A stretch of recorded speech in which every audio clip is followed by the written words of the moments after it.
All right, so the plan for today is in advance of a couple different upcoming events on Arena that are focused around Lord of the Rings draft at a competitive level. The Arena Open and the next qualifier weekend, I believe.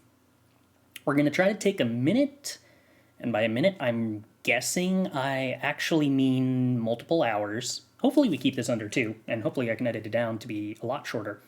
But we're going to take a look at the colors in this set now that I've actually had a bunch of time to experiment with drafting some of the different strategies.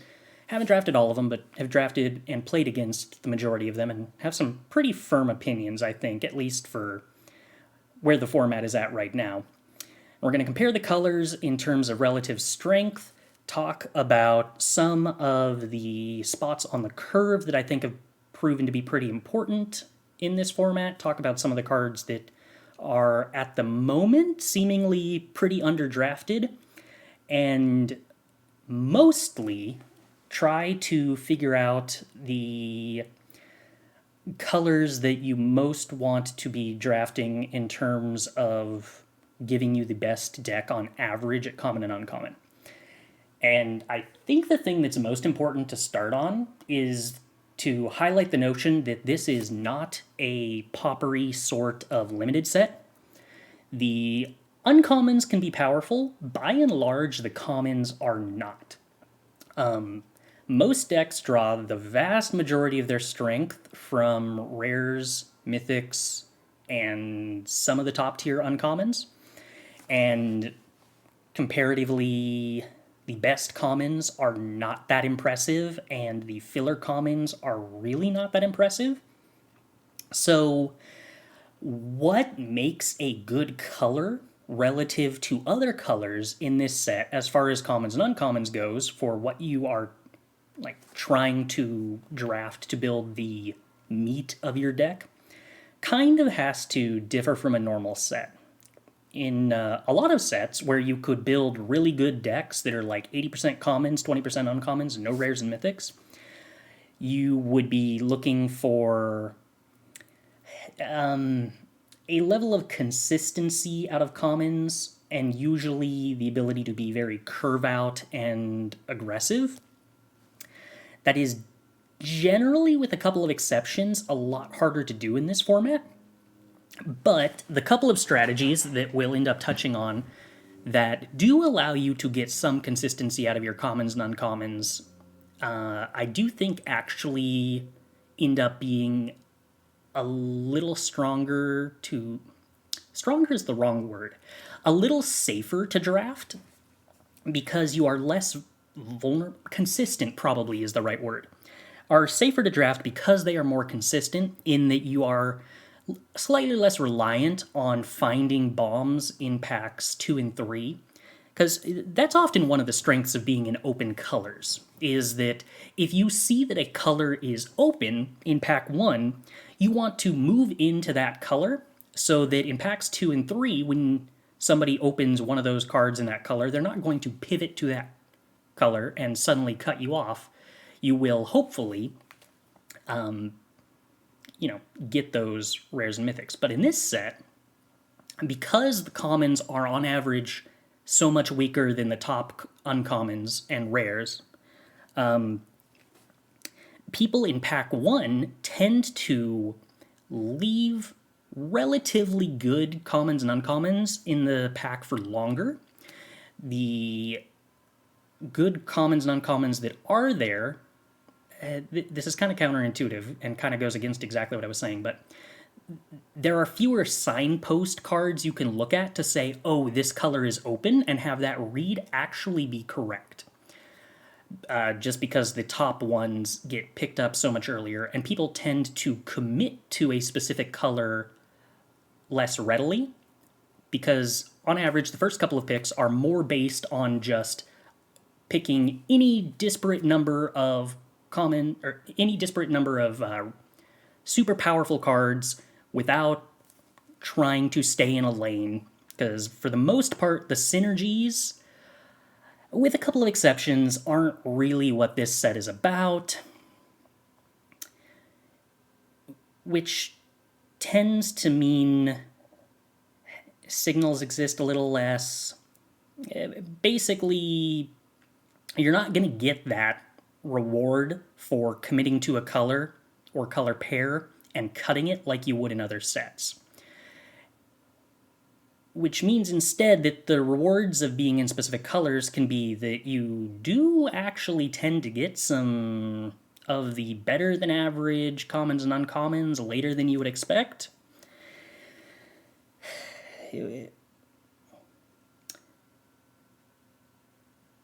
Which kind of makes it, I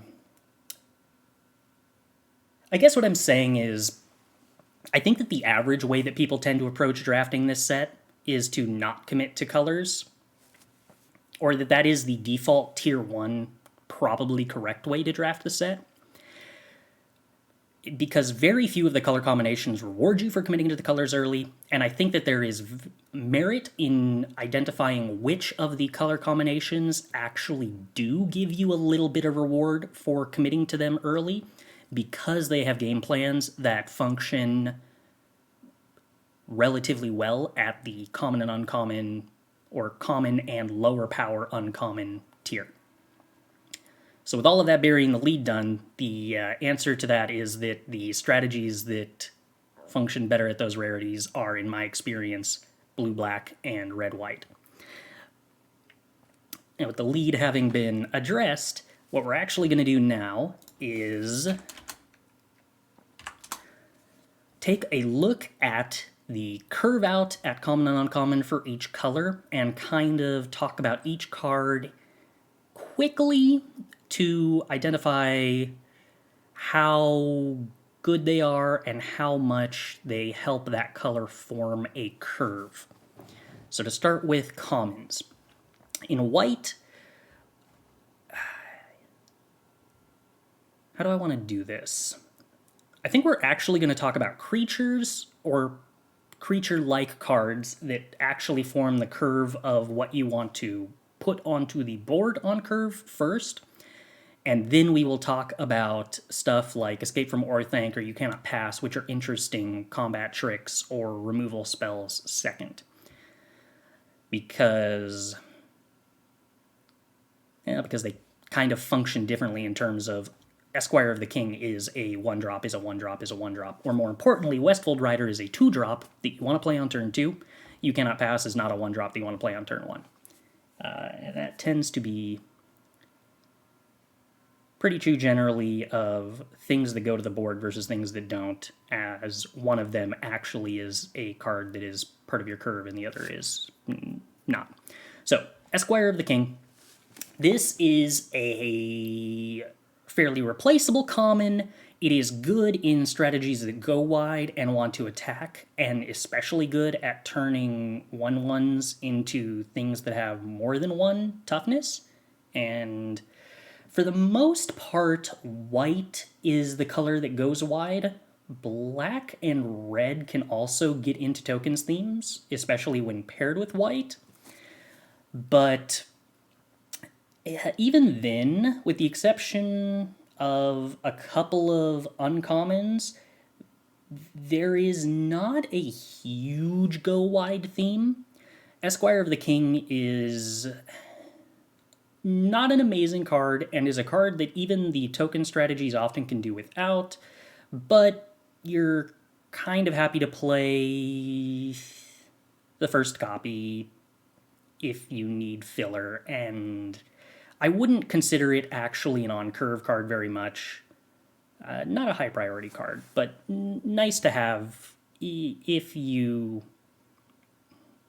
I want to say end up in the go wide strategies, but other than black-white tokens that has some specific incentives to go wide, like red-white aggro doesn't really care about going wide necessarily. It's like supposed to care about humans, and your top common is a go wide 2-drop that makes 2 bodies.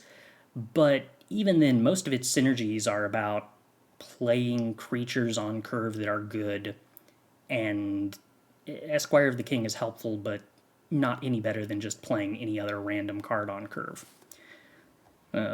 Then we have Dunedain Blade, which is mostly just a red-white card. Very few other colors ever care about equipment, and you have to have pretty much mono humans for this to be good.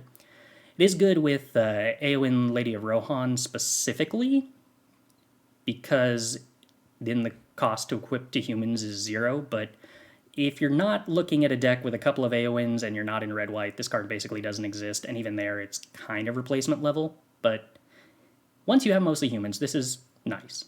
Not really on curve, though. The only reason I mention it here is because it is a card you can play on turn 2 if you have the synergies with Eowyn, but for the most part, you're not going to play this on 2 and actually get any value out of it, except for that one synergy. Eastmark Cavalier, not a card that's exceptional, but is one of White's better generic fillers. You're not really ever unhappy to run this. Death Touch for armies is often relevant against a lot of red and black decks in the late game. Some blue decks as well. Vigilance is fine, not embarrassing at all if you put equipment on it. Usually just pretty good card. One of the better curve fillers.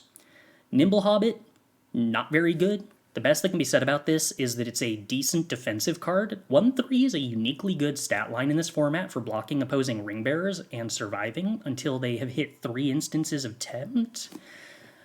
The trouble is that of all of the 1/3s in this format, Nimble Hobbit is the one that offers the least actual alternate utility, and it doesn't attack well. And white is typically a color that mostly needs to attack. There are some synergies in green-white food that can show up whenever you attack with a Hobbit that make you start to value Nimble Hobbit. But Hobbits, if you are in green-white and your deck isn't horrible, tend to just have a pretty decent number of Hobbits at 2. And 2-drops in general.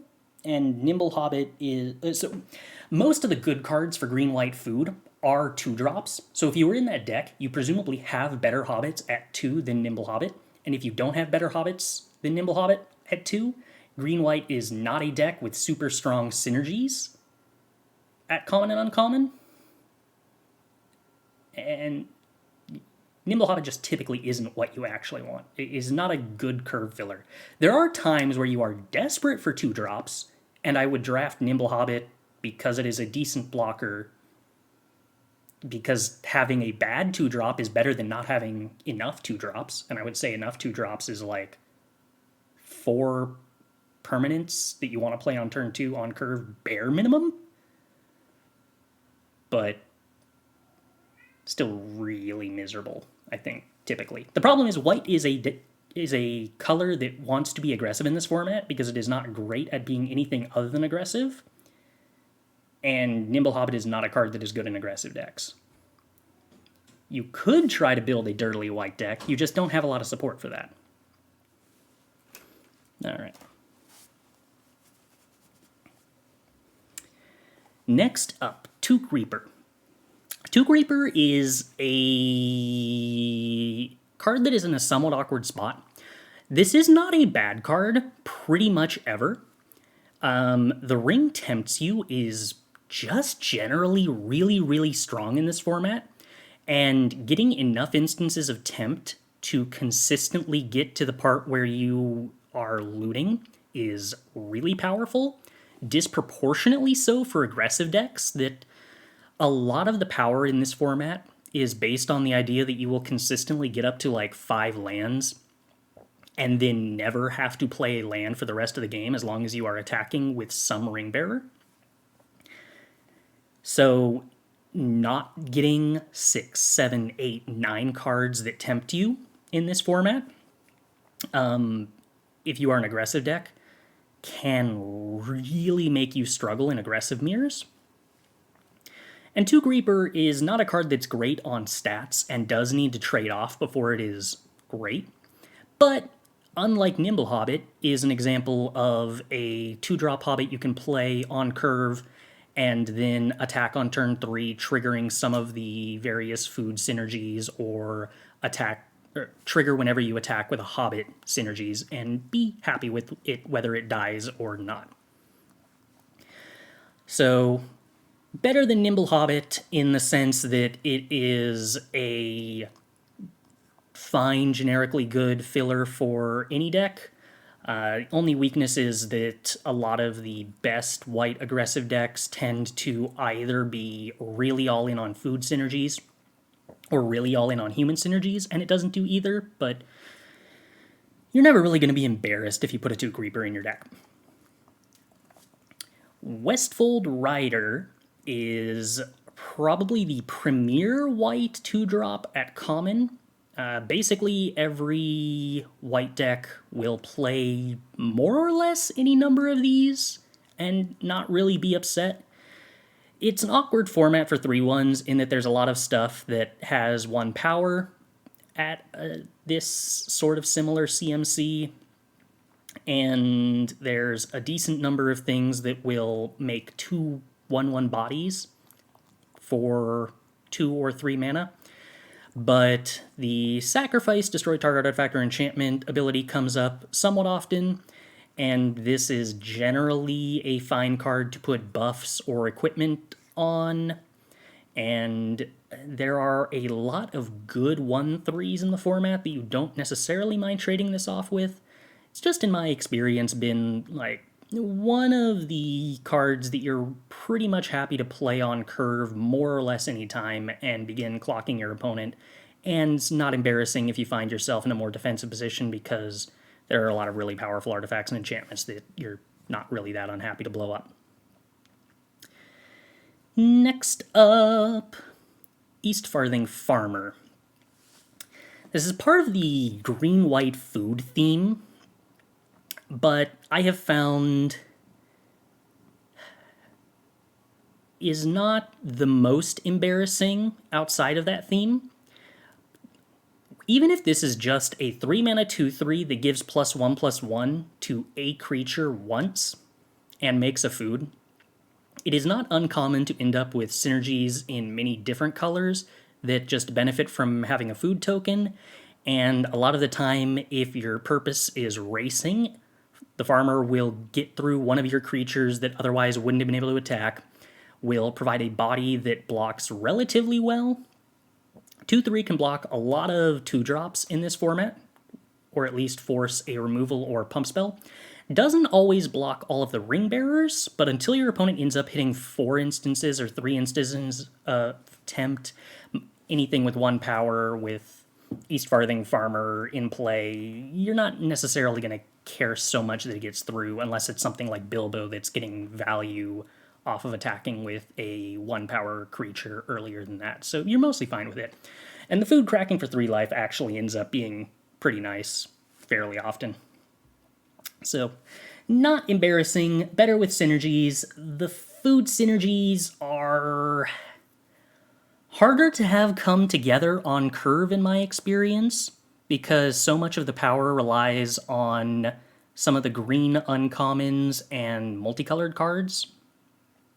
And one thing that I've noticed in general about this format, I kind of started off alluding to this by mentioning how 2-drops tend to be really important in this format, and you tend to never have as much of them as you would like, especially 2-drops that you play on curve. The opposite is kind of true of 3-drops and 4-drops, where the majority of decks seem to end up with more 3-drops and 4-drops proportionately than they really want to run, and fewer 2-drops. Which means that, comparatively, East Farthing Farmer is a pretty good 3-drop for a common. Pretty reasonable. But I would want it a little less than in the average format, because if your deck isn't... I don't want to say train wrecking, but basically if your deck isn't train wrecking, you're usually not going to have a ton of space for medium filler 3-drops, because 3-drops are going to be where most of your, or a lot of your, multicolored and above average uncommon cards are just naturally going to sit, in my experience. So I've actually had East Farthing Farmer not make most decks, despite me thinking that it's a perfectly reasonable card for basically any kind of deck to play.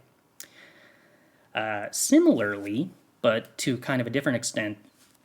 Aaron Rider of Gondor is one of the better commons we have seen in a while. This card is just really, really strong. Weirdly, the filtering is a little less good than in a typical set because you already have access to the filtering mode kind of easily through ring temps. But this is also the easiest set it's ever been to have a legendary in play, and if you have a legendary in play, Aaron Rider of Gondor is amazing card advantage. The awkward part of that is that most decks don't get super clean access to playing a legendary on curve, which can make Aaron Rider of Gondor very awkward for your curve out purposes. I ran into a lot of points where, like, I wanted to play a legend on 3 or a legend on 4 and not play my Errand Rider, and then play, like, the Errand Rider on 5, hoping to get card advantage off of it and draw a card. And I suspect that's actually probably wrong, that a lot of the time, like, you're not going to not play 3-drop to hold your Errand Rider most of the time, probably ever. And you should just accept getting the loot instead. But the 3-2 stat line is relatively good in this format. It blocks pretty well. I wouldn't say that this is the best aggressive card. And sort of like I mentioned with East Farthing Farmer, you don't actually need filler 3-drops that often because you just end up with a critical mass of good high power uncommons and multicolored cards at 3 kind of naturally. In a lot of formats, I would view Aaron Rider of Gondor as, like, stellar, but the 3-drop slot in this format just seems uniquely crowded. That said, still extremely good. I just wouldn't view Aaron Rider of Gondor as perhaps as much of a signal late in Pack 1 as I would in other sets necessarily, because this is a set where early on, I am going to hyper-aggressively take a Westfold Rider over an Errand Rider of Gondor in the average situation, because I will expect almost every deck to need more 2-drops and cut good 3-drops, which may be a fault of how I draft, but I'm trying very hard to overcorrect for that, so I suspect it's more of just a innate trait of this set rather than something unique to how I'm drafting. And I expect that as other players, if this ends up becoming the common thing to do, start to overcorrect by hyper-aggressively drafting 2-drops over 3-drops, that will only mean that it is easier to pick up lots and lots of 3-drops, as many 3-drops as you could ever need. Fog on the Barrow Downs is sort of a card you could hypothetically play on curve, but mostly just costs too much and doesn't do enough, in my experience. It's a pacifism for 3 mana. It is actually worse than pacifism, in reality. It's just not super great. You don't typically want to run it. Protector of Gondor is a reasonable 4-drop. Very few decks are ever upset by it. Red-White in particular loves the fact that this puts 2 humans into play. The only problem is that the 4-drop slot is very similar to the 3-drop slot in that it is where most of your really powerful uncommons and multicolored cards live, and there's not always room for as many of these cards as you can pick up. But Protector of Gondor, very good with Erkenbrand, good with stuff like Esquire of the King that does go wide, and the 3/3 body is well statted for the format, and 1/1s are well statted for blocking a lot of 2/1s or chump blocking various ring bearers. So, as far as filler goes, pretty good, but not a format where you are supposed to highly pick 3 or 4-drop slightly above average filler. Meanwhile, Soldier of the Grey Host, pretty bad in my experience. Not a card you want to have to run, and very rarely do you end up with not enough 4-drops to actually want a filler card. Mostly the mana cost's just kind of too high. Combat tricks very rarely... combat stats of creatures lining up against one another very rarely get meaningfully shifted by +2 power and no plus toughness. And a 2/2 flyer is not the most impressive stat line or clock. Basically, every time I've ever seen this cast, it's been underwhelming, and you don't typically need more 4-drops, so it's just really, really bad. Next up, Stalwarts of Osgiliath. Again, entering the place that's kind of high on the curve where most of the decks that you're going to play will end up not playing commons or medium-powered cards and are instead trying to play high-powered cards or splashing for high-powered cards at the higher end of the curve. Stewards of Osgiliath is at least somewhat reasonable as far as top-end goes in red-white and white-blue decks, specifically where drawing the second card is a theme of the deck. The best thing that can be said about Stalwarts is that it's an instance of Tempt and naturally helps you get to looting. And most decks are never going to say no to that. The white-blue decks really care about getting to the point where they're looting because that's the easiest way to enable the Draw 2 theme. The idea with Stalwarts of Osgiliath is if you play it and it's your second instance of Tempt, it immediately comes into play as a 5/4 because you're probably going to be able to attack with a cheap creature that won't die on the attack. And then you don't have to make land drop number 6 for the rest of the game. And that's, fine. But most decks want to do something stronger on turn 5, and Stalwarts is more of a backup, and in my experience, mostly is a white-blue card, because white-blue with most of its powerful picks at uncommon and rare tend to be lower on the curve and need top-in, and Stalwarts fits the bill. Eagles of the North is, in my experience, mostly too expensive and provides too little stats, and the red-white decks that it's ostensibly supposed to support tend not to want to make the 6th land drop because they, most of the time, have access to enough instances of Tempt that they make their 5th land drop and then begin looting away everything after the 5th land. And Eagles giving you a medium payoff for requiring you to play out that 6th land is just not super good. The one exception to that is that Eagles of the North is pretty good with Shadowfax, and is a card that once I had 1 or 2 Shadowfax, which is a card that is also just generically good in red-white for a bunch of different synergy reasons, then I would start picking up Eagles of the North. But other than that, the rest of the cyclers are either just intrinsically good or have various synergies you can do with reanimating them that are particularly appealing. But not so for Eagles of the North, really. Mostly just not a card you want, unless you're in red-white with Shadowfax, in my experience. But so, for white, I will note we have 2 pretty good, every deck wants them, on curve 2-drops. 1 acceptable, you're not really unhappy to play at 2-drop, and 1 pretty bad 2-drop at common. So going forward, we'll try to keep track of that for each color. And we'll note that white mostly has 3 2-drops, pretty much. Then at uncommon, we have Shire Sheriff and Samwise the Stout-Hearted, which are both pretty strong cards. Samwise is one of the higher tier power level 2-drops, but in a card advantage-y sense, and isn't really a 2-drop.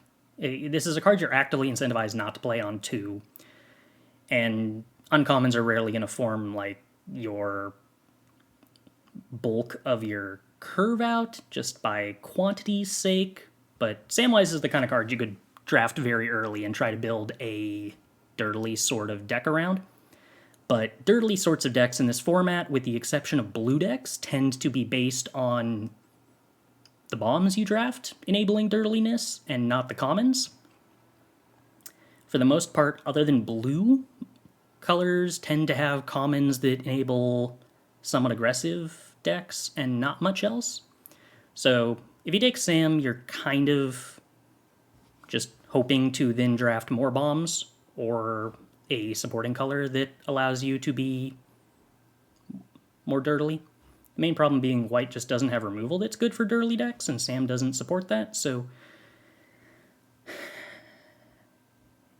it's kind of a weird position. The card's intrinsically powerful, but it's very difficult to get any two-color combination that actually supports Sam, and I would view Sam as kind of more of a pull towards 3 colors, or staying open to multiple colors, of which green is the best color fixer in the set, but all colors actually have access to a fair amount of color fixing, especially if what you're splashing for is legends, which tend to be the bulk of the above average value dirtily cards in the set anyway, other than sagas. There's one particular land that lets you filter colors for legends that is the best enabler of 3, 4, 5 color dirtle decks, with a colorless common, the Shire Scarecrow, actually kind of an overperformer in the set in terms of enabling multiple color splashes for really powerful cards. The green Lay of the Land that makes a food, the 1 mana go get a basic of any color, that card is really powerful for enabling multiple color splashes. Wizard's Rockets is pretty powerful, but not terribly consistent, because you're also often incentivized to crack it before it actually sits around fixing your colors. There's also a couple of different rare and common 3-drop make any color of mana artifacts that File of Galadriel is just busted, but it's a rare, and at common there is Bilbo's Letter or something like that that tempts when it enters the battlefield. It's also just like a pretty good, reasonable card if you want to ramp and fix colors, which a lot of decks do in this format. And those tend to be the kind of decks where Samwise stands out the most, especially because Samwise incentivizes you to try to find good permanents that leave the battlefield, which can be sagas, which are harder to fix, but most of the time just legends, which also lend to being easier to fix with lands in this set. And then you're both fixing for multiple colors of legends easily, and you're giving Samwise powerful targets easily, so that kind of just goes hand in hand deck building wise. Shire Sheriff, on the other hand, kind of a weird card because it does require deck building concessions towards playing tokens, and the power level of it is such that you don't necessarily want to actually play it early, so it doesn't fill the curve as much as you would like.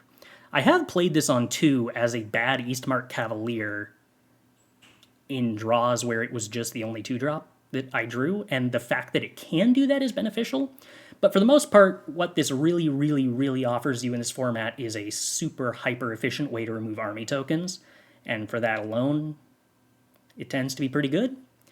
You can pair this with black, red, and green all make tokens pretty well. Blue doesn't, so it's not really a blue-white card, because you don't have a ton of ways to make food in that color combination. And you don't have a ton of ways to make human tokens either, other than like exactly Protector of Gondor and exactly East Farthing Farmer, neither of which is terribly good in blue-white. There's a couple of uncommons that can make 1/1 human tokens, but Shire Sheriff is typically at its best if you can sacrifice food tokens. You don't necessarily want to sacrifice human tokens.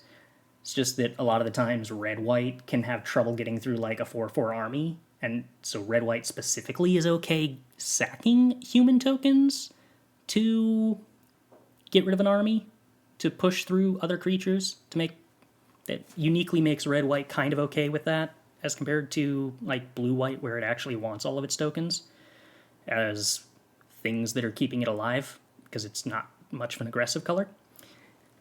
And then black and green just tend to make enough food that Shire Sheriff is pretty happy. Eowyn, Lady of Rohan, is typically just a really good creature on curve. The stat line is very solid. Giving first strike and vigilance to creatures is often very, very good.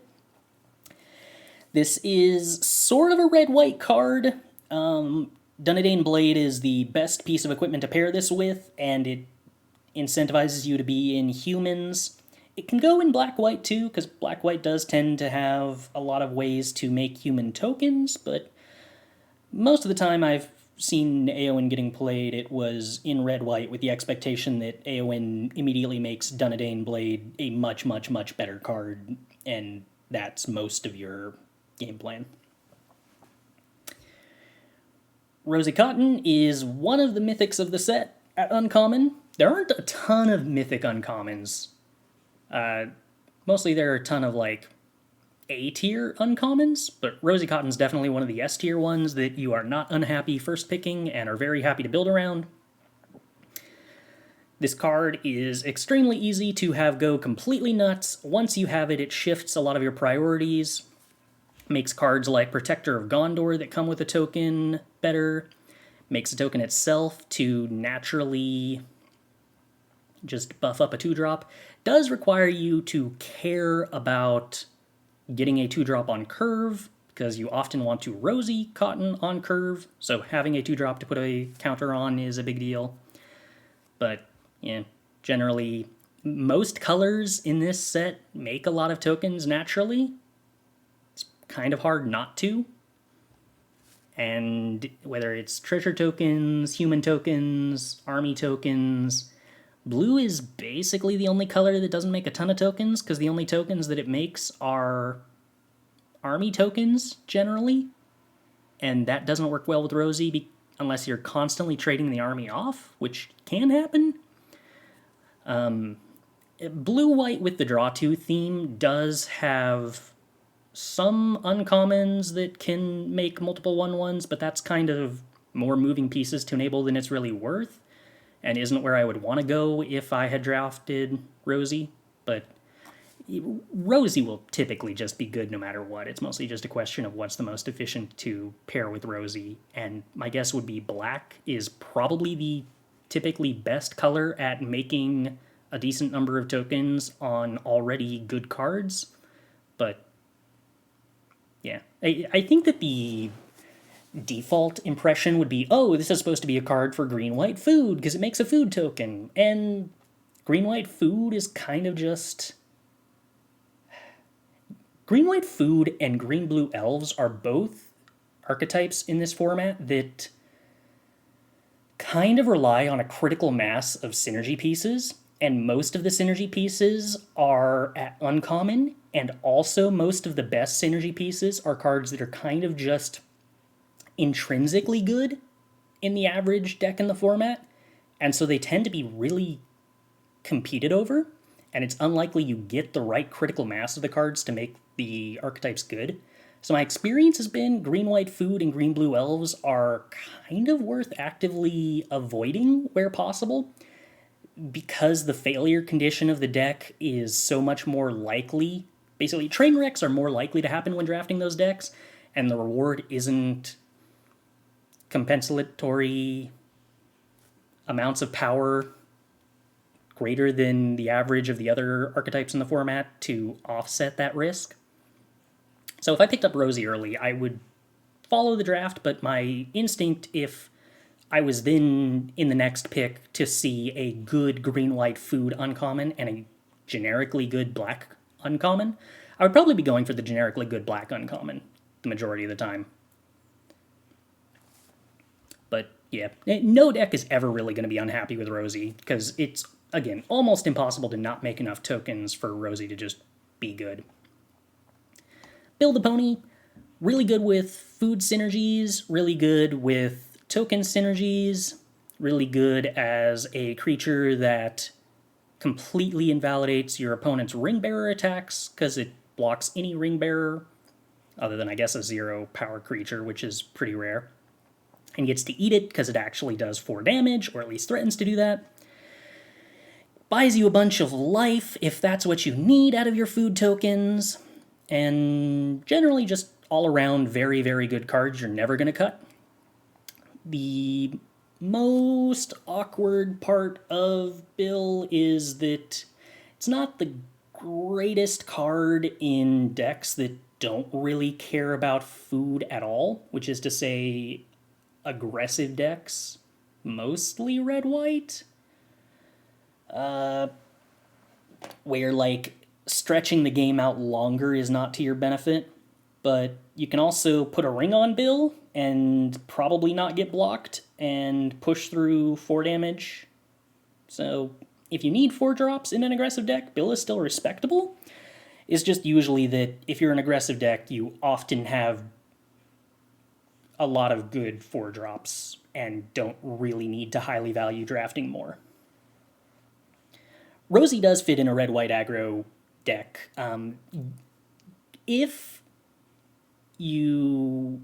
Well, I would say Rosie generally fits in most red-white aggressive decks, because with an aggressive deck, you have an incentive to have a lot of 2-drops that attack. And Rosie loves if you curve a 2-drop that attacks into Rosie. Red-white specifically also has incentives to pick up Protector of Gondor and Battle of the Hornburg, the 2-drop that makes 2 1/1s and then gives all your humans haste. Battle of the Hornburg makes 2 tokens and is an aggressive card, and generally a very good aggressive card.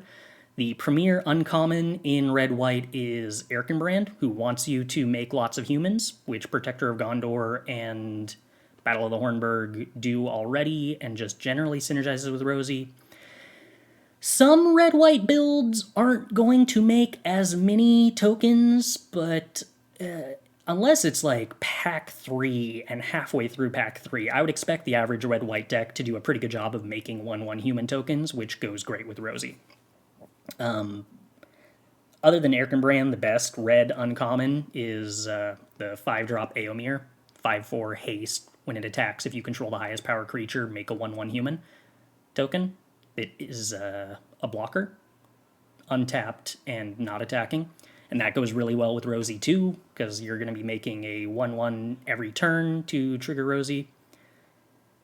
Rosie just, like, again, all around pretty great for every deck, on average. Red-white is probably the one archetype where there's like a chance you might not have a super great Rosie, but if Rosie isn't good in your red-white deck, you probably either just had a train wreck and don't have a good draft, in which case Rosie isn't the problem with the deck anyway, or you're not doing the red-white humans token thing because you ended up with some other really powerful synergy, like a bunch of equipments and cheap humans and some Aoins, or some other like human sub-theme, and even then Rosie's not embarrassing.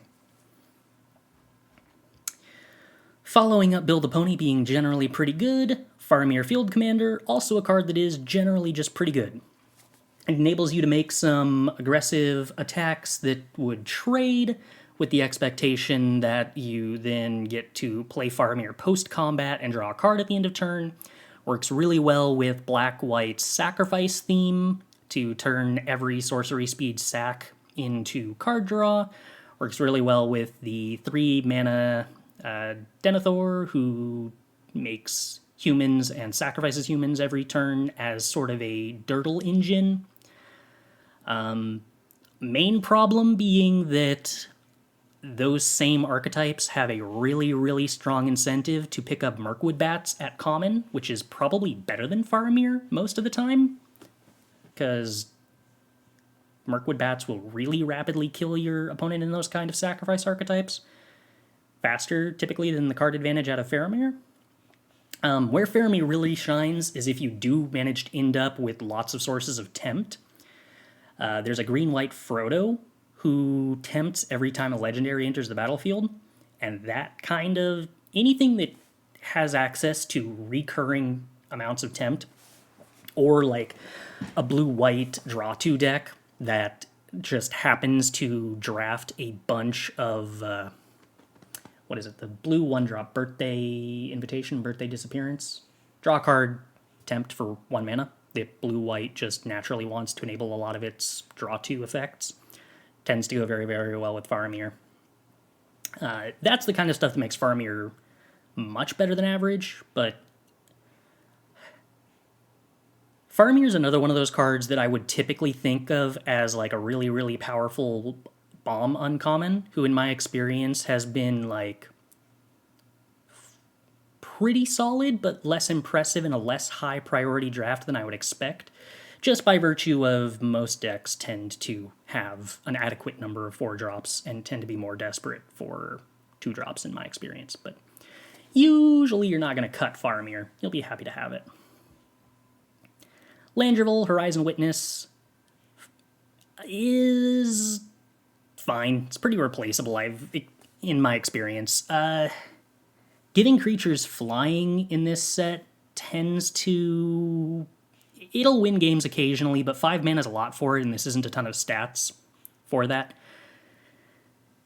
It's not bad if you have to play it, but most of the time, like, you'll have cheaper things you would rather play, or higher power things at 5 mana you would rather play, and, like, getting to attack with one Ring Bearer and another creature and give the non-Ring Bearer flying is cool, but it's just kind of too much mana and too few stats to really feel great about that. But yeah, it's fine. It's playable. Not an exciting pull to the color or anything, or an early pick, though. Tale of Tenuviel. This is a really interesting card. I've tried drafting around it with the large cycling creatures before. The main problem with that is that it is double white, and most of the common fixing, or most of the good fixing, doesn't fix double white, so it's not easy to splash. The Eagles, which cycle to fix for double white, are the only creature cycler that isn't very good to reanimate with this. I've tried to do things like playing Ents with Tale of Tenuviel, or playing Mammoths with Tale of Tenuviel, or playing the Black Trolls.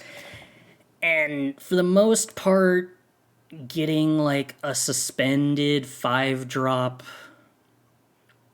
of those just isn't good enough. I was really impressed with this card originally, and now I'm kind of at the point where, like, it's mostly just not what you want to do if you're trying to play a bigger ramp deck. It's usually kind of underimpressive. Not the most... Not worth taking early and building around, in my experience. And often, if you pick it up late, you probably haven't been aggressively drafting the cycle-y Ents or creatures that really help enable it. And as far as, like, reanimating on curve bombs go, like maybe trying to get back a Rosie, it's just really awkward that it's slow to do that, and your opponent can play around it if it's already sitting in play.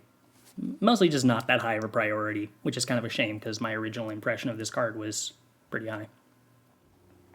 So next, a quicker view on the not-so-on-curve instants and sorceries. At common, Escape from Orthanc, I think, is one of the better things you get access to in white aggressive decks. For 1 mana, which is the spot that I want my combat tricks that actually trade for a card, be it removal spells or an opponent's creatures, as far as that goes, this is a pretty good one. It gives you snap blockers. It can jump the last couple of points of damage for lethal out of the flying when you need it to. It gives you access to a reach blocker. It invalidates most removal spells. It makes most creatures win a combat and survive, where previously they were probably going to lose a combat. Mostly just a pretty good card. I don't have problems playing 3 of this in aggressive decks, typically. One of the better things you get out of being white, in my opinion.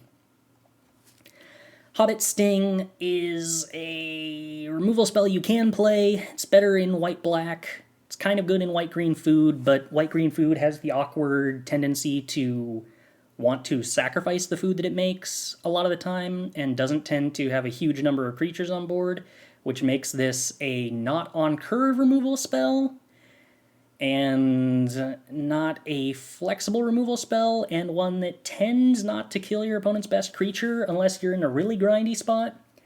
So, not actually super great. It's fine. It's playable. But it is not a premium removal spell by any means, which a lot of the time you are conditioned to think a 2-mana removal spell is. Combo is Bill Fernie plus Bill the Pony plus anything that blinks or bounces. You sell the horse and then steal it back. Combo. Yeah, you could build a blue-white deck around that. That is a bunch of synergies. Build Fury is not a highly drafted card. Build a Pony kind of is, I guess.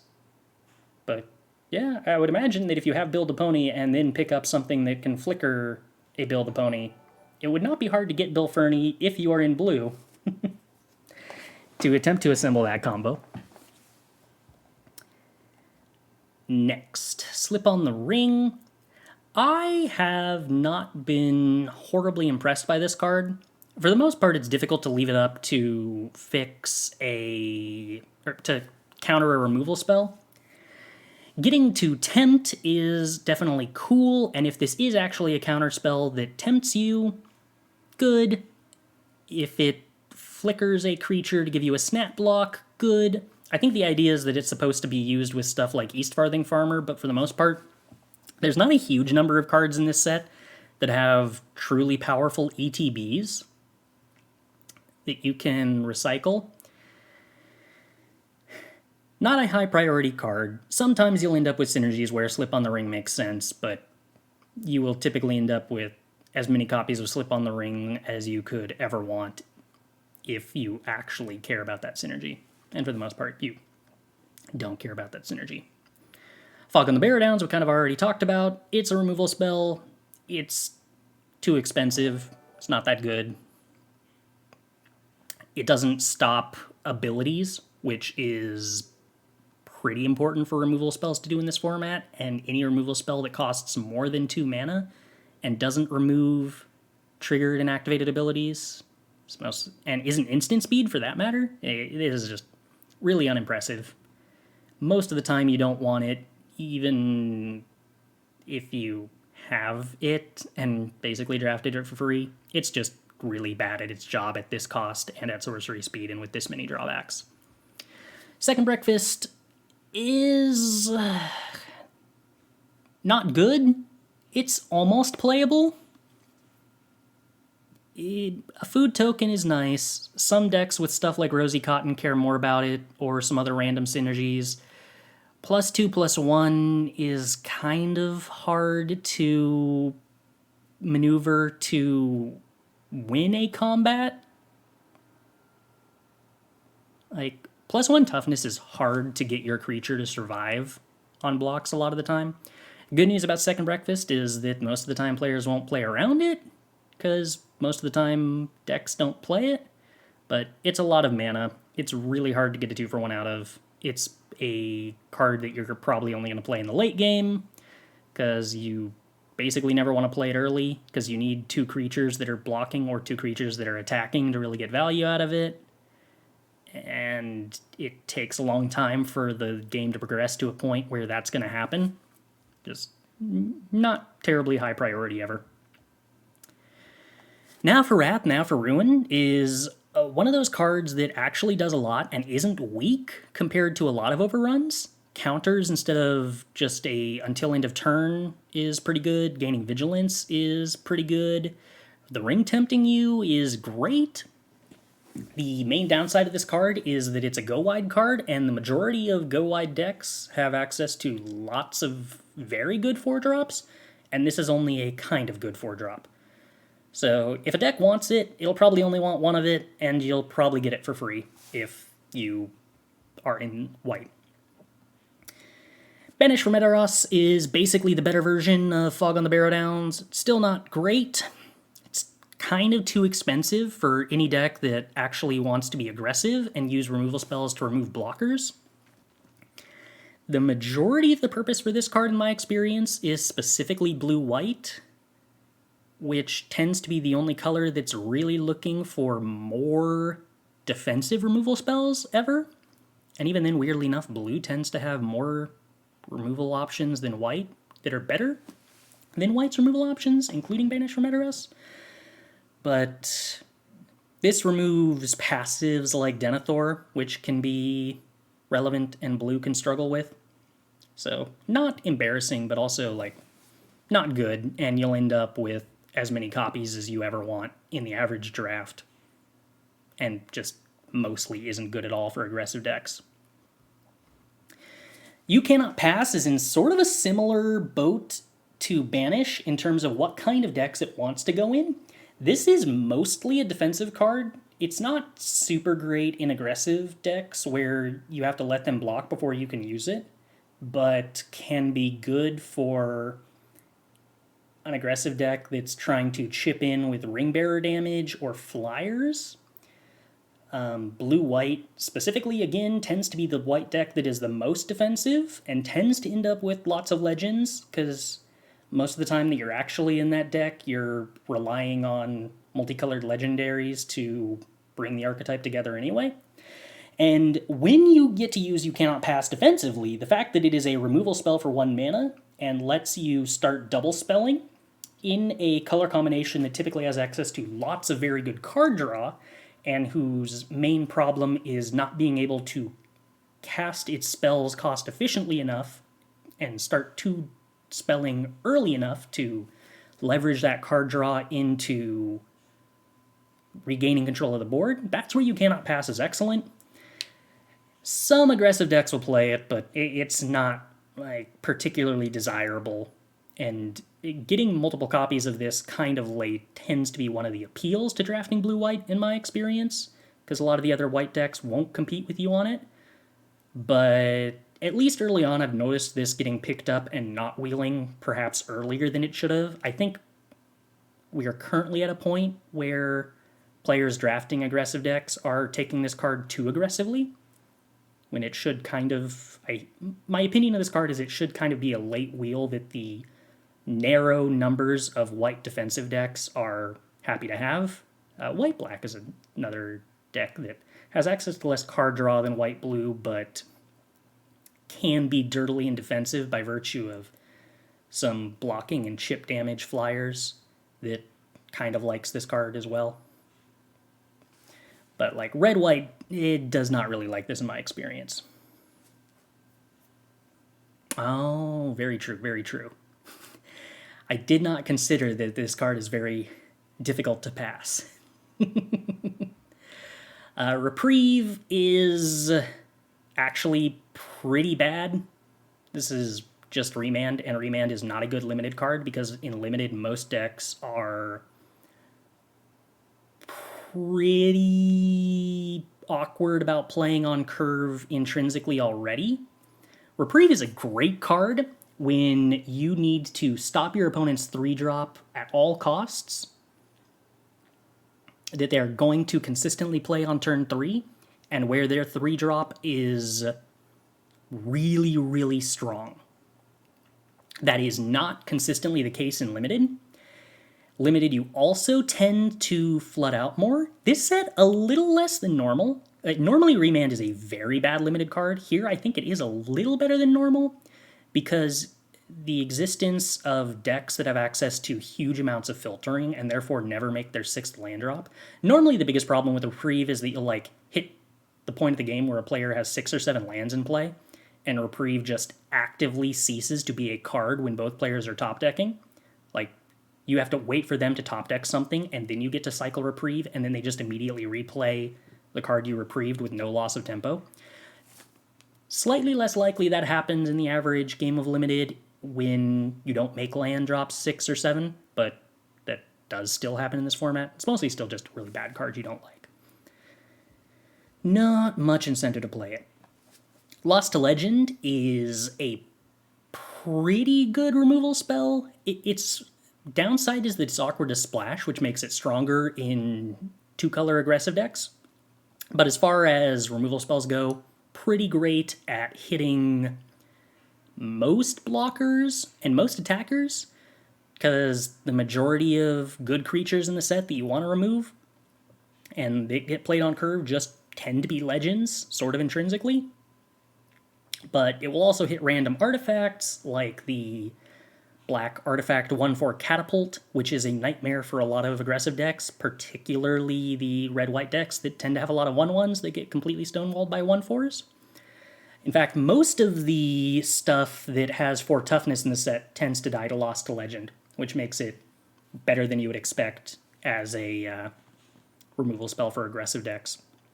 But generally just pretty good. Just kind of hard for the more defensive decks that are splashing to cast. And that's it for white. Whee! Alright, so next up we have blue. Starting off with cards you actually want to play on curve. We're going to immediately get something that isn't a creature. Birthday Escape. This actually is a card you want to play on curve, because the vast majority of decks playing Birthday Escape do not want to hold Birthday Escape to make something a ring bearer, typically. Most of the things you truly care about giving the ring, you can kind of easily on curve give the ring at a later point in time. Most of the time you're playing Birthday Escape, it's because you care about getting up to 2, 3, 4 tempt. And so a lot of the time you have Birthday Escape, you're just going to play it on turn 1, and then you're going to play something else to give a creature tempt later. And that's just totally fine. Totally fine. Doodly doodly doodly doodly doo. Pelargir Survivor. So the main problem with blue, as you may have just noticed by all of the things we skipped, is that blue doesn't give you a ton of good on-curve 2-drops. We skipped Nimrodel Watcher, which is mostly just not a super great 2-drop. Hypothetically good in Green-White Elves, but Green-White Elves is a deck that you should mostly just avoid drafting, in my opinion. It's not that Green-White Elves can't be good, it's just that Green-White Elves relies on getting a critical mass of synergistic uncommons that are good in mostly every deck, with the exception of like some of the green-white multicolored cards, but the high-powered uncommons that do the scrying stuff, like Elrond, other decks want those real bad. You're going to be hard-pressed to be, even if you are the only player drafting green-white, going for all of your synergies, you're still going to be hard-pressed in the average pod to end up with a good green-white deck. And a bad green-white deck is, I'm sorry, green-blue. I think I said green-white like every time, because this is true of both of those colors, so I get them mixed up. The average green-blue deck, in the average pod, even if you are the only player drafting it, has a pretty good chance of train wrecking, and when it train wrecks, it's bad. So I tend to view cards like Nimrodel Watcher that are real bad if you don't end up in the synergistic green-blue deck as just to be avoided. Now, you'll get late Nimrodel Watchers, so if you desperately need filler to make sure you have enough 2-drops to play on curve, Nimrodel Watcher is there for you.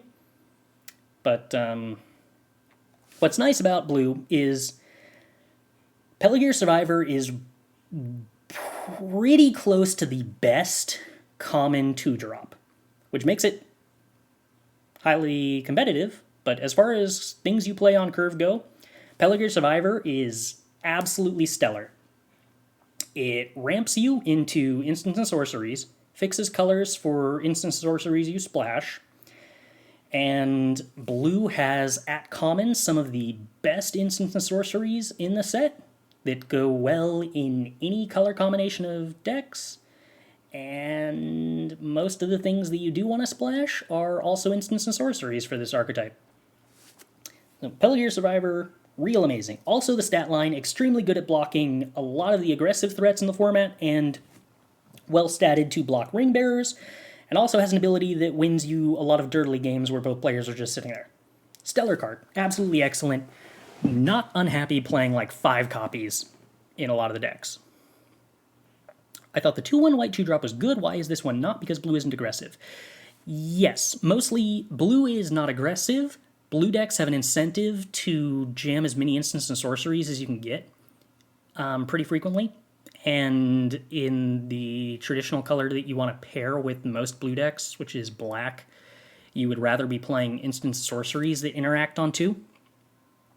And also the white 2-drop had Tempt when it dies, which is a pretty decent fallback plan of trade off your 2-drop with their 2 or 3-drop and be happy. Nimrodel Watcher has no benefit if you trade it off.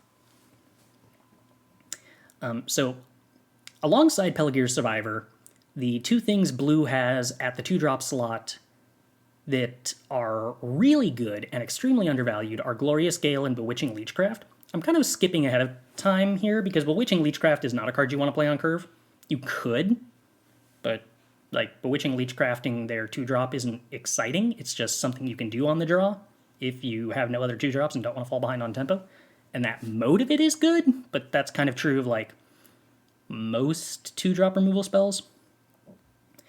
Mostly Bewitching Leechcraft is just very underdrafted, and I want to mention it as soon as possible because this card is actually incredibly good. It doesn't remove static or activated abilities.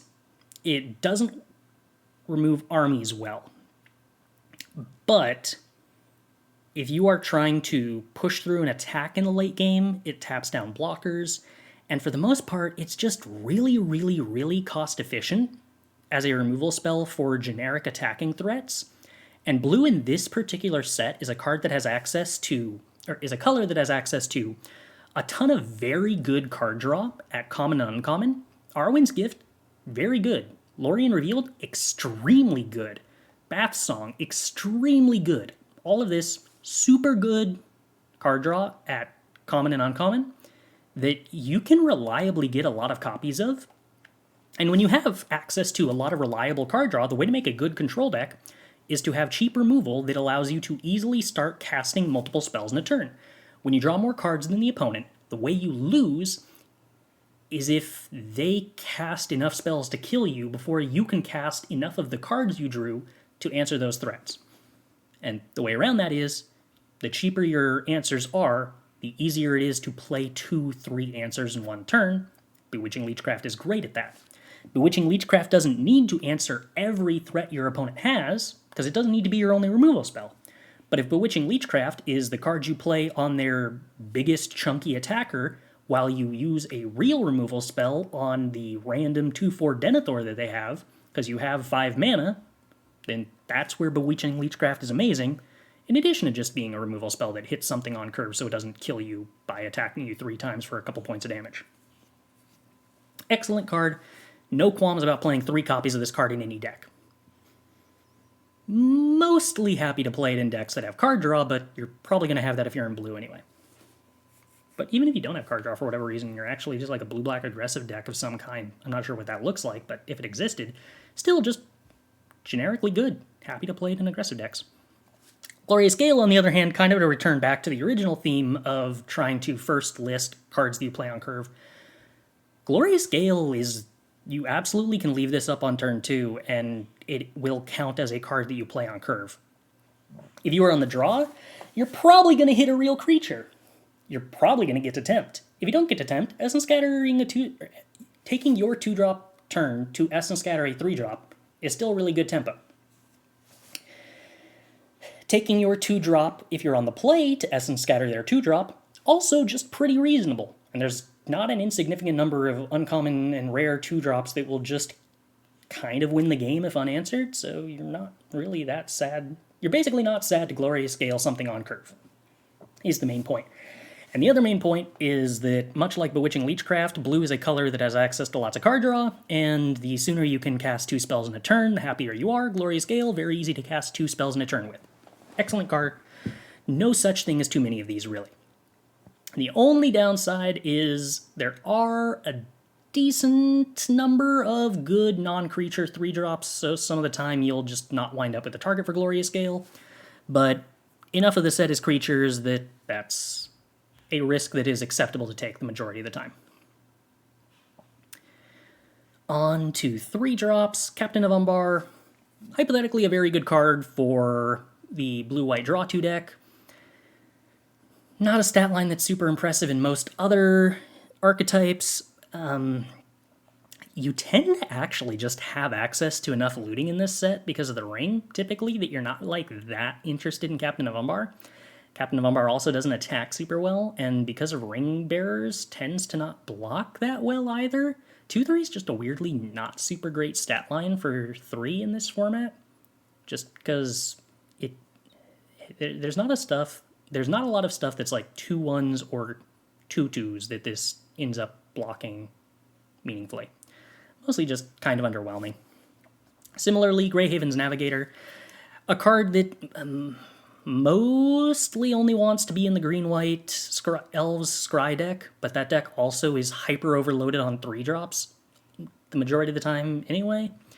This is a weird combination of effects that would normally make for a pretty decent on-curve card, and hypothetically this is a pretty decent on-curve card, but we keep coming back to the point that the vast majority of colors in this set have plentiful 3-drops and 4-drops at uncommon and above that are really strong.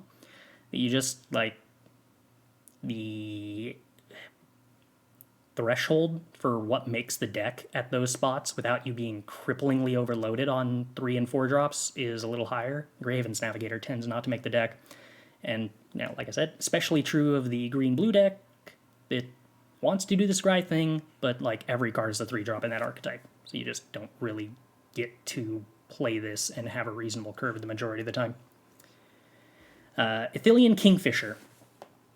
This was perhaps the card that I have decreased my opinion on the most in this set, that I thought was going to be really good, but for like a ton of different reasons has been less impressive than I thought.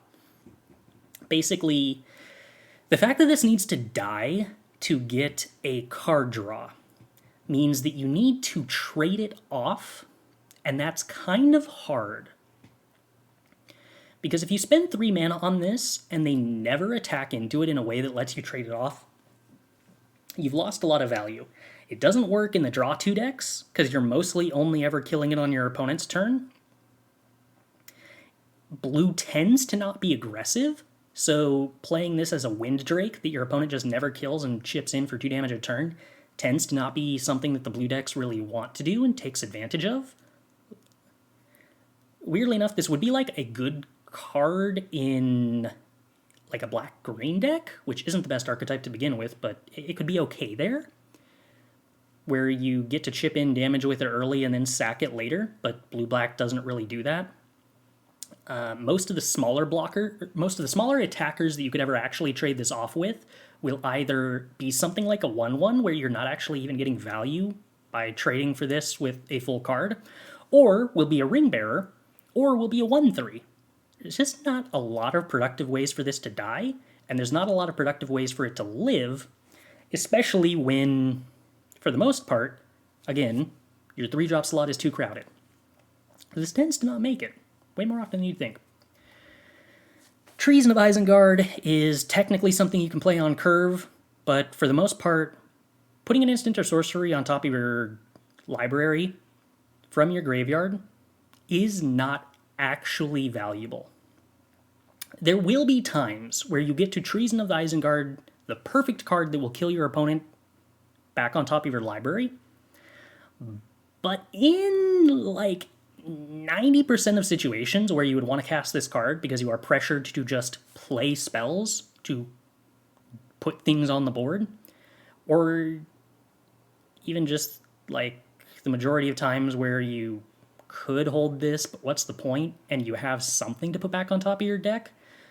A card from your graveyard of your choice in this format will not tend to be better than a random card by any truly meaningful amount, and not enough to offset the fact that this is a very small amount of stats for 3 mana. So mostly just a very bad card you don't want to ever play. And again, you have infinity good 3-drops in this set the majority of the time. You don't need to play a bad 3-drop, and this is a pretty bad 3-drop. Arwen's Gift is a card that I would consider sort of on curve, because the majority of blue decks don't mind playing this on turn 3 or 4. A lot of the time your plan is to play Arwen's Gift on curve, or comparatively Bath Song on curve, and then start playing multiple spells turns after that to catch back up. And Arwen's Gift is good for that. It has a mode where it costs less.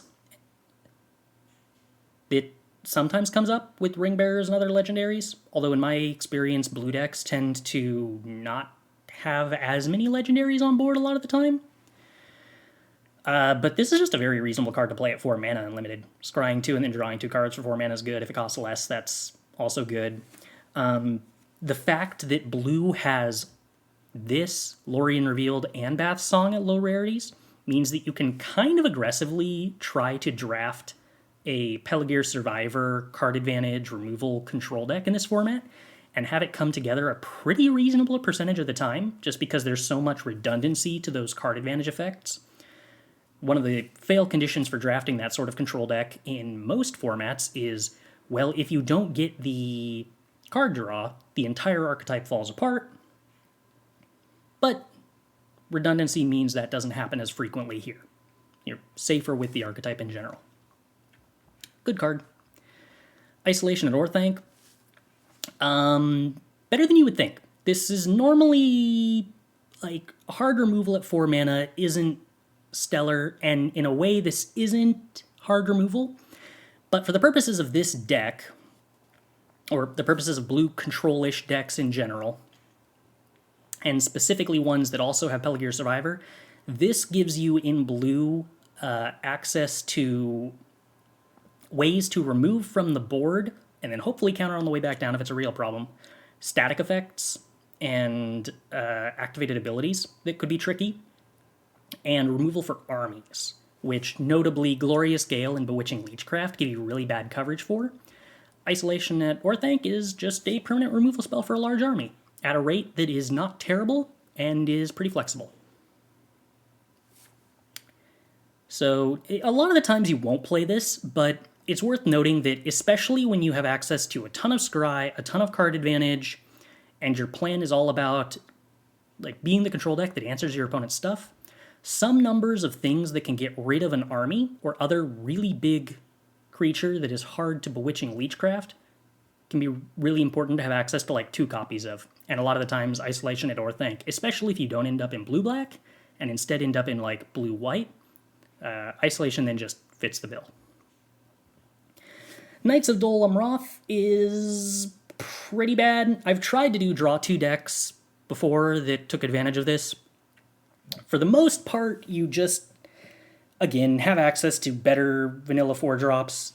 Most of the payoffs for the draw 2 archetype that are really good are at uncommon.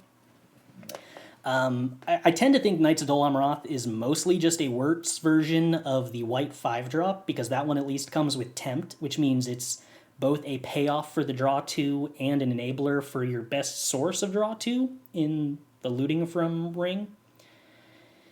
And the stats on Knights is mostly just kind of medium. This card gets more impressive if you end up in some kind of blue deck that has access to a ton of Tempt and is actually trying to be somewhat aggressive, but the rest of blue doesn't really support doing that, so that mostly just doesn't happen. Even in blue-white, you tend not to be, like, aggressive, good at getting up to 2 Tempt on a creature by turn 3, so you can play Knights on turn 4 and attack with it. Mostly just doesn't come together. It can happen if you get a bunch of Birthday Escapes, but even then, casting like turn 1 Birthday Escape, turn 2 2-drop, turn 3 Birthday Escape 2-drop is hard, and if you curve that into turn 4 Knights, you've gone like super deep into the synergy pool, and you still didn't really get hugely rewarded. Mostly just not worth drafting Knights of Dol Amroth decks, in my experience. You'll have better 4-drops most of the time. Surrounded by Orcs is kind of a weird card. This is mostly exclusively a blue-black deck card, in my experience, and is a weird card that gets better in multiples by a lot. I don't think I would ever play Surrounded by Orcs, which you can just view as like 4 mana 3/3 with Mill attached to it. And Mill is weird. Mill is one of those things where the first 18 points of Mill do literally nothing, and then like the next 6 points of Mill win the game. So if your deck can only do like 18 Mill, it's probably not good enough to be worth playing. So I've had a lot of drafts where I picked up like 1 Surrounded by Orcs early as a, well, there's nothing better in the pack, I'll play this if I can get 3 or 4 of it kind of pick. And sometimes it comes together and you end up with 3 or 4 of it and not enough other stuff, and it becomes a reasonable win condition. Other times it's just not worth playing at all. majority of the time, it's not worth playing at all. Where it gets particularly interesting, I think, is that the Mouth of Sauron is like the best card for blue-black, and you can often surrounded by orcs, and the first copy you cast, if you have like 2 or 3 of it, will target yourself to turbo power Mouth of Sauron by increasing the number of instants and sorceries in your graveyard. Then you Mouth of Sauron targeting yourself again, which amasses like 7 at that point, so you now have a 10-10 army. And then your next surrounded by orcs could potentially mill your opponent out, or if you ever get to do like 2 surrounded by orcs in a turn, you can mill your opponent out. It's an interesting way to build a deck that's like all Pelargir Survivor, all removal, a couple Mouth of Saurons, tons of card draw, and like 3 copies of Surrounded by Orcs, and still have a reasonable win con. Also notable that Pelargir Survivor is like the best 2-drop and the best common in the archetype, and that also contributes to the mill plan. So you can actually just do a Surrounded by Orcs deck, but the thing is that you can also do a mill deck that plays 0 Surrounded by Orcs, still plays a bunch of card advantage, still plays a bunch of removal, still plays a bunch of Pelargir Survivors, and then just wins by Pelargir Survivors milling your opponent out after you kill everything they play, and can still play the best blue-black card in the form of the Mouth of Sauron to good effect by milling yourself with just Mouth of Sauron and having played cards on curve, and get like a 5-drop 3/4 plus a 4/4 amass, which is usually just good enough value and tempo to be totally worthwhile. You can also mill your opponent out by draw step pretty often in this format, because with a single Bath Song, shuffling stuff back in your deck, which isn't terribly hard to pick up hyper aggressively, since it's one of the best pieces of card draw in an archetype that wants card draw anyway. And 2 Bath Songs goes a long way towards going completely infinite. Interesting, since there's a lot of card draw in blue, I guess because those spells are more in the control archetype. In regards to Knight of Dol Amroth, and the problem is that Knight of Dol Amroth is mostly good in like an aggressive shell, where you are putting the 4th counter on it on curve, which means, for the most part, in order to do that, you kind of have to have a way to draw a card for free on turn 4. And the only real way to do that is with the ring. And it's very difficult to be attacking with the ring unless you are an aggressive deck, and it's very difficult to play card draw as your top end, like Lorien Revealed or Arwen's Gift in an aggressive deck, because consistently playing an aggressive curve often means that if you then on turn 4 or 5 play card draw, the cards that play well aggressively on curve aren't cards that play well to recover the board state after you took off time to cast a card draw spell. So yes, Arwen's Gift and Lorien Revealed and other blue card draw spells work with the draw 2 Knights of Dol Amroth kind of theme, but Knights of Dol Amroth as an aggressive card doesn't support the card draw spells, and you want your synergy to go both ways for the synergy to be meaningful. Most of the other draw 2 payoffs, specifically the ones that make creatures, are good defensive cards, and therefore work well with Arwen's Gift and Lorien Revealed in terms of providing you the tempo to slow your opponent down and turn the game around with card advantage and answers. But Knights of Dol Amroth and the white 5-drop that gets +1/+1 counters both just don't do that well enough. They are not ways to play from behind efficiently. They are ways to be ahead and continue to snowball being ahead, which just isn't what blue does well in this format. Lastly, Willow Wind, and I guess we'll do Lorien Revealed too, because that is another card that you don't mind playing on curve. Willow Wind, shockingly one of the cards that I have thought pretty good in this format. Specifically, Blue is pretty reasonable at stalling out the board and removing the stuff that the opponent can play that can attack, and then converting card advantage and efficient spells into killing your opponent. And Willow Wind is perhaps one of the best pieces of top end at stalling out the board. It is a really good blocker, 3/4 stat line wise, blocks the majority of attackers other than the biggest stuff. The fact that it's flying means that it can answer spirits and stuff. If the rest of the board is gummed up, it's really hard for your opponent to ever block a 3/4 flyer, so you can pivot to the point where you actually start killing your opponent with it. 1 to 2 copies of this card rarely actually disappoints in a blue-black deck, and helps you stabilize more often than I would have expected for this, like, quote-unquote low amounts of stats for 5 mana in the format. But, like, the typical stat line of the average creature in this set is such that 3/4 just weirdly feels a little better than normal. And Lorien Revealed is just an absolutely stellar card, probably the premium common next to Pelargir Survivors. You do mostly want to be defensive with this card rather than aggressive, but I think the majority of blue decks tend to want to be defensive rather than aggressive to begin with, and typically have the tools to be good at being defensive rather than aggressive. And Lorien Revealed is a pretty cool card because in addition to being a cost-efficient way to get really ahead on cards, it also means you can play fewer lands, and the fact that you can cycle it means that there's really no such thing as too many copies of this, really.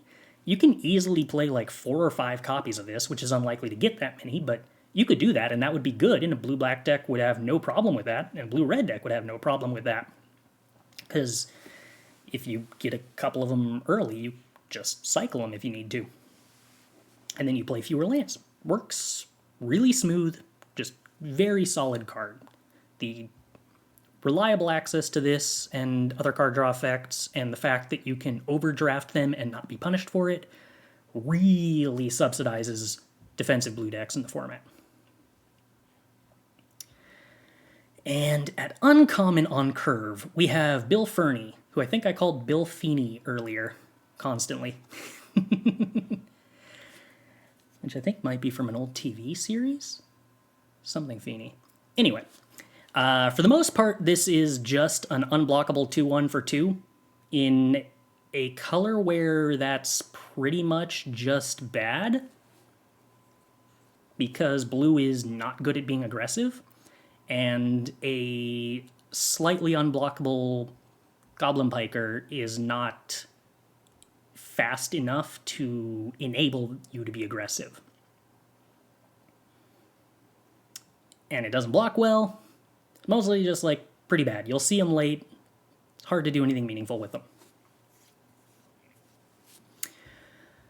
Elrond, Lord of Rivendell.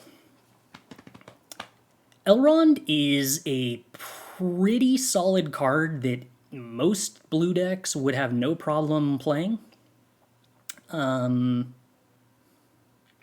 It's not stellar, and the fail condition outside of blue-green decks is that it's a 3-mana 3/2, and usually that scries when it ETBs.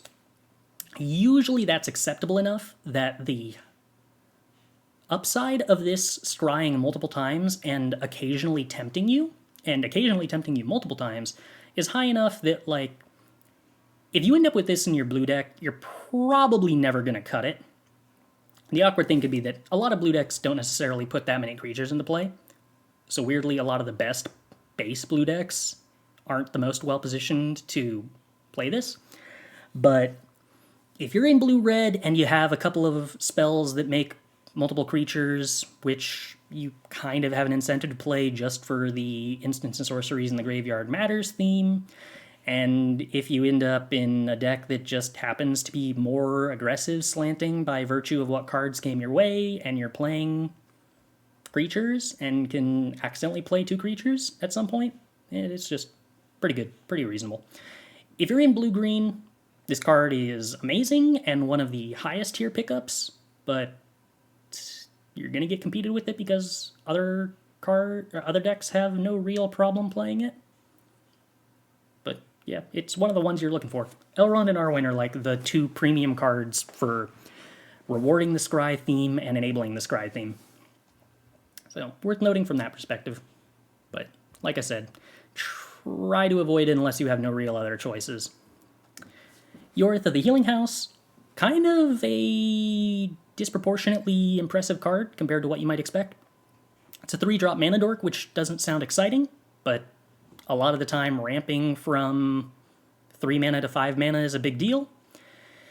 And as far as enabling defenses go, a 1/4 does an amazing job blocking pretty much all Ringbearer attacks until they hit 3 instances of Tempt, which a lot of decks take a while to do. And 4 toughness is kind of the critical spot in this format to block most of the aggressive on-curve creatures, of which 3 3s and 3 2s tend to be the predominant stat line until 4 mana. So Yorith just tends to prevent a lot of damage while ramping you. Much better because of the nature of how it ramps and how it's expensive and how it blocks well to use Yorith to hold up instant speed spells, as opposed to like immediately playing Yorith and then tapping out for Lorien Revealed. But you have the freedom to do that relatively frequently. And if you are tapping out Yorith to cast Lorien Revealed, usually it's with the idea that you're probably safe.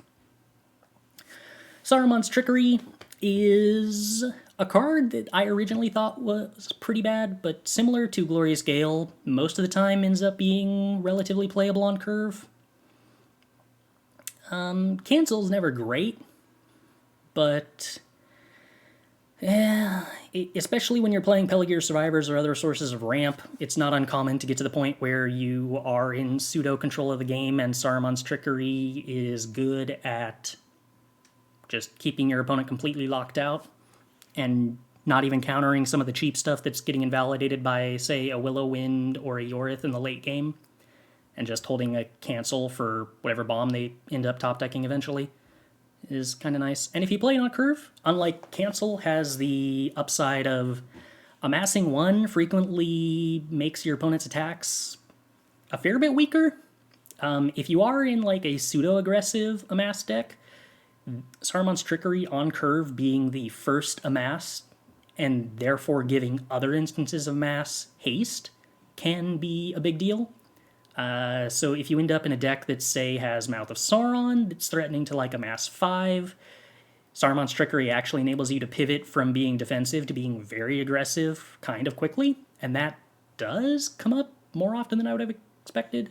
Blue-red also can frequently start amassing really fast in big chunks. And that's reasonable. This still isn't like a crazy high priority card because it's still kind of hard to cast unless you're truly in 2 colors, and a lot of the time, if you're in blue-black, you end up with incentives to splash into blue-red for some of the Spells Matters cards, but that makes it comparatively a lot harder to play double blue.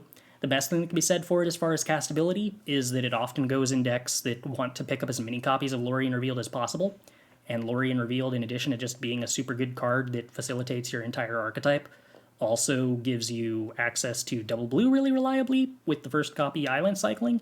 So, compared to a lot of sets, this is less tricky to cast than you would expect if you are a Lorien Revealed kind of deck.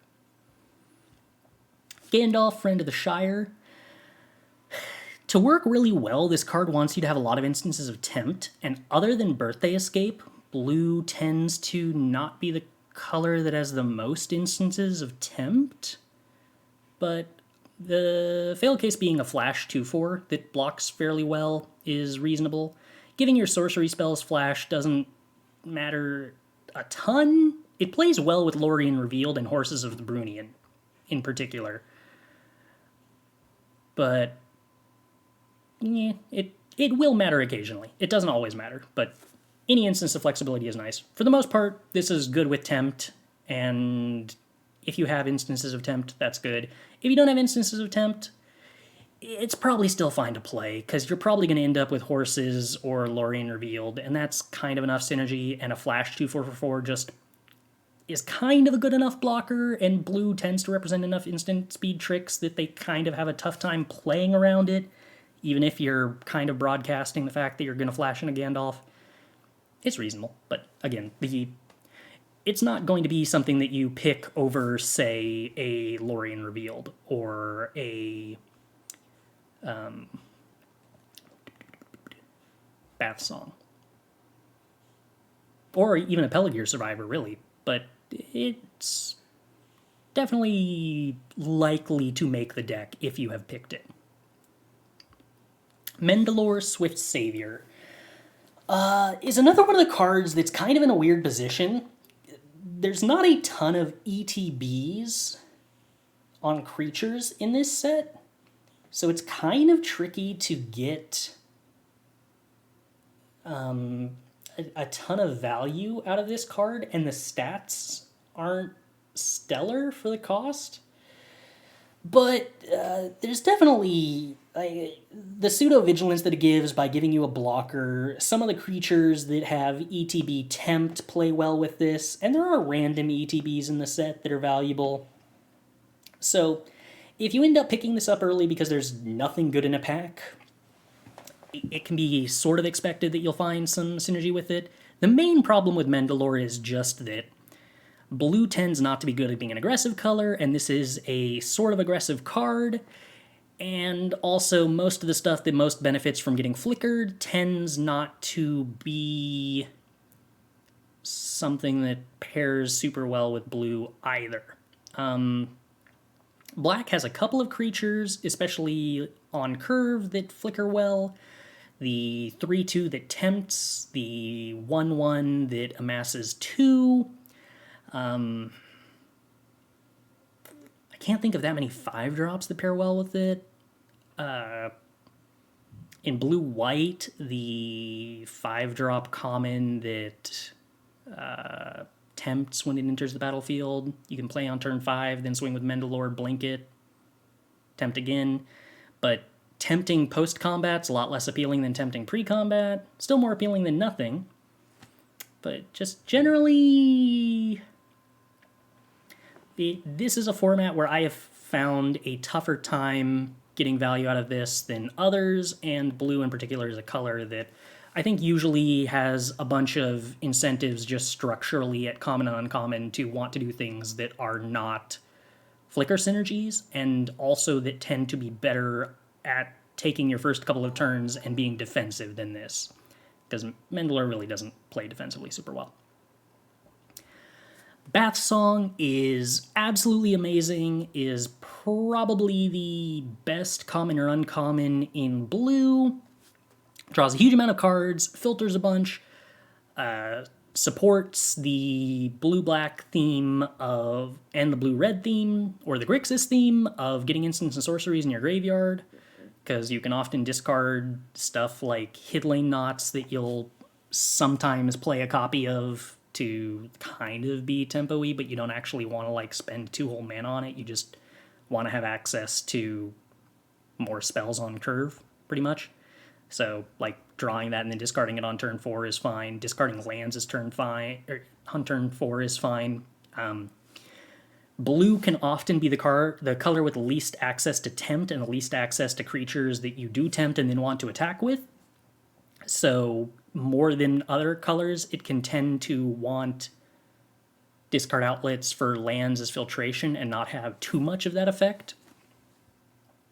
And then, if you are playing a control deck, the ramp portion of this card and the shuffling a bunch of spells back into your deck to win the mill game are both very, very, very powerful. And the shuffle any number of target cards is a legitimate win con, which all comes together to make Bath Song just a card every blue deck wants, and the best defensive blue decks, in my opinion, want quite a lot.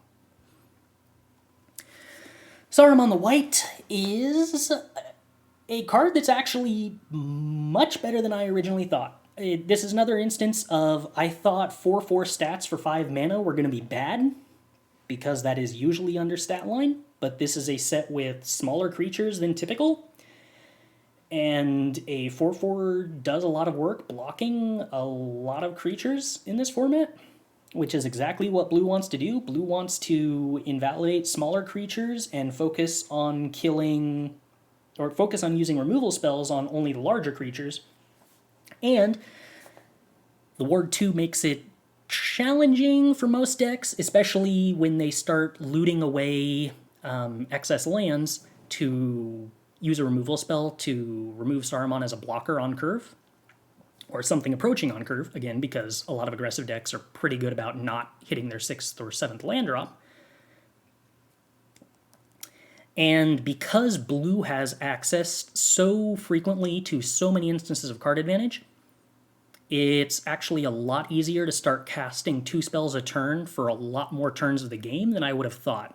Especially because blue is so good at playing sorcery speed 2-drops like Pelagear Survivor and Bewitching Leechcraft, which means that starting on like turn 7, you can go Lorien Revealed into Bewitching Leechcraft pretty frequently.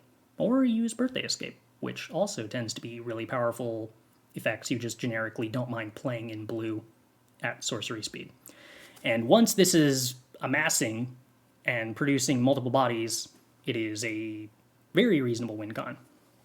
Weirdly enough, I've had decks where I actually wanted Willow-Wind for the insurance against flyers and the immediate scry more than Saruman, but both tend to just be pretty reasonable in blue decks in general. It's just, again, a matter of if your initial impression of this card is that it's very bad because it would be bad in most sets, I agree.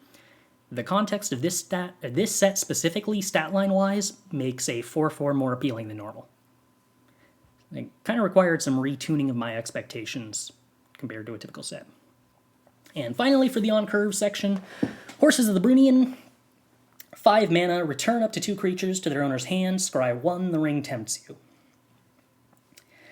I was initially conditioned to think this was not going to be a super impressive card. I thought it would just be a fine, reasonable card. But a couple of factors combine to make this actually just very good. The scry is nice. Technically, that's beneficial for the blue-green scry synergy, but again, I tend to think that's actually not very critical. If you're in the blue-green deck, value that very, very highly. But again, caveat, try not to be in the blue-green deck. The ring tempts you. Very good. As many instances of that as you can get are excellent. Frequently in blue, if you can build a late game deck that tries to get up to 4 tempt, 1 Pelagear Survivor at tempt 4 can be a way to close out a game while being super safe and defensive. But again, blue often can be pressed for instances of tempt if it doesn't end up with a bunch of extra birthday escapes. And horses is one of the better ways to get you up to tempt 2, and that's just really powerful. But largely, return 2 target creatures to their owner's hands just ends up being way better in this set than you would have typically thought. And the main reason for that is armies. And when your premier set of removal in blue is Bewitching Leechcraft and Glorious Gale, both of which miss almost all sources of army production, a lot of the problems you run into in blue that you need to solve, in a similar vein to Isolation at Orthanc, is what do I do about large armies or creatures with +1/+1 counters on them? And Horses of the Brunian is just excellent at dealing with those. You also can frequently bounce your own creatures because there's a lot of removal that hits stuff enchantment-wise, incidentally, which, is fun. But for the most part, you just are trying to do the thing where you drew more cards than your opponent, and you're trying to do multiple things with the mana you have access to, and Horses of the Brunian kind of slows down the opponent frequently enough and gets you to that point where you're casting 2 or 3 spells in a turn and leveraging superior card advantage pretty fast. And again, hitting an army or hitting other random tokens tends to be actual card advantage pretty reliably in this format. So, very, very good card. Usually no such thing as too many copies of it. You're not likely to get the 3rd copy, and the first 2 tend to be just totally worthwhile. So as for the off-curve parts of blue, we have Deceive the Messenger, a card I would typically say you're not unhappy to have. In a lot of color combinations, this would be an interesting combat trick. Buffs an army, potentially makes a 1/1 if you don't have an army that can do a surprise block and wins another piece of combat. Most of the blue decks that I have drafted, that kind of doesn't work as well as you would like. But it tends to be because you can end up with blue-black decks and blue decks in general that just don't quite have as many creatures to do the blocking with high enough power to, like, threaten to kill a creature in the first place. Blue-black is... You can end up with some pretty decent 3-drops sometimes that will, like, threaten to have 3 power, and then Deceive the Messenger is pretty reasonable on, like, turn 4 or something, but it's a little less than reliable, and you'll end up with some that you just don't play. But if you do play it, it's not terrible. It'll occasionally have use. The more creatures you have and the more you're about committing to the board, the better this card becomes. So, evaluate with that in mind. Don't draft it terribly highly, because you'll probably not so frequently want more than one, and you'll probably get one for free. Hidlane Knots. I've had a weird relationship with this card. It's not bad. The main problem is that because blue wants Bewitching Leechcraft and wants Glorious Gale and wants Pelagear Survivor, you actually, if you're hyper-aggressively drafting 2-drops, end up with, like, almost as many good 2-drops as you need in blue kind of frequently. And I will pick up Hidlane Knots just to have more stuff in blue, but in my experience, this tends to be a kind of dirtily on-curve tempo card. And not even really a tempo card, because it doesn't affect board development. It just, like, saves you life. And blue doesn't really need to spend its early turns spending mana to gain life. Even if it's spending mana and not a card, because Hidlane Knots replaces itself and fixes in a sense by scrying, you're just so much more well-suited early on to spending mana in any way that develops the board when you can get it, that, like, this is fine. And it puts an instant or sorcery into the graveyard, which is nice for blue-red and blue-black in different ways, and all of that's cool. You just usually rather have something that actually develops the board. And if you don't get that, then Hidlane Knots is respectable, but I think you should be trying pretty hard to get enough stuff that you don't need to play Hidlane Knots. But if it's a choice between Hidlane Knots and nothing, then having Hidlane Knots, or drafting Hidlane Knots, can be respectable in terms of giving yourself the out of playing Hidlane Knots to increase the curve. Because a lot of the times, if you Hidlane Knots their 3-drop or whatever, or some aggressive creature and prevent an attack, that little bit of life can be the difference. But yeah, the draw card, the scry 1, matters less when you're the color that has access to Arwen's Gift and Lorien Revealed in Bath Song. Weirdly, other colors, like green, might have wanted it more, but it's not a green card, it's a blue card. You can kind of do better. Soothing with Smeagol. This is a card that I feel like should actually be pretty reasonable. Bouncing creatures for kind of low amounts of mana is something this color is okay with because of the card advantage. Tempt is good. The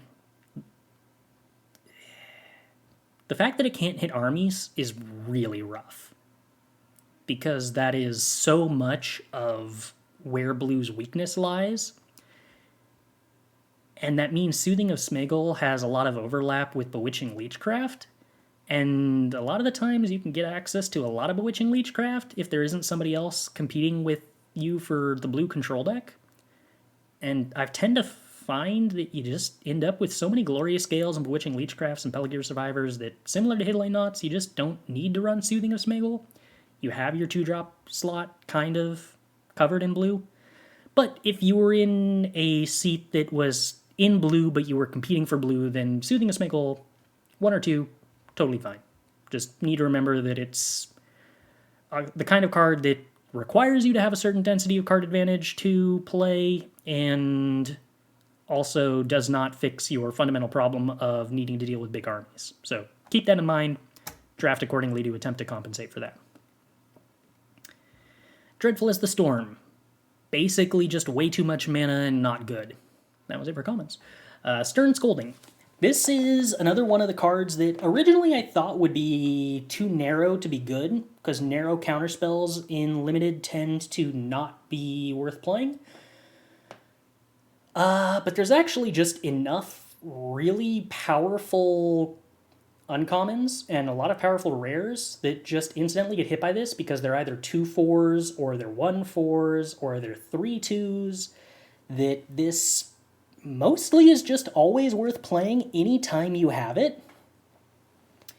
Because it will be useful eventually, and pretty useful at that, and starts doing the thing where you cast 2 spells in a turn much earlier, and that's just so powerful to have access to in Limited. That, yeah, this has gone from card I basically thought wasn't playable to card I now think is actually kind of excellent. Council's Deliberation. This is the opposite. This is a card I originally thought was amazing that is instead kind of just not that good. For the most part, most of the scry synergies aren't really worth going for. With the exception of Elrond, most of the stuff that scries has the opportunity cost of being slightly worse than other cards in that sort of niche. Arwen's Gift is probably the card that scries that is the most reasonable to play without opportunity cost. Horses of Brunian's also pretty good. So if you have an Arwen's Gift or you have a Horses, then Council's Deliberation becomes more impressive. But ultimately, I tend to find you don't need to pick this very highly, because even then, it's largely worse at its job than just being another Arwen's Gift or being another being another Lorien Revealed specifically. Again, hypothetically fine in green-blue elves, but that deck's not terribly good, and the big drawback is that you're supposed to play Council's Deliberation on curve, and then get to recoup the card advantage when you play your scry thing on curve. And that's just a bad idea, because you should be spending your on-curve turns interacting with your opponent's development, either by developing yourself or actively removing their development. You don't want to spend your developing turns falling behind, because that's a lot of turns of being behind to then let your opponent exponentially snowball their advantage in. Much better to, as a fundamental plan, spend the early turns keeping up or getting ahead if possible, but that's probably not going to happen in blue very easily, and then spend your later turns in the range of 4 to 5 getting ahead on cards, and then following that, casting multiple spells a turn. And Council's Deliberation just doesn't play into that super well. And that is it for everything here. Weirdly enough, blue actually not so much of an off-curve color as normal, because more of your stuff like Saruman's Trickery and Isolation of Orthanc that would normally be off-curve instant speed interaction actually just tends to be stuff that you're happy to play on curve, which is cool. Alright, for black, we have on curve Haunt of the Dead Marshes. Haunt of the Dead Marshes is probably a card that I actually have less experience with than it deserves. This is a pretty reasonable card. It's got Scry 1, but weirdly enough, doesn't really fit into the blue-green archetype, because the blue-green archetype is pretty bad at sacrificing Haunt repeatedly, and is also not a very good archetype at splashing. and also isn't an archetype that really benefits from scrying one early. So you kind of have to just remove from your brain all the associations with scry that you have formed in this set if you have begun to associate scry with elf with blue-green. Because this is an elf, and this scries, but it's not really a blue-green card, and this is just back to scry being a generically good effect. So, the white-black decks that have sacrifice themes like this, the green-black decks that have sacrifice themes like this, decks that play Lash of the Balrog like this, and decks that just want mana sinks like this. It's also just, there's a lot of X1s in this format, and there's a lot of ring bearers you don't mind blocking, and 3 mana to get this back and scry 1 is not crazy hard to do. So you can actually just get value out of this pretty reasonably. Almost every deck, other than like really aggressive decks, but anything that's trying to be grindy or dirtily in any way, doesn't really mind playing on to Dead Marshes, just as a random one of.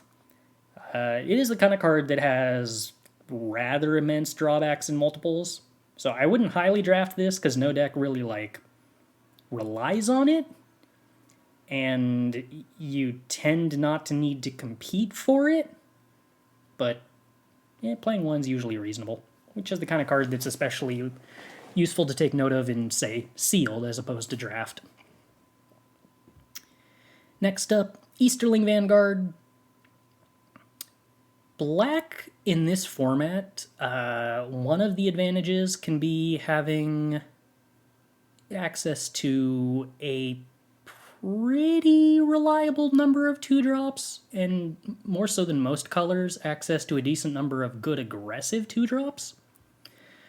Easterling Vanguard is sort of foremost among them.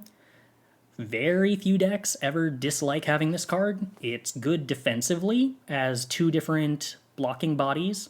It's good aggressively as a 2-1 that's very hard to block. It's good with sacrifice themes.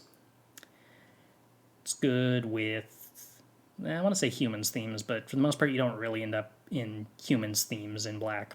I did end up with a red-black Erkenbrand deck at one point that just randomly had a fair number of humans, and Easterling Vanguard was pretty reasonable in that, but it's not like the plan necessarily. Mostly this is just, it's important to fill your curve at the 2-drop slot. That is one of the things you are most competitive for in this limited format while drafting, and Easterling Vanguard does that for basically every deck in a way that is at least acceptable. Mordor Muster, sort of a very similar thing to Easterling Vanguard. This is a way to have access to more on-curve 2-drops that affect the board, allow you to be slightly defensive. If you are aggressive, the fact that this gives you an amass token on 2 and lets you do other amass things on 3 with pseudo-haste is a big deal. So the fact that this is kind of just a 1/1 for 1 that cantrips, which normally isn't the most exciting aggressive option in Limited, in this case actually kind of is a pretty reasonable aggressive option in Limited. Works for blue-black and Grixis spells matter in the graveyard theme, and mostly just is very rarely ever bad. Morgul Knife Wound. Similar to the blue enchantment removal spell, this was one of the cards that I kind of viewed as, like, not a real removal spell. But it kind of is. This is actually more of a real removal spell than I had originally thought. Not a good removal spell for a deck that's aggressive, because it doesn't actually remove a blocker ever. It mostly just dictates to the opponent what creature they will use to chump block next. But if you are defensive, this basically removes an attacker for 2 mana. Very few attackers have more than 3 power. And even then, if you shrink a 4/4 to a 1/4, it is pretty close to functionally removed in this format. It's not the best at removing armies, but it makes it pretty hard for them to keep an army around while you are remotely competing with their life total, and the fact that they need to get an army up to like a 6/6, which requires a lot of time commitment before the army actually threatens you all that much, is nice. It's just mostly it buys a lot more time and answers things in a way that's an actual one for one a lot more frequently than you would expect from most sets. But again, it very strictly for defensive decks, not for aggressive decks. Nasty End. That's not an on-curve card. I don't need to review it yet. Mortal Knife Wound also wasn't. I forgot we were doing that. Dunland Crabane. 3 mana, 1/1. Amass 2.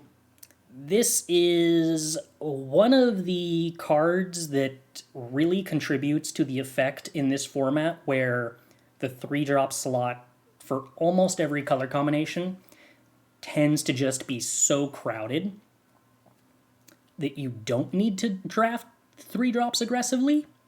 But this is excellent for any aggressive deck that has access to amassing on 2, which, surprise, in the same color, all aggressive decks have access to Mordor Muster or Easterling Vanguard or March of the Black Gate, so a lot of the time you can amass on 2.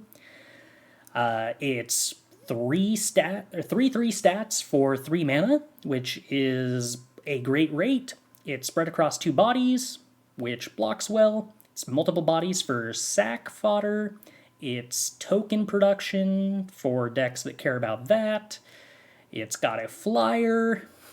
This just does everything pretty well, and the only downside is that there's a lot of good 3-drops, and this is one of them, so don't have too many 3-drops, because you can't play them all. Mordor Trebuchet. Perhaps the strangest card in terms of, like, it's good. It's good in a way that requires synergy. Basically, you need goblins and orcs to make this card good. Most decks that are in black have access to a good amount of goblins or orcs. If you care about token production, this is better. If you care about being aggressive, this is better, because it's not super great if you don't want to be aggressive. But it is always a good defensive card. So if you are trying to do a thing where you are being aggressive and your opponent's deck is also aggressive, then as long as you have orcs or goblins, then it's great. It slows down your opponent and attacks at the same time, which kind of makes it like a 2/1 flyer with vigilance. But it does have a fail case of being not aggressive at all, depending on your deck, and that's kind of tricky to draft around, so keep that in mind. This is another one of the cards you don't have to draft too highly, because for the most part, you'll probably have enough 3-drops, but if you get them, they're good a lot of the time. Just be cautious that you're paying attention to how many goblins and orcs you have, because I have absolutely drafted decks that had 2 Mordor Trebuchets and then realized I did not have anywhere near consistent enough ways to enable them, which can be especially awkward in red-black decks that want to be aggressive. The Black Breath, which actually is a card that I would consider kind of playable on curve. This is weirdly great. Like, every deck, regardless of whether it's aggressive or not, in black, totally doesn't mind having 1 copy of this. This format has a lot of X1s that you can get a removal spell out of Black Breath plus Attempt, which is just good, and a lot of the times you can get more than a 1-for-1 out of Black Breath plus Attempt for 3 mana, which is amazing. And a lot of times you can get into a position where you play Black Breath to shrink their creatures pre-combat, just to not give them any good blocks, and get Attempt, and that's just great. And you can also play it post-combat, after an attack where you were representing a trick, and then get a like 2 for 2 that way, and that's great. Black Breath is just a card that if you are paying attention will tend to give you access to way more plays than like first glance might lead you to believe. You can also get into a lot of positions where bluffing Black Breath by attacking into a 4/4 with a 3/2, if your opponent also has like 2 1/1s, can get your 3/2 through their 4/4 with like no other commitment whatsoever, and you don't even have Black Breath. Which is to say, if you're playing against a good player, Black Breath can, in a lot of situations, be a card that you can very productively block. Very productively bluff.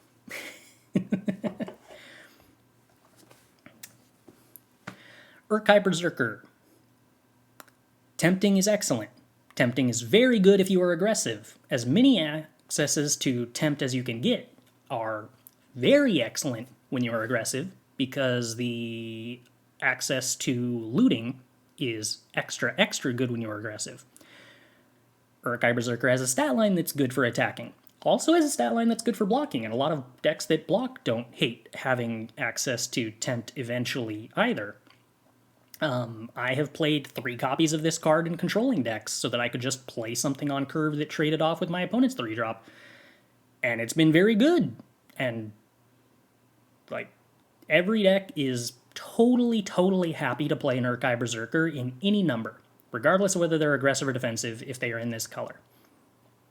Which is yet more cards that mean, despite the fact that this is very good and desirable and you don't dislike playing it, also means you have to draft it a lot less highly, because you're, just by virtue of the number of good 3-drops in the pod, going to end up with enough 3-drops in the pod, and if you draft them highly, you will have too many and can't even play all of them, and then you're going to lack cards on curve in other places.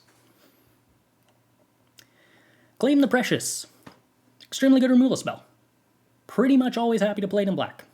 Tempt is great. Destroy creature is great. Sorcery is a bit of a downside. Double black does mean you can't splash it, but very good. Answers armies, which can be a problem for blue. Hint, hint. And is a card that, again, you don't necessarily hate playing on curve if you are a defensive deck. You do hate playing it on curve if you're aggressive, though. That should be noted, despite the fact that I'm including it in this on curve spot. I did mention with the Black Breath that like I was including it on curve because a lot of the time it is actually just something you're totally fine playing on turn 3 by virtue of this format having a lot of X1s. I think I mentioned that. Mentioning it again just in case. Mirkwood Bats. Excellent card. Perhaps easy to underrate this, because I think I was somewhat high on this card originally, and it turned out to be better than I was expecting. 2/3 flyer gets through a lot of stuff randomly, and though you might think 4 mana is a lot to spend on only 2 power in the air, this card does a lot of damage in almost every deck. Pretty much every token you make is going to do 2 damage, whether that's immediately or later. Food tokens will produce a 5-point life swing between the life you gain to buy time to chip in with Mirkwood Bats and the entering and leaving trigger off Mirkwood Bats, draining your opponent. Plenty of decks make lots of 1/1s, white-black in particular, and your chump blocks turning into 2 points of burn is great. Works well with the mass, especially if you have a couple of random instances of a mass that chump block. Good card. Better than you expect. Wild that it's a common. Lot of Abzani decks that just happily play like 3 Mirkwood Bats. Only problem with Mirkwood Bats is that it's kind of weird that there are a lot of good 4-drops in black and in the set in general. A recurring theme. Snarling Warg. Another just generically very solid creature. Oftentimes a 4/4 for 4, which is a good stat line, and 4/4 with Menace is an even better stat line. Good aggressive. Pretty decent stats for being defensive, honestly. But, again, draft with caution. 4-drops and 3-drops are not where you necessarily need to be super concerned about hitting a playable quantity, because the average draft will do that automatically. Torment of Gollum. Kind of excellent. Only time you would ever cut this is if you have too many 4-drops, which happens a lot. Recurring theme. But getting the opponent's best card out of their hand while you make a 2/2 is such a step up over most sort of limited Thoughtseize effects that the disparity between how much I normally hate those effects and how much I like this one is kind of shocking. Normally I would think a 4-mana 2/2 in an aggressive deck is pretty bad, but a lot of the time in aggressive decks, that on-curve amass 2 with haste is the difference between your army token being able to attack through a blocker or not. A lot of the times your opponent will play like a turn 4 4/4, and Torment of Gollum will mean that you get to take their next play out of their hand, and your 3/3 army upgrades to a 5/5 and just sails right over the 4/4. Or if you're being defensive, your Torment of Gollum can trade with their 3-drop attacker and also remove a card from their hand, and that's just a 2-for-1. Just way more oomph than you would expect. Kirith Ungol Patrol.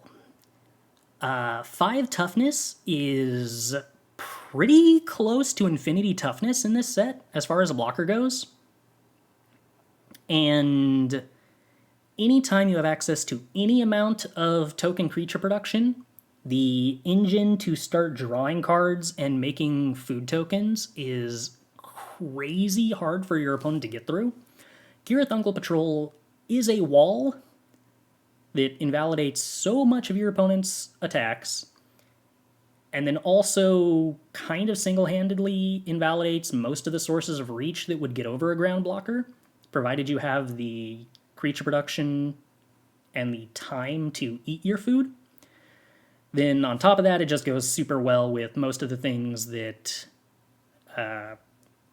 care about token production in the Abzan colors. Stuff like Mirkwood Bats is super great with Kirith Ungol Patrol, making food pretty much every turn, gaining you a bunch of life, stonewalling the opponent. Real strong. Notably, can be kind of tricky to fuel some of the time. Haunt of Dead Marshes is one of the cards that pairs really well with it. Black-white is probably the color that's best at just finding fodder to fuel it. Green-black seems like a food deck at first glance, but green is not necessarily good at making creatures in kind of a go-wide way that's easily disposable. So if you're in a green-black kind of archetype, which I found most green-black decks really just tend to be white-black decks with a green splash, but if you're in that archetype, it's worth noting that that is the archetype that perhaps most wants Haunt of Dead Marshes as a kind of somewhat irreplaceable piece of the sacrifice puzzle. That and Oath of the Grey Host really tend to be.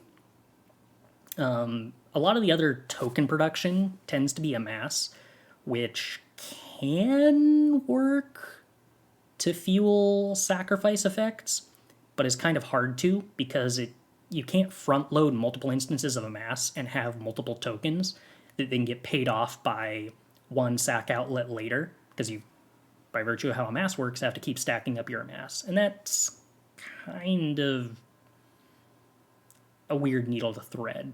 But like I said, most green-black decks tend to be green-black-white decks, really. It helps that green has access to pretty good fixing in the form of the food Lay of the Land, which also tends to just work with the tokens theme anyway. And then Troll of Khazad-dûm. This is... We're going to get to the green-black uncommon edict effect that reanimates something when we go over the multicolored cards. But it's worth noting that that card and Troll are amazing together. as far as like an on-curve thing goes, is like one of the most powerful things you can do in green-black. And perhaps one of the strongest draws to that color combo. If you can draft like 3 Trolls of Khazad-dûm and 2 of that green-black Edict, it is really easy to cycle Troll on turn 1 or 2 or 3, then play like a 2 or 3 drop creature, then turn 4 Edict them, sack some creature you don't care about, like half of a Dunlin Crabane or an Easterling Vanguard, and still have kept up completely on board states, removed one of your opponent's things that they played on curve, and also have a troll in addition to all of that. Real strong, perhaps the strongest draw to green-black. Only flaws, it relies on an uncommon, but relies on an uncommon that is typically a little underdrafted. But also, this is just another card that... there is a weird flaw with the cyclers that cost 6 mana. And that is, if your deck has access to enough instances of Tempt and you're trying to be aggressive, you tend to be pretty good at not needing to hit your 6th land drop, and you get to build your deck with kind of a lower curve with the expectation that you're like not going to make your 6th land drop.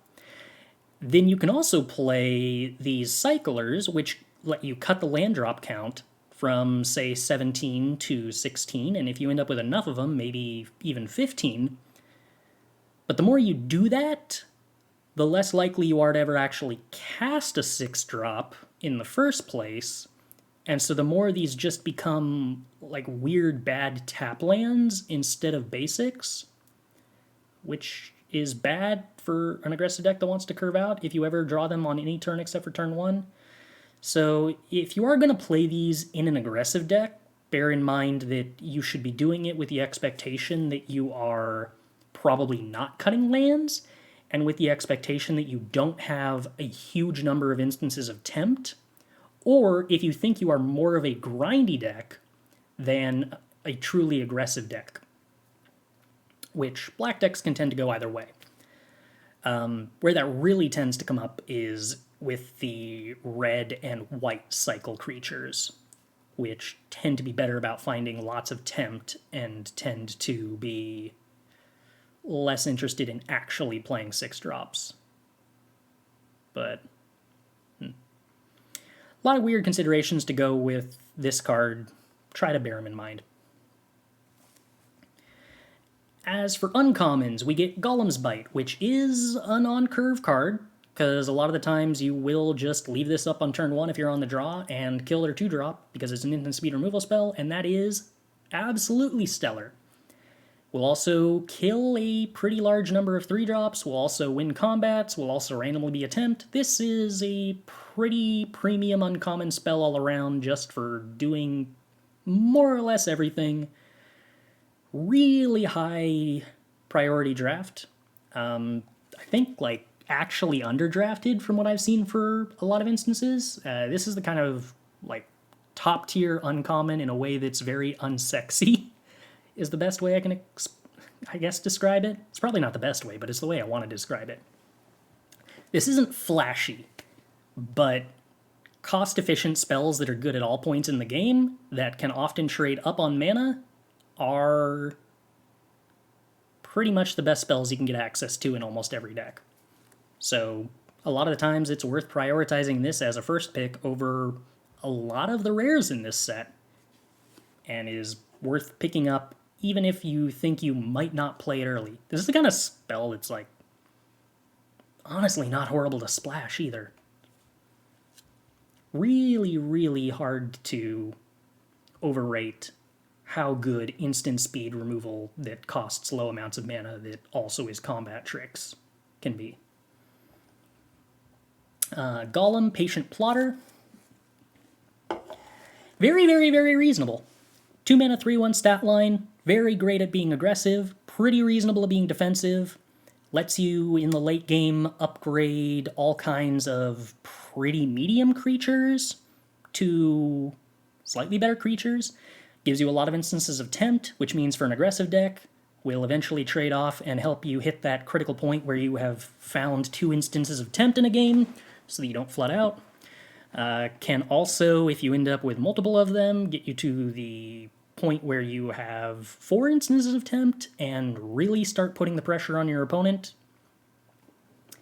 Just a very good card all around. Score bag of Minas Morgul. Not very good. In fact, nearly useless.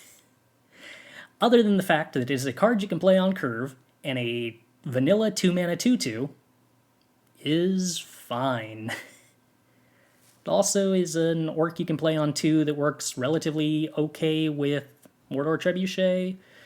Has some synergy with like sacking itself or some other cards to create treasure tokens, and can be okay if you are going to attack with an army and then sack it and make another smaller army to draw a card. Just like, okay. It's mostly just not like super good, but most decks are so desperate for 2-drops that you're not unhappy to have a 2-drop. And there are also a lot of times where you just have random synergies for like, hey, legendary creatures are good. This is a bad creature, but it's a legendary. Cool. And that'll just randomly be very useful occasionally. Especially for stuff like Nasty End, if you have incentives to play that card. But, you know, mostly not worth drafting early. It's common filler tier that you shouldn't fall into the trap of thinking this is better than it is because it's an uncommon. It's common filler, and it has some random synergies for being legendary occasionally. March from the Black Gate, on the other hand, is the kind of card that is absolutely busted and can win games completely on its own. It's not necessarily the best card in the world at being defensive because it wants you to attack with your army every single turn, and an army that is attacking every single turn is contrary to popular advice about the best form of defense, not good defense.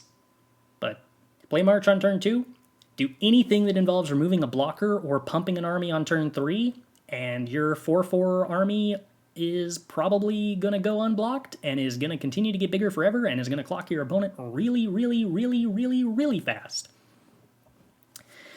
The perhaps most important part about playing March of the Black Gate is remembering that although it seems like an army in a can, in that it provides the army and grows the army on its own, you do actually still want a lot of other cards that amass, which maybe that's not completely unintuitive, but the idea being, if they remove your army, you want to be able to make a new army to continue getting value out of the enchantment.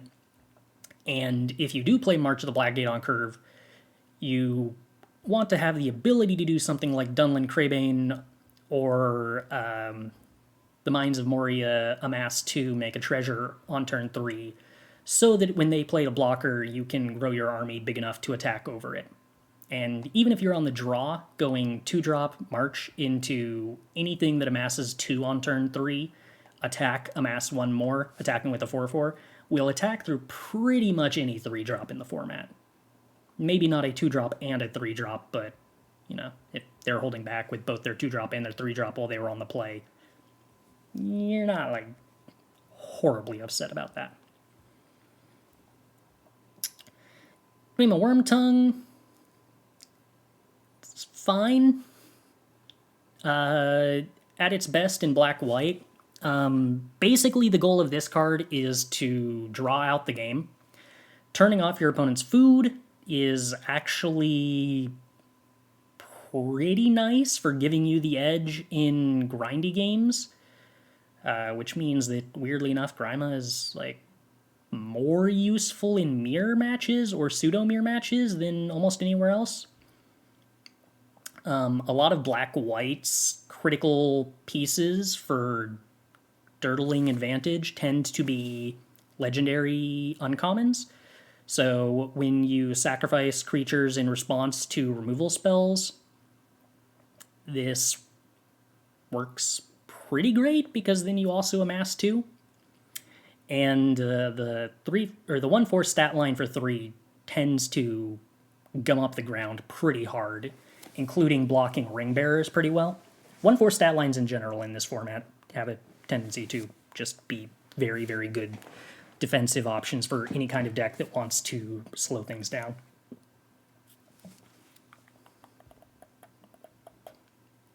Next up, Nazgul. A kind of weirdly unique card in the set, in that, like, these cards are exponentially good. Every Nazgul you have makes the next Nazgul even better, with the singular exception of, like, the more Nazgul you have, likely the more overloaded on 3-drops you are. But even then, because every Nazgul tempts when it enters the battlefield and buffs every other Nazgul, they just go exponentially huge. It's not very hard for 2 Nazgul to get up to being like 5/6s that attack so insanely powerfully. And then you just can stack other random instances of tempt to also be nuts. And the first Nazgul on its own is a 3-mana 2/3 with Death Touch that tempts when it DTBs, which is great, and also gets bigger every other time you tempt, which is even more greater. This is like one of the cards, is so frequently cards that benefit from drafting multiple copies of them will be like high-risk cards where the first copy, if you don't end up with any other copies, are actually just like bad and you don't want to play it and you missed on that pick. Not the case here. The first copy of this card is just excellent, and every other copy is excellent squared or cubed or such and such and such. Which also means you're very, very, very, very unlikely to get multiples, because every other black player has a strong incentive to draft them just with no investment cost whatsoever, but it's cool when you get them.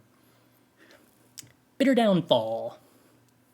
It's not as good as it looks, and mostly is worse than Claim the Precious. It's unconditional removal for 4 mana that does 2 damage to your opponent, so like no deck ever really dislikes this, but the costs 3 less effect mostly never matters unless it's like dealing the last 2 points of damage to your opponent, in which case, cool, nice upside to have, but mostly flavor text. And for the most part, this is mostly just like 4 mana removal with a small bit of upside. I don't know that that's actually enough of an improvement that it's worth upgrading it from like what I would view a typical common power level to be, but it's here. It's totally fine. Gothmog. Excellent. This card's crazy busted. 3/3 is a totally real creature. Amassing Orcs 1 with Death Touch is super good, and this is a color that has a pretty good time making tokens randomly, especially if you end up in black-white. And if you make a couple of Flying Spirit tokens with Death Touch, your opponent is going to have a really, really, really rough time. So just the base rate of this card is stellar. Rond! Totally reasonable card if you're just linearly aggressive, which tends to make it more of a black-red card. But hey, you're gonna know if you're an aggressive deck. White-black is usually more about dirtling. Red-black also usually... Black-white and black-green tend to be more about being aggressive if the curve out of a particular game suits them. They can pivot into that role, but they're more frequently about trying to kind of gain value over time. So they're less likely to want Grand in a typical game, but probably aren't going to say no to Grand in a typical game if Grand is what they have, just less likely to draft it highly. Red-black is the one color that, like, Grand is typically very good in. You almost always have an army to make it able to attack for free, and if you don't have an army, you usually have access to something to crew it. Especially if you have access to a lot of tempt, which means you're not flooding out, which means you're usually playing a creature, which means you probably have a summoning sick creature to attack. Then Grand's kind of just a 5/5 trample for 4, and that's very low cost. Oath of the Grey Host, pretty much just excellent. So it is worth noting, Oath of the Grey Host is kind of slow and does not really do much to contribute to the board the first turn and a half that you play it, which means you do need to be interested in dirtling to get the most value out of this, and you do need to have a curve out that supports dirtling by consistently playing 2 drops and 3 drops that don't fall behind on board.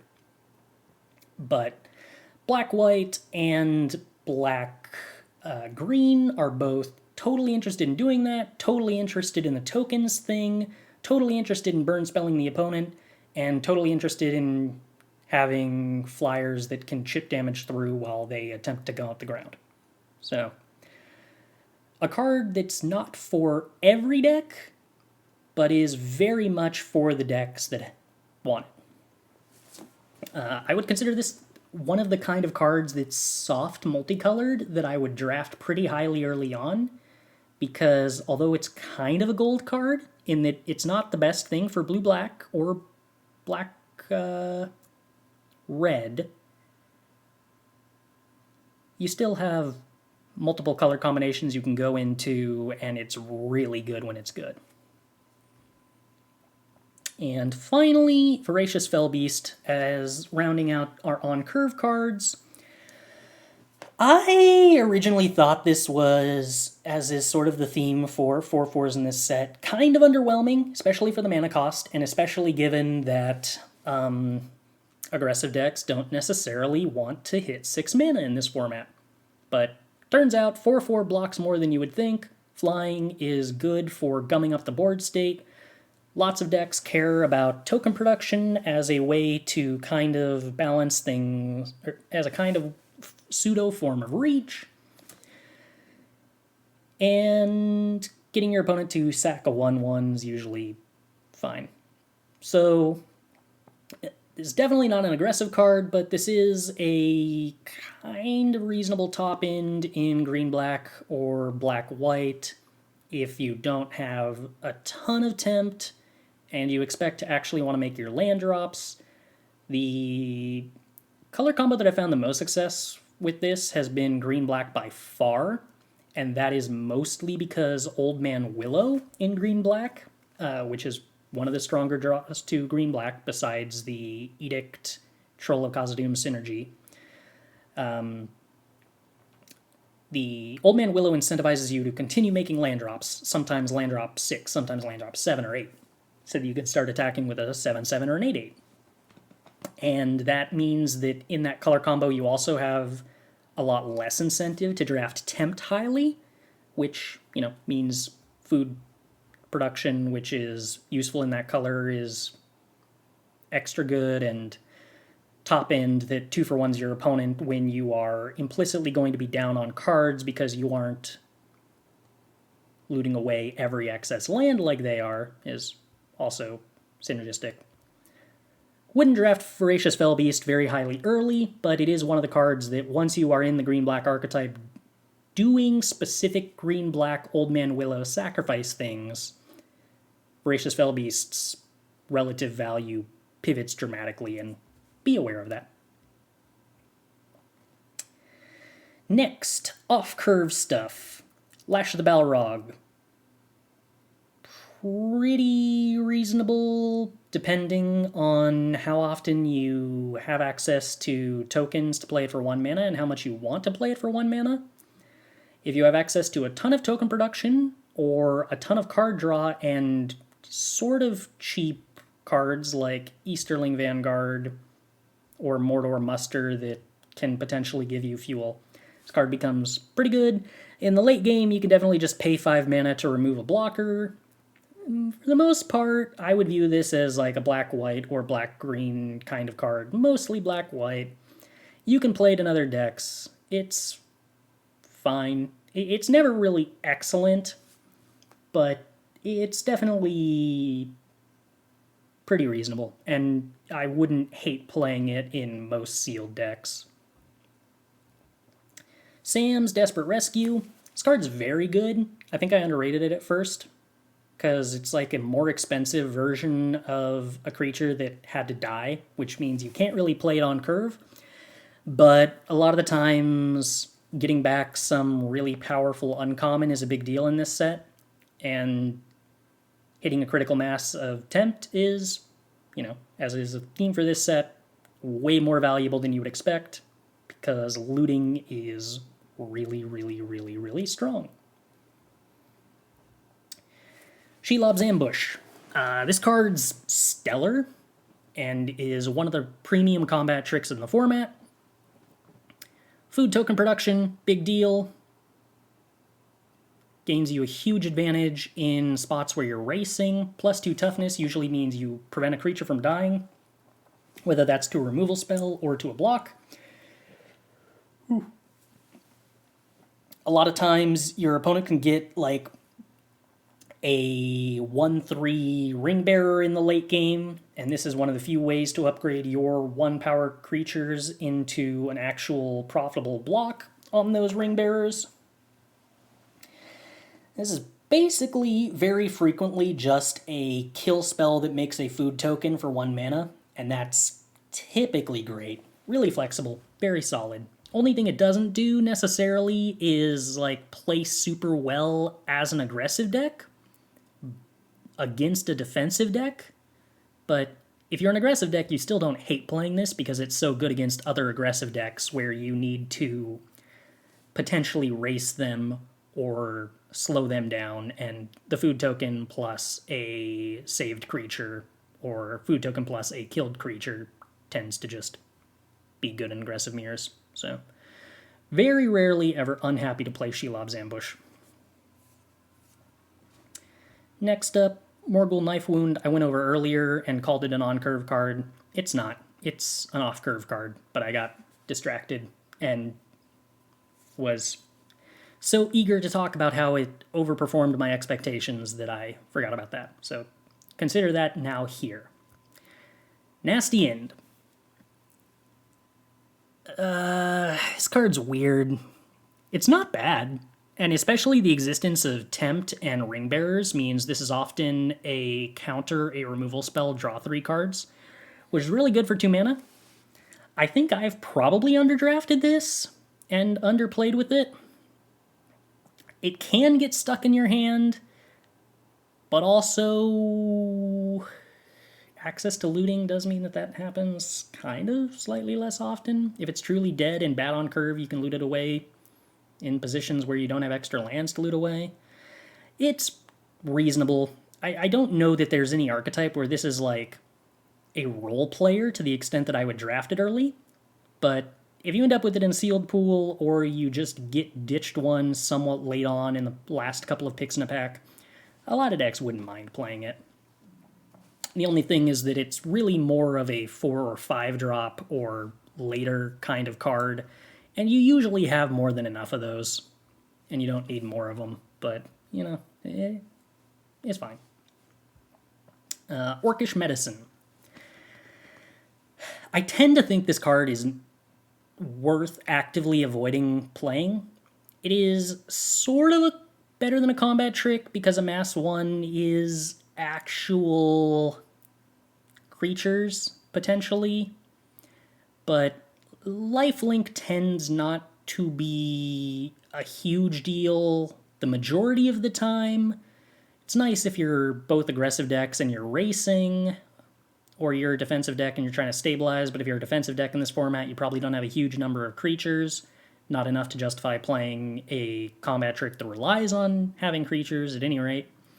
Indestructible can counter removal spells, but 2 mana to counter a removal spell is kind of narrow, and this often doesn't make you win combat unless you had a really large creature to begin with, and a combat trick that relies on your creature already being large is kind of a narrow combat trick. This does a little bit of everything, but it doesn't do a little bit of everything well. Mostly just like kind of something you want to actively avoid playing, I think.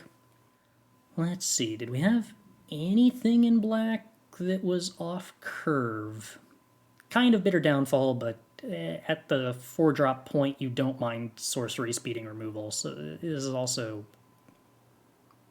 mostly something you could consider on curve if you're trying to chart out your mana curve. So I think we're good on black. Alright, red. Doodly-doo. Whoa, arena? There we go. What? Oh, type uncommon. Rarity uncommon. Okay, that's better. All right, so on curve, we have Rohirrim Lancer. I've seen this card played kind of frequently. I think a lot more than it deserves. This is another one similar to the 3-drop blue bird that is stuck in the awkward conundrum between bad if it lives and not that good to trade off. The idea is, all right, you have this hard to block creature that gives you something valuable when it dies. But if its entire purpose as an aggressive attacker is that it is hard to block and doesn't do a ton of damage, then it's pretty simple for your opponent to just completely ignore it forever and not kill it. And then rather than getting a 1-drop 1/1 that produces value while also clocking your opponent a little bit, you get a 1-drop 1/1 that is card disadvantage because it does a tiny bit of damage to your opponent and then they never kill it. So, for the most part, I think the only time this is really very playable at all is if you're in a red-white deck that cares about A, quantity of humans you have, B, number of equipment you have. Because Rohirrim Lancer is one of the creatures that's really good for equipping Dunedain Blade too. But if I don't have 2 Dunedain Blades, or a Dunedain Blade and like maybe a Barrow Sword, I'm really not excited about playing Rohirrim Lancer. This doesn't block well, doesn't even attack super meaningfully. It's mostly just pretty unimpressive. But is good with Erkenbrand, which is going to be a recurring theme for this color. Battlescar Goblin. It's a pretty reasonable 2-drop that is meaningfully hard to block in this format because 1/3s don't do it, and there are a lot of 1/3s that defensive decks want to play, and there are a lot of 1/1s, or X1s in general, that every deck wants to play. Also trades with 2/3s. Not that there's a lot of 2/3s, but there's a couple. In particular, this is a 2-drop that Black-Red is the most interested in because you have a couple of cards that care about goblins or orcs, the black common catapult being foremost among them. But for the most part, it's just aggressive decks want to hit a critical mass of 2-drops, and this is a totally serviceable aggressive 2-drop. Only time it starts to be less than totally serviceable is when you start to really care about army synergy or human synergy. But unless you are really deep into those 2 very specific windows, it's mostly just great. Breaking of the Fellowship is not an on-curve card. Erebor Flamesmith. This is mostly just a really unimpressive 2-drop in my experience. Similar to the blue 2/1 Scry. The idea is supposed to be that it's aggressive, but 2/1 Goblin Piker is just not that good at being aggressive in this format. There's way too many good 1/3s that render this totally irrelevant. And the ability to ping for 1 whenever you cast an instant or sorcery is just not actually that good. The idea is supposed to be that it's like part of blue-red and that you do a bunch of spells matter stuff in blue-red. But blue-red, because blue isn't good at being aggressive and red isn't good enough at being aggressive to carry blue into being aggressive, mostly just doesn't want to do Erebor Flamesmith stuff anyway. Leave this without a real home. But if you're in red and you need more 2-drops, it's 2-drop. It's just a really, really bad 2-drop that you don't want to play. Rally at the Hornburg. This card is incredibly excellent. One of the best aggressive commons in the format. Every red deck is okay with playing it because 2 mana, 2 1/1s with haste is just a really good rate. especially impressive in red-white, where you have access to Erkenbrand and a lot of humans, and Rally at the Hornburg starts to be the kind of thing that you can play on turn 5 alongside a 3-drop human, alongside an Erkenbrand, and suddenly you just put 3 hasty creatures into play while giving your entire team +3/+3, and that's, like, completely busted. But you don't even need that. It's just a totally reasonable limited card just at its base rate with no synergies. You can also just do Erkenbrand Rally at the Hornburg in like any color combo that's playing red, and it's still just good because neither card is bad on its own with 0 support and just gets better with support. Smite the Deathless is a card that is totally reasonable on curve. If you are on the play and you are trying to be aggressive and you didn't have a 2-drop, you're probably not doing a very good job of being aggressive.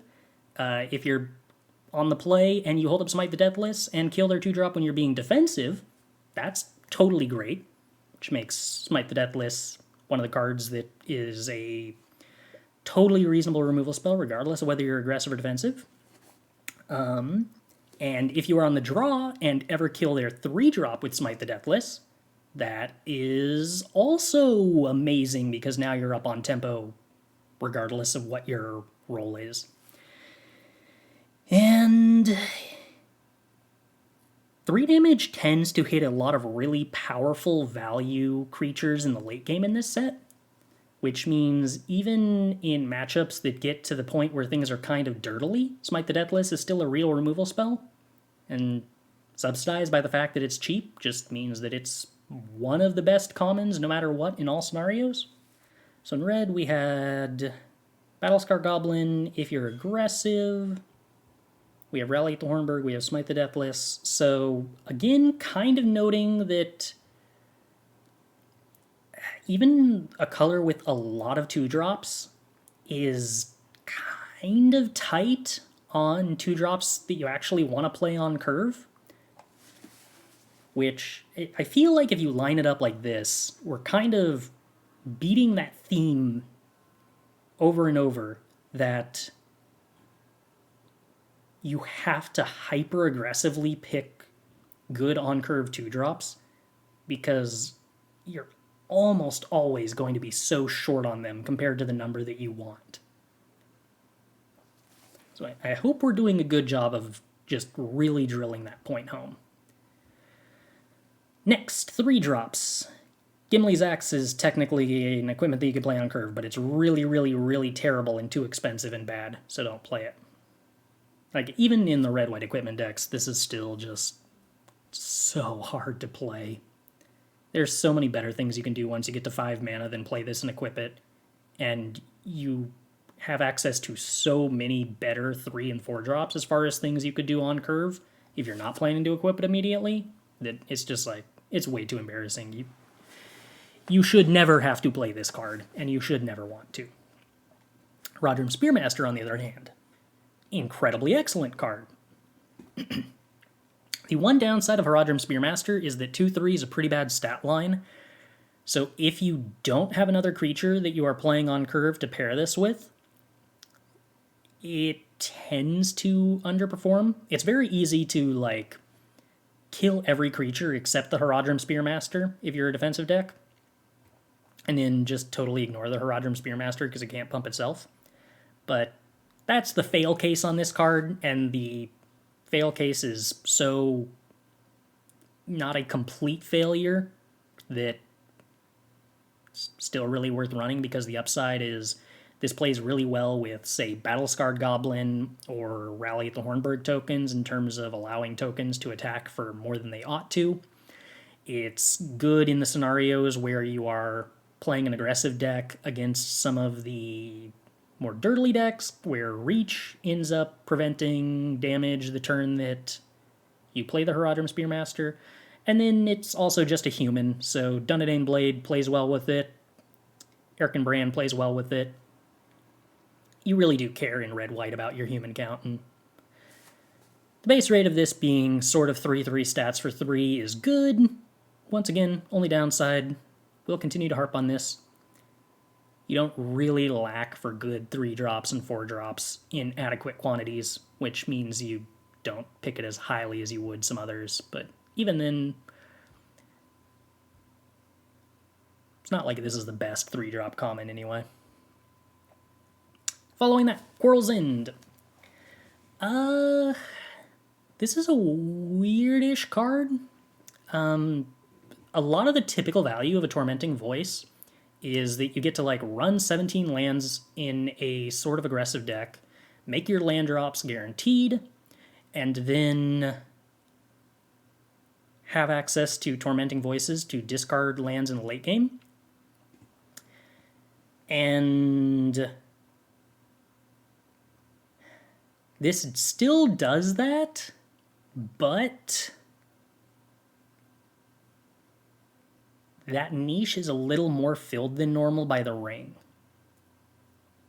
What is nice about this is that you can think of this as for 3 mana and 0 cards, you get a 1/1 Human Soldier token. So if you're trying to be aggressive, it's a little flawed because you're spending a lot of mana to not put a lot of stats on the board. But if you're trying to be an aggressive deck that cares about the number of humans you're putting into play because you built a deck that's built around Erkenbrand, then it does that. And if you're trying to outgrind your opponent, this is technically a creature for 0 cards while also giving you a bit of filtering. But I would actually kind of consider this a card that isn't on curve, despite the fact that I included it here, because it's not actually something you want to think of yourself as playing on turn 3. Because on turn 3, you just want to be putting more stats on the board than this. On the other hand, Swarming of Moria is actually a pretty reasonable card to play on turn 3. Better in red-black than in most other colors because Swarming of Moria is, if you are attempting to be aggressive, this card is at its best when you are amassing onto an existing army, and so the 2-power has haste, while you're also ramping. Again, worth noting that this is a format where, because uncommons and rares have such a big power discrepancy over most of the random color combinations, synergies at common and lower power level uncommon, splashing and going 4 or 5 colors can be more appealing, especially depending on how aggressively you draft all kinds of different colors early on, trying to just pick the best bombs in the packs, per se. Swarming of Moria is one of the cards that, alongside a lot of the colorless and green fixing, can help enable all kinds of wild splashes, while if you're using Amass 2 for 3 mana as a defensive option, you're probably going to fall a little bit behind on tempo because that's not great, but if you are amassing 2 to be defensive while ramping towards playing a 5-drop splash ahead of time or a 6-drop splash ahead of time, that's actually pretty reasonable, and you can get decks that just play like 4 copies of Swarming of Moria and are 5 colors, and Swarming of Moria is just like glue that holds your deck together. It can be a little awkward because red is often not a primary color you want for those kind of decks, mostly because like Oliphant is a lot less useful as a card in those decks, and so the mountain cycling is less appealing. A lot of the times what you really want to be doing is being base green, because the Forest Cycler is actually a very, very good sort of ramp payoff / color fixer for green, which is a color that's good for fixing every other color. But you can still get to the point where, like, if you end up with a number of Smite the Deathlesses or Rally the Hornbergs and some Swarming of Morias, which all kind of can be good early game, then you can still build a 5-color pool out of that. Doodly-doo. Fire's Vorthank, not an on-curve card. Oligai Crusher, pretty reasonable 4-drop if you are trying to be aggressive. obviously much better if you're red-black, because your 4-drop being able to block before it starts attacking is a big deal for gaining an advantage in tempo in aggressive mirror matches. I have not yet played this card despite thinking it's very good, because I have had too many 4-drops in every red deck I have ever drafted that was aggressive, which feels weird. But again, that's a recurring theme of the set, so there you go. But if you end up playing this card, you don't have to feel bad. It probably means you did a good job drafting a lot of 2-drops and have a good deck as a result. But if you have to cut it, that's also not surprising.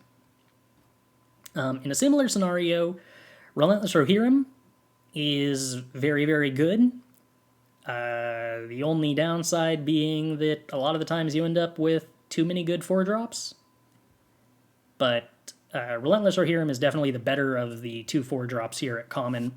The ring tempting you is such a huge deal in aggressive decks, and the human typing actually very frequently matters a lot for these red decks, where even if you don't end up with Erkenbrand, you're probably still going to have one rally at the Hornburg, and if you have one rally at the Hornburg, Relentless Rohirrim at some point potentially having haste is a big deal. But mostly Tempt is just really, really, really, really good for aggressive decks to get as many copies of as it can get. Next up, we're Beast of Gorgoroth. Pretty good card. The fact that it's just a 5-drop 5/4 that amasses 2 when it dies, that also, if you have an army that's a 4/4, amasses 2 when the army dies, makes this a totally pretty reasonable aggressive top end on 5. Main thing is you just don't necessarily need more of those, and again, aggressive decks have less interest in expensive top end in this format because you have more access to double spelling if you are adequately tempting yourself and discarding lands. Basically, you can spend a longer time playing 2 spells a turn at low costs, so you need to dedicate less of your deck to what do I do when I hit my 5th, 6th, 7th land drop. I still want something to do. I don't want to just have 32 drops and then flood out and have no spells left because I cast all of my 2-drops very early. Happens less here because you draw more 2-drops if you're drawing fewer lands. Oliphant, kind of a weird card, actually pretty good, but runs into that same problem I was just talking about, except even more so because you just don't want to have to play out your 6th land as a deck that has access to lots of tempt if you are aggressive. You just want to hold those lands and cycle them away off of top decks. But sometimes you end up in a deck that just doesn't have enough instances of tempt to be reliable about that, and you play Oliphant. And when you do, it's good. I mean, it's a good card in play. 6-power Trampler that also gives another creature +2 and trample is actually pretty great for an aggressive deck. And even in decks that have a bunch of tempt, it's probably still worth playing an Oliphant over a 17th land. But I don't know that I would play like 3 Oliphants ever in a deck that has access to 4 sources of tempt in the same way that I might play like 4 copies of the Ent in a defensive deck, regardless of how many instances of tempt it has, or 4 copies of the blue cycling draw 3. Just because those cards are so much more interesting to cast for the purposes of drawing out a game, and because the decks that cast them are more interested in continuing to make land drops even when they have access to cycling. Mostly by virtue of having better access to real card advantage instead of just card filtration. Next up, Ranger's Firebrand. I would actually consider a card that is pseudo on curve, partially because sorcery speed, partially because it is the kind of card that is often strong enough to be worth playing on turn 3 plus a 2-drop over playing a 3-drop. There are a lot of very powerful creatures in this set that die to 2 damage. And getting tempted is extremely powerful, especially in aggressive decks. And it also goes face, which is great. There's really no such thing as too many copies of Ranger's Firebrand, and it would be a high priority pick for me in pretty much every deck because it's good in defensive decks and aggressive decks. A little less worth splashing. We're going to talk later about how some of the blue control decks will want to splash red, but most of the time that you want to splash red, it wants to be for something that is potent in the late game and always live. Stuff like the Fearfire Foes, the next card we're going to talk about, or the blue-red uncommon removal spell. Ranger's Firebrand a lot less tempting to splash for, just because its biggest strengths are how easy it is in this format to get to a turn 3 or a turn 4, where you cast 2 spells, with one of them being Ranger's Firebrand. And if you can't reliably cast it early, then the benefit that it provides by being cheap is quite a bit weaker the later the game goes on. So you definitely want to have access to casting it early. Fearfire Foes is actually another card I would kind of consider an on-curve card, similar to Black Breath. A lot of decks just, especially if they're aggressive, happen to randomly put multiple X1s into play somewhat frequently. And Fearfire Foes as a 3-drop where you deal 2 to something and kill a 1/1, or on turn 4 where you kill an X3 and 1 or 2 other somethings. That just happens pretty frequently. Not every game, but for the most part, this just doesn't get to the point where it's not useful in most any matchup, by and large. It's just gonna be good. He's a good card. Also very splashable. Goblin Fire Leaper. This card is kind of weird because it both works well as a ring bearer in terms of being able to slip through for damage, then pump to a big power after they don't block it. The main problem is if you actually have lots of instances of tempt, then Fire Leaper becomes worse because you make fewer land drops. And it's kind of hard for Fire Leaper to get pumped on curve and like 2-for-1 something because you then aren't playing stuff on curve, which kind of invalidates the tempo of getting a 2-for-1. It does occasionally trade with 2 X1s, which is cool, and red is short on curve 2-drops, and although this isn't like the best on curve 2-drops, it's serviceable and helps fill that out. I would say it plays well with equipment, but most of the equipment in the set that's good is specifically good for humans, and the higher rarity equipment that adds power tends to either just be bad or is agnostically good without synergies. So Goblin Fire Leaper's kind of weird. It's not as good as I thought it was. It's probably at its best in an aggro deck that doesn't have very many instances of tempt, weirdly. Because the fewer instances of tempt you have, the more you need to make land drops, and the more, therefore, having mana sinks becomes useful again. But it's not bad. It's just not actually as good as you might think an uncommon to be. And I wouldn't take it over, say, Rally the Hornburg. I might not even take it over Battlescar Goblin if I was actually an aggressive deck, to be honest. But, I mean, it's serviceable. Book of Mazarbul. This is functionally a 3/3 for 3 with upside. The downside being it's kind of slow. Well, not even slow, because it still attacks as a 3/3 on turn 4, which is the same as a 3/3 for 3. The main downside is it doesn't block super great. The upside being if you actually do a mass on turn 2, that's excellent. And if you play anything on turn 2 that benefits from amassing more later on, like the red-black uncommon, then this is amazing. And if you just happen to go wide and get benefits out of Chapter 3, that's also very, very, very amazing. So mostly this card's just extremely stellar on rate. It's better at being aggressive than it is in anything else, but it's really, really, really good at being aggressive. Fiery Inscription.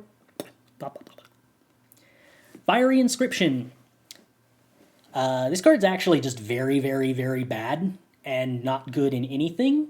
It looks like it's supposed to be a blue-red spells kind of card for actually killing your opponent. But the way you kill your opponent is by playing cards on curve that,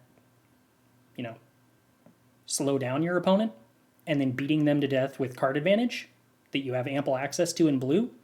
And Fiery Inscription is the literal opposite of that plan, where its goal is to, fall behind early and then win by casting a ton of spells and burning your opponent to death before they can kill you, which just runs counterintuitive to every other blue-red / Grixis control instants and sorceries game plan. It's just this is a really bad card that actively incentivizes you to build your deck in a bad way. Don't do it. Don't draft it. Don't play it. There might be something to this card in Sealed, but that's kind of a different beast. Don't draft around it. Don't look at the ring. Don't be tempted by the ring. The ring doesn't like you and it will make you sad. Rishnek, Rash Instigator. This is another in the series of cards that just are 3/3s for 3 with upside. That is a good thing. A very good thing. Notably, can never steal a legendary creature, which is most creatures, and can never steal a ring bearer from your opponent. But it's great if you amassed on 2. It's great with amassed synergies. Can often remove a blocker if you've already got an army and pump your army. And that's all good. Then it leaves behind a 1/1 that you get to trade off with something. Once again, the only downside to a good 3-drop is that you probably have a lot of good 3-drops in a typical deck. Rising of the Day. This isn't a bad card. It's just awkward because it's an aggressive card that involves spending turn 3 not actually playing to the board. It can be fine. Even in decks where this was good, I have found myself not really wanting to play it. It's got an interesting synergy with Shadowfax, where it raises Shadowfax's power enough to put a lot of different types of creatures, like Relentless Rohirrim, onto the board, and can be a specific sort of archetype that you build around. If you try to go Rising of the Day into 4-drops into Shadowfax with lots of 4-drops, the main problem is that that's not the cleanest curve, and you'd still, I think most of the time, just rather play some above average on curve thing. I think most of the time I'd rather Swarming of Moria than Rising of the Day in a typical deck, assuming that deck has any number of 5-drops in it that Swarming of Moria threatens to ramp into. Erkenbrand, Lord of the Westfold. This card is absolutely amazing. It is good. It is a safe first pick or pseudo-early pick, because although it looks like, okay, I have Erkenbrand, now I need to find a bunch of humans and rally at the Hornburgs, and I need all the synergies to come together, and then this card is good, you don't need that. If you take Erkenbrand early, you can just play Erkenbrand, and just Erkenbrand is good enough to be a good card. A 4-drop 3/3 that pumps all of your creatures is just pretty much good enough. Not great, but good enough to be totally reasonable in basically every aggressive deck in this format. Even if you end up in red-black with no other humans, it's still serviceable. And the base rate of the card being serviceable subsidizes the fact that you can take it early as a sort of gamble and try to build around it, and then it's safe and fine if you fail to build around it and go in a different direction.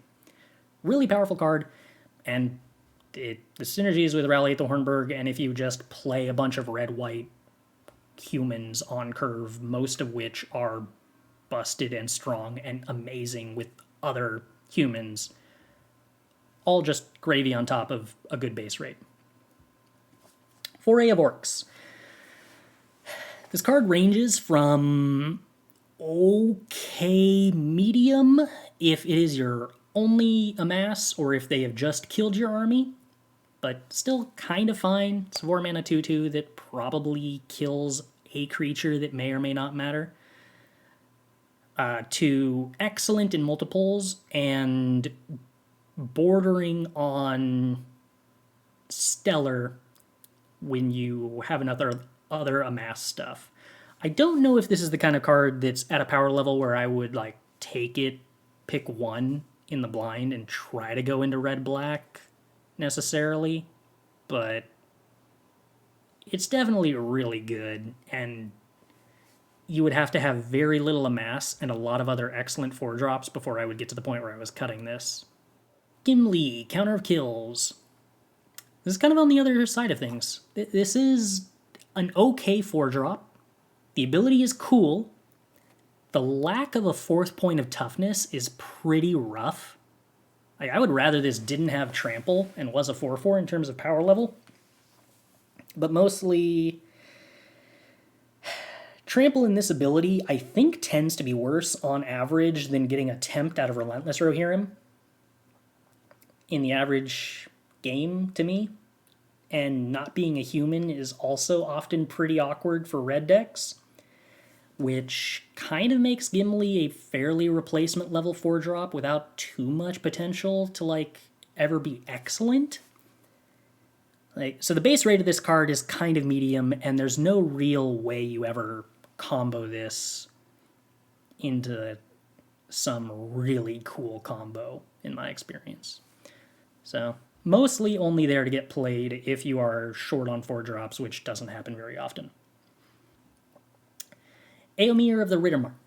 One of the best uncommons in the set, and very frequently worth splashing for. This is so much power with haste, and also provides you defensive options. I have splashed this in control decks, and just been so happy with it, because a lot of the time it just amounts to being an unblockable 5-drop that makes a 1/1 every turn and very rapidly begins killing your opponent and forcing them to start chump blocking it. It is just really good. To say nothing of the human synergies with Erkenbrand and just being an amazing 5-power haster if you're actually an aggressive deck. Basically every deck wants this. Every deck wishes it could cast it. Not all decks can, so sometimes you do have to pass the card, but is really, really, really, really, really, really good. Probably one of the top 3 or 4 uncommons, easily, if not the best uncommon. Next, as far as off-curve stuff goes, Rush the Room. I have never played this and never wanted to.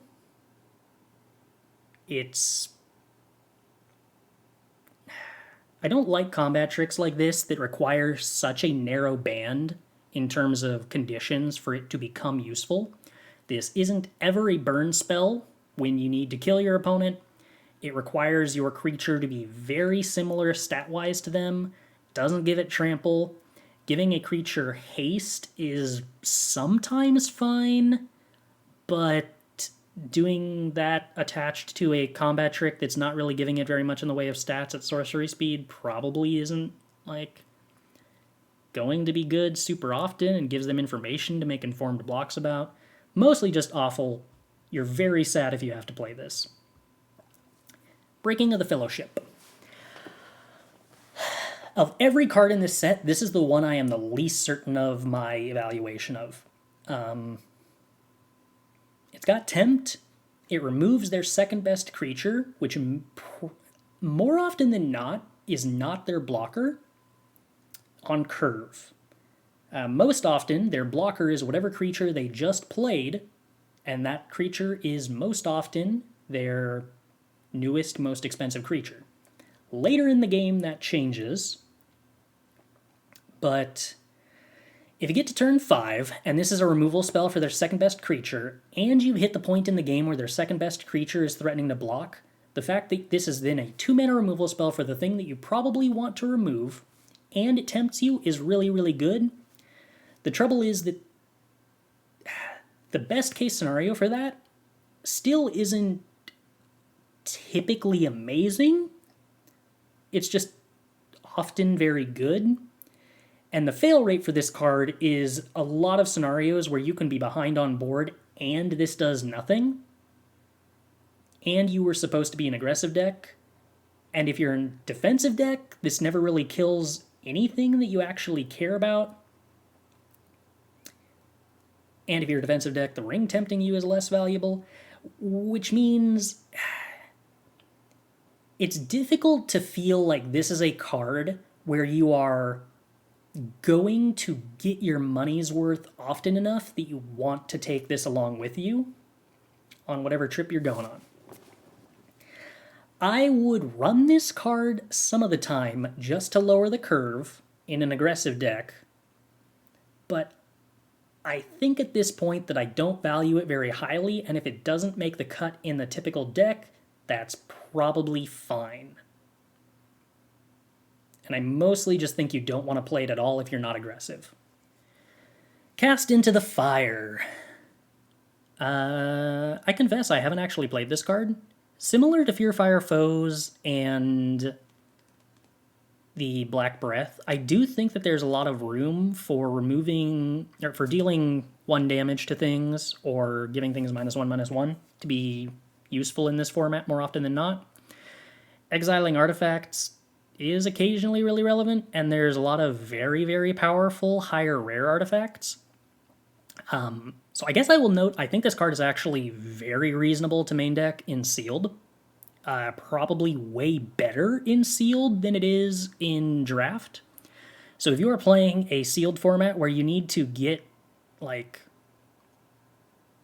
a 6-2 or 7-2 record, be that a Arena Open or a Paper GP equivalent, I think this is the kind of card that you absolutely should run, because if you need to get to a record that good, you're going to need to get to a place where you are 4-2, 5-2. And if you are at that record and being power paired against players with similar records, and their decks are good to have gotten to that point, it is exceptionally likely that they will have really powerful colorless artifacts, of which there are many in this set, especially in the context of colorless artifact bombs that straight up win matches of Sealed that are dirtily, typically. The One Ring and the Horn of Gondor and Phial of Galadriel are the 3 that specifically come to mind. Also Anduril as a mythic sword. A lot of really powerful bomb artifacts that just win matches of Sealed that have stalled for any reason. So I would probably happily main deck 2 copies of Cast into the Fire in any Sealed format where I needed to go 6-2 or whatever. But as for Draft, where you see proportionately far fewer of those colorless rares, not having Tempt, I think, makes this a fair deal worse than Black Breath, and not killing a big creature makes it a fair deal worse than Fear Fire Foes. I don't think I would be unhappy to cut this card from a Draft deck. Would play it if I needed to. I don't think this fills the curve, although it kind of does. Like,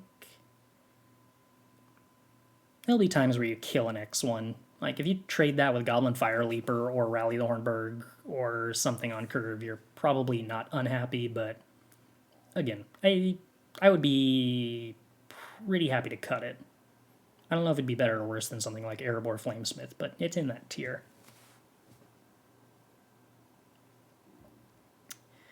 Gimli's Fury. I don't like combat tricks that cost 2 mana. Getting trample is a minor benefit. I think this is a card that's like 24th, 25th playable level. Where if I was like in a draft where I was alternating between a couple of different color choices, then this might make the cut because I ended up cutting a color somewhat late and was starved for playables. And I don't think it would be completely embarrassing to play it, mostly if I was an aggressive deck. But I think it's also kind of a card that you would be pretty happy if you got to cut it. That's the level I think it's at. Next up, Improvised Club. This is a really contextual card. I don't know if you can draft it aggressively early.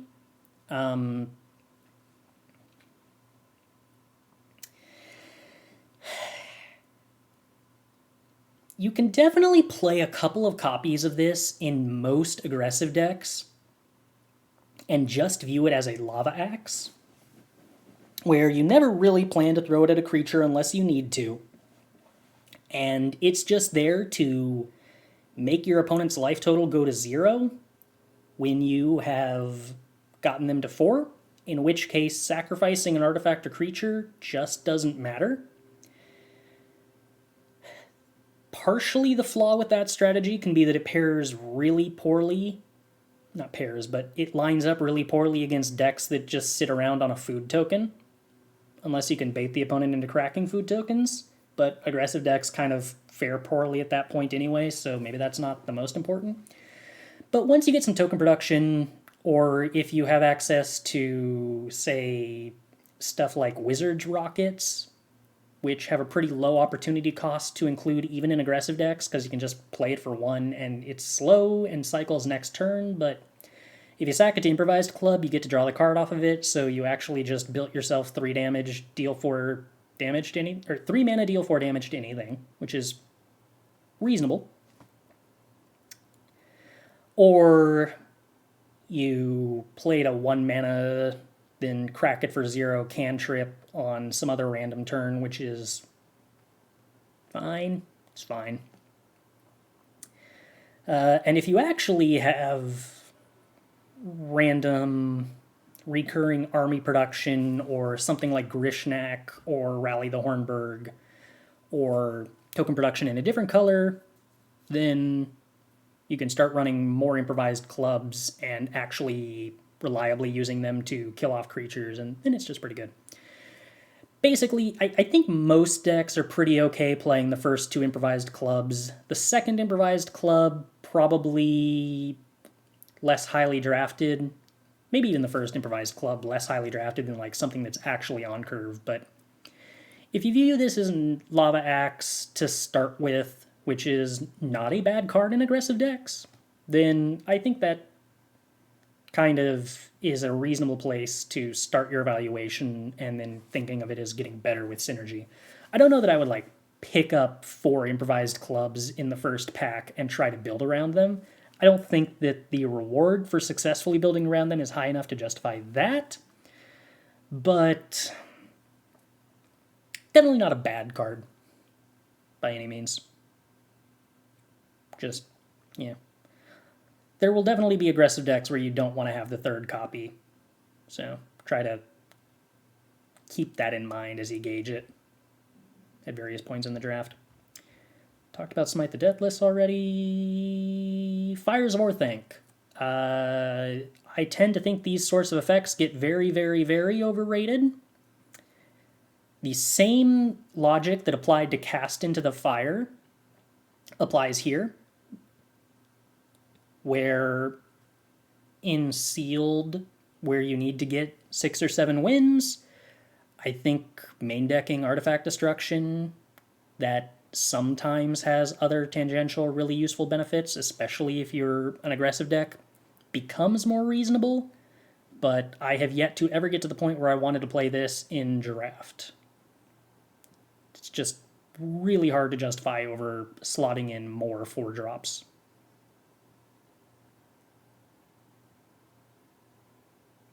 This can't kill the ring? Can't it?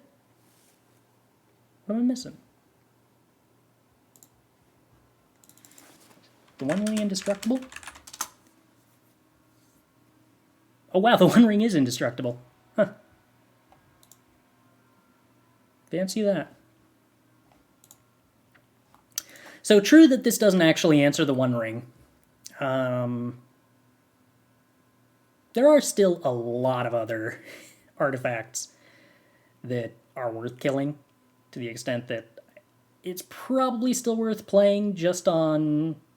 You kill the Horn, you kill Halls of Durin, you kill Phial of Galadriel, you kill Andúril. Not killing the ring is kind of a bummer, but I think all of those other cards are mostly as good as the ring at winning games of Magic. Maybe better, honestly.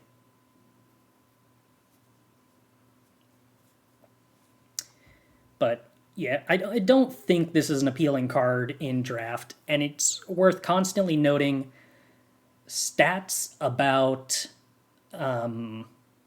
effects like this and anecdotal thoughts about effects like this that win the game the turn they are played tend to abuse human psychology in a way that makes them look more impressive than they actually are. Because if every time you see Fires of Orthanc put on the stack, the game instantly ends, the human psychology default way of thinking about that is, oh, that must be a good card, it always wins. Failing to account for the fact that a huge percentage of the time that you played against Fires of Orthanc, it was hidden in their hand, completely useless because it didn't win the game instantly.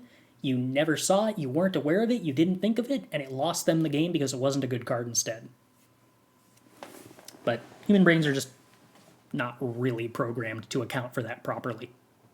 Even when we play it and we stare at it in our hand, if we're doing other things like casting a 3-drop on turn 4, we don't really think about, well, what if my Fires of Orthanc was actually a 4-drop I played on turn 4? And would that have been much better for me? Yes, but human brains not good at that kind of stuff. And that's it for red. All right, so in green we have, I guess Elven Farsight could be considered something that's on curve. This is a card that is pretty awful if you aren't in Elves with Scry, and you should try not to be in Elves with Scry. Personal opinion, but I'm trying to do you a favor by reiterating that a point. It's mostly just super unreliable and not a very good cantrip, and you have to be getting value out of the Scry beyond just the value of the Scry for this to be worth including in your deck at all. And blue-green Scry Matter is the only way to do that, and most of the time you hurt yourself by being in that color combination. Mini Partings. Green sorcery. Search your library for a basic land card, reveal it, put it in your hand, then shuffle, create a food token. I don't know why I read the entire thing like this is a set review. This card's great. If the attempt is to play this in a 2-color deck to do food matters things, like green-white or green-black, you definitely can do that. I don't think that's where this card is at its best. This is at its best if you are trying to dirtle and the food is producing value. And mostly that means either green-black, where the food is going to get sacrificed to something, or is just going to gain you life to make the game go longer. Or, best case scenario, I think this is one of the better cards for enabling 4 or 5 color decks that want to splash, have an incentive to be base green between Mini Partings and Woe's Pathfinder being fantastic color fixers and rampers. And the food is valuable there because you are probably going to fall behind early, and food helps you stabilize before you die, by virtue of dying later if you eat the food. Green-white food does care about it, but that deck's more aggressive than value-oriented, and it Like, that deck's not going to say no to mini partings. I would just say that mini partings is a lot less important as far as enabling that deck goes than enabling some of the 4 or 5 color decks or even the green-black deck. And I also think the green-white deck is a little less desirable to be in, because if you have some bomb uncommons, the green-white food deck can be good, but mostly you need to have those uncommons before you go into green-white food rather than, like, thinking of green-white food as an intrinsically good deck. And then, like, expecting it to come together just by virtue of green-white food being open. Because green and white can be open, but the food deck can just not come together.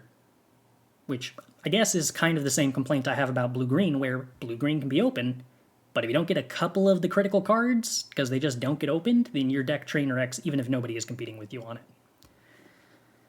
Such is the risk of uncommon-based synergy decks. Mirkwood Spider, pretty reasonable. Like, very few decks are ever going to be that upset with 2 of this. It blocks armies really well. It buys time. It's not the best aggressive card. It can be, and if you put a ring on it, it's pretty good at getting through a lot of stuff. Kind of. But for the most part, like most 1/1 Death Touchers, it's better if it is filling a defensive role by preventing your opponent from swinging with their best creature, either while you are being aggressive, which you can do with a ringed up creature, or just playing on-curve stuff after Mirkwood Spider, or if you are just a defensive deck in general. Trouble is, green is not super great on its own at doing either of those things. So for the most part, Mirkwood Spider is, I think, best when combined with, like, Woe's Pathfinder, Generous Sense, something that's extending the game. But it's definitely kind of awkward to commit an entire card to slowing the game down, just because I don't even know. I'm trying to figure out the way to phrase this, because that's kind of wrong. Like, plenty of black decks would be happy to play a 1/1 Death Toucher on 1 if it meant they then got to just dirtle around better and draw more cards. Blue would be ecstatic about it. So the flaw isn't really playing a 1/1 Death Toucher. The flaw is mostly that, like, then you're playing green together with your good blue or good black cards instead of just a different color. So the problem isn't really the Mirkwood Spider is bad. I guess the problem is that I'm not adequately blaming the rest of the green cards for not being good enough for me thinking Mirkwood Spider is bad. So yeah, you know what? Mirkwood Spider, pretty good. Spoilers, maybe green, not so good. Next up, Lothlorien Lookout. So this is a really weird card. It's good in Blue-Green Elves. It's one of the better cards as far as Blue-Green Elf goes, as far as, like, reliably able to get it good with most of the Blue-Green Elf stuff, and not a lot of other decks really aggressively want it. So in that sense, it is sort of one of the cards that Blue-Green Elves hinges on, but more so in the hopes that you just get ditched a bunch of them, and then you get to play your powerful cards on 3 and immediately enable them by attacking with Lothlorien Lookout. 1/3 does block somewhat well. It wears a ring somewhat well, and then your opponent has a tough time ever actually killing it when it attacks. It's very hard to block it with 3 1-power creatures, short of blocking with a 1-power creature and then using a Death Touch combat trick on it. But outside of Scry synergies, it's mostly not worth a card. It's not terrible if you need curve fillers, but if you are in green and you also need curve fillers, you're in for a rough time, because a lot of things have gone rough at that point.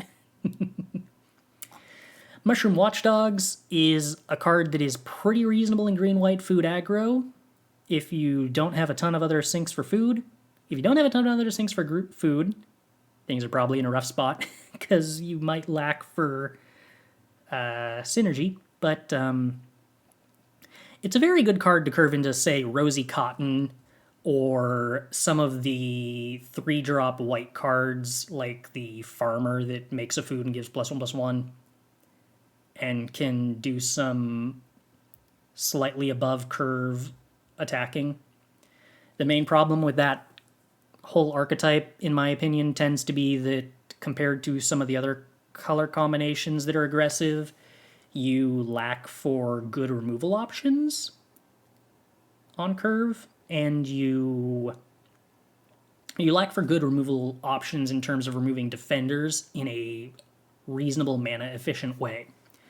But if you're in the archetype, it's fine. If you're not in the archetype for food, it's pretty bad. Revive the Shire, mostly just kind of a little more mana than you would like for this effect, but not unreasonable in green-black that can afford to be slightly slower and more dirtily. And recycle cards while gaining value off of them. Mostly this tends to be too slow for green-white, or for an ideal green-white deck. It's playable, but definitely not exciting in green-white. More exciting in green-black. Probably the best synergy, in my experience, with Revive the Shire has been the black uncommon Oath, since it naturally puts itself into the graveyard and is so incredibly powerful with everything green-black is already doing, that having one or two of that Oath makes it appealing to run Revive the Shire. And then if you just play Revive the Shire, getting back some other random creature for the flexibility of having that option is nice. But, yeah, for the most part, outside of synergy with making food tokens, regrowth is typically worse than just playing another 4-drop. Because the flexibility of regrowthing back a bomb is cool, but more games are won by curving out than by having selection or recursion of bombs. Woe's Pathfinder is extremely good. Best green 2-drop by a mile. You would play mostly any number of them. The activated ability is simultaneously very good, and once again, another example of something that's pretty awkward with Tempt, giving you access to filtration that encourages you to not make land drops 6 and 7. Green is a color that is... I've had a lot less Tempt in most of my green decks that play Woe's Pathfinder. I don't know if that's like intrinsic to the color that it has less Tempt, but Woe's Pathfinder is certainly an incentive to not be as interested in going deep into Tempt because the filtration has less value if your whole game plan is ramping. Also, Generous Ent is just really, really good and fits what most green decks are trying to do. Maybe not green-white, but Woe's Pathfinder also isn't what green-white food necessarily wants to do. So most of the time, if you're in like Woe's Pathfinder decks, you are intrinsically trying to be more dirtily, you're being less aggressive, you're less interested in tempting, you're more interested in splashing bombs, you're more interested in stalling out the board state and doing over-the-top card advantage things like Generous Ent and black token synergies for the most part. But, yeah. Again, green with mini partings and Woe's Pathfinder can absolutely do this sort of janky, multicolor legends, above average ramp splashes, where you just pick up all kinds of intrinsically powerful uncommons and rares and mythics that go a little later.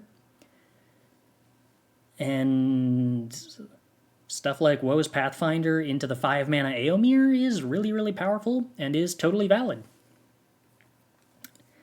that archetype is a little tricky to draft, but I've definitely had success with it and felt like it was the right thing to draft in spots at the table that didn't really make me feel like a top tier color combo was open.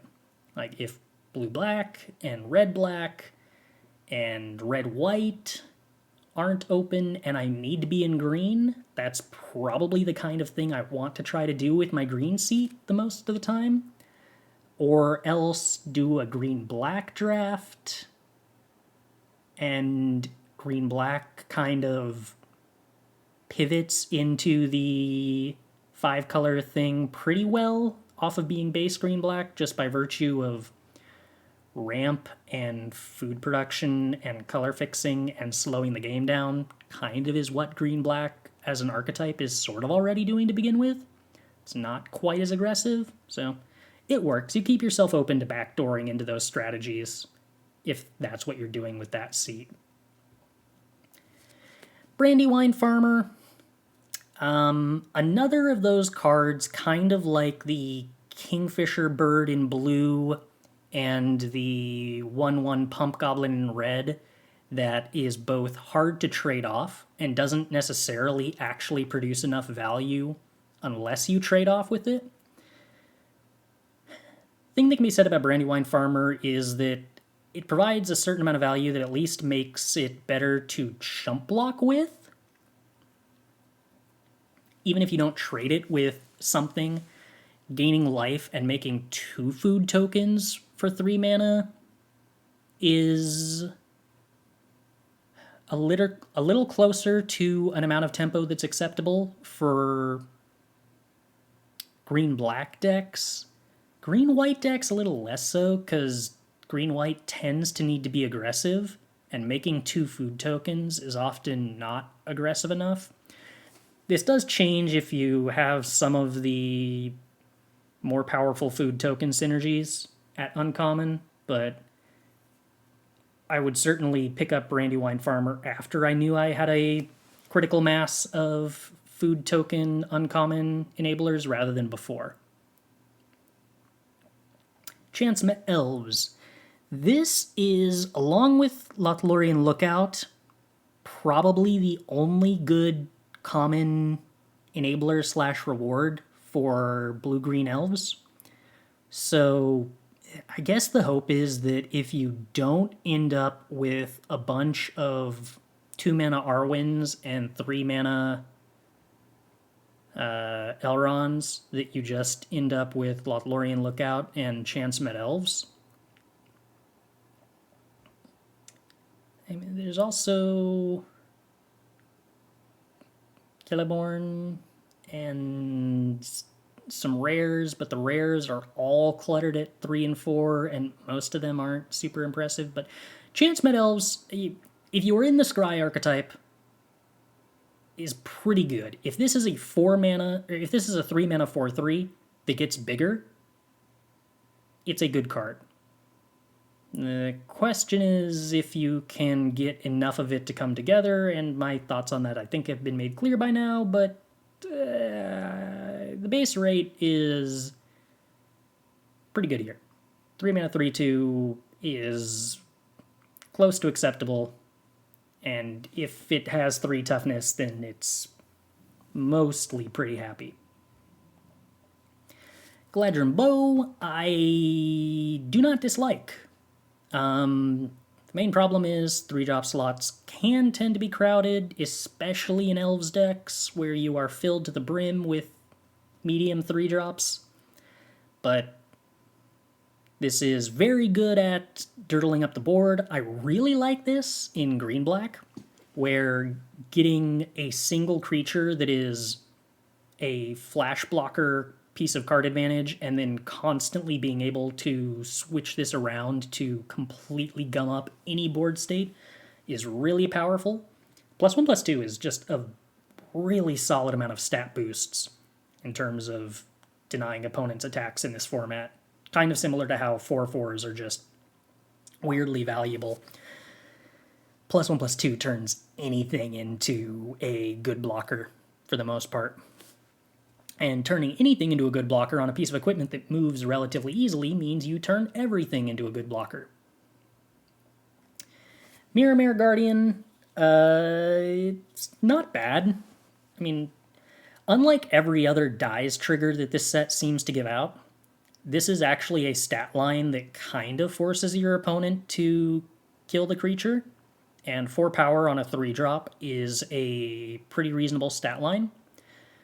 The only significant problem with this is that the toughness is actually low enough that it doesn't do a fantastic job of attacking without trading, not necessarily down because you do get the tempt out of it, but like trading at parity for the most part.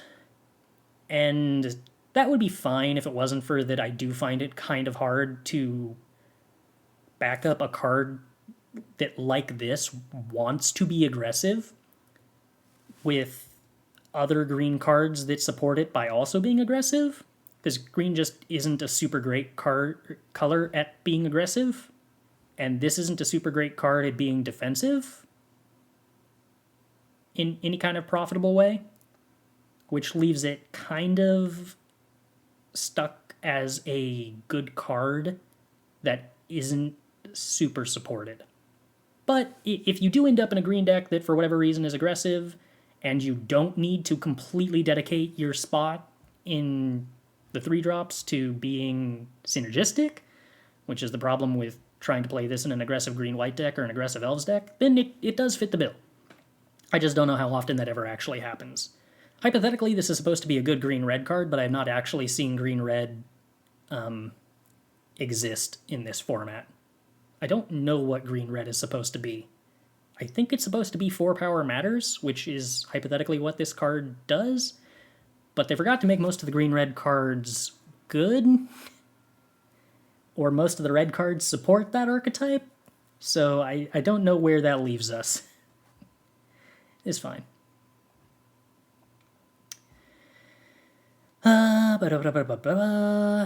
Bag-End Porter. It's 4 mana 4/4. That's good. There's a lot of good 4-drops in this format. But if you are being aggressive, this blocks as a 4 mana 4/4 and attacks as something that is better than a 4 mana 4/4. If you have any instances of attempt, it's a 5/5. It's pretty good. Pretty good. Galadrim Guide. This is another one of them cards that basically only exists if you're playing blue-green, and you'll get as many copies of it as you want when you're playing blue-green, because pretty much nobody else has any incentive to want it. 3/4 is, like, fine, but you can do better with 4-drops in basically every other color. Enraged Horn. A 5 mana 4/5 with trample that tempts when the DTBs is reasonable. This kind of does the green thing of, like, if a 4/4 is good, defensively, surprisingly so in this set, a 4/5 is stellar. And this definitely can be better for a dirtly deck that has any access to ramp. The main problem with this card is that decks that want 5 mana 4/5s and decks that want tempt tend to be kind of two non-overlapping pools. I mean, tempt is always good, but like a blue-black or a green-black dirtly deck would want this card so much more if this made a food, and a green-white or green-red. Maybe this is supposed to be another card that does the 4 power matters things for green-red. Like, woes Pathfinders into a plethora of 4-drops and Enraged Horns is, like, supposed to be what green-red is doing. But, yeah, for the most part, this is a little too slow for aggressive decks. And it's a little too not enough for rampy decks. If this made a food, it really would be interesting for some of the rampy decks, though. But I don't know. Weird stat line that I would normally think is really good for, like, every other color in this set, but green isn't super great at being ring tempty aggressive. Generosent, on the other hand, really, really strong, massive, immense stats, blocks flyers, makes food tokens, cycles early to fix green. This is an excellent card whose only drawback is green not being super reliable at filling out a curve with anything other than as many pathfinders as you can get, and kind of not having 3 drops and 4 drops that are great mostly. But if you end up in green black, where you have black cards to fill your 3 and 4 drop slot to the brim, then Generous Sense is absolutely stellar top end.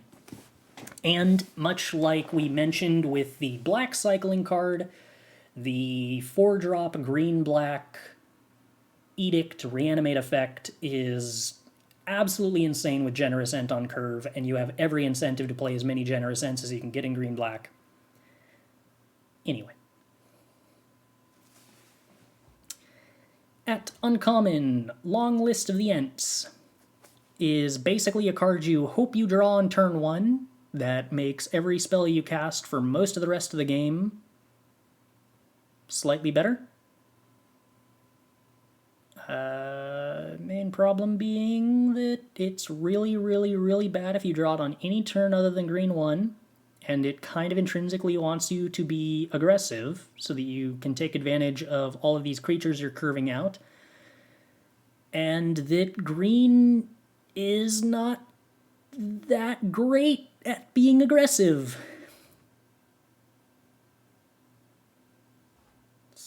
So, like, it's not bad. It's just really hard to have the critical mass of stuff come together that like makes this card worth the risk that you just draw it on turn 5 or 6. Marialuk Brandybuck. This card's really, really, really good and is one of the best uncommons for enabling green-white food. Like, one of the cards that, if you happen to pick it up early because there aren't more reliable archetypes or high-power cards in your pack to go into early on, that you can try to build a green-white food deck around, and if you do that, it's very rewarding. Makes a lot of food. The biggest struggle is that 2/2s die kind of easily when they attack in this format. So you can have a bit of a struggle figuring out how to play Mary on turn 2, and then figure out what you're doing on turn 3 that enables you to actually attack with Mary without Mary just dying. Gladrimbo is a really good one, or at least something you can threaten to do. You can also curve some of the like white sorcery speed pump spells farmer 3-drop into Mary to attack as a 3/3, which is kind of reasonable, but then your board state isn't crazy well developed. Mary into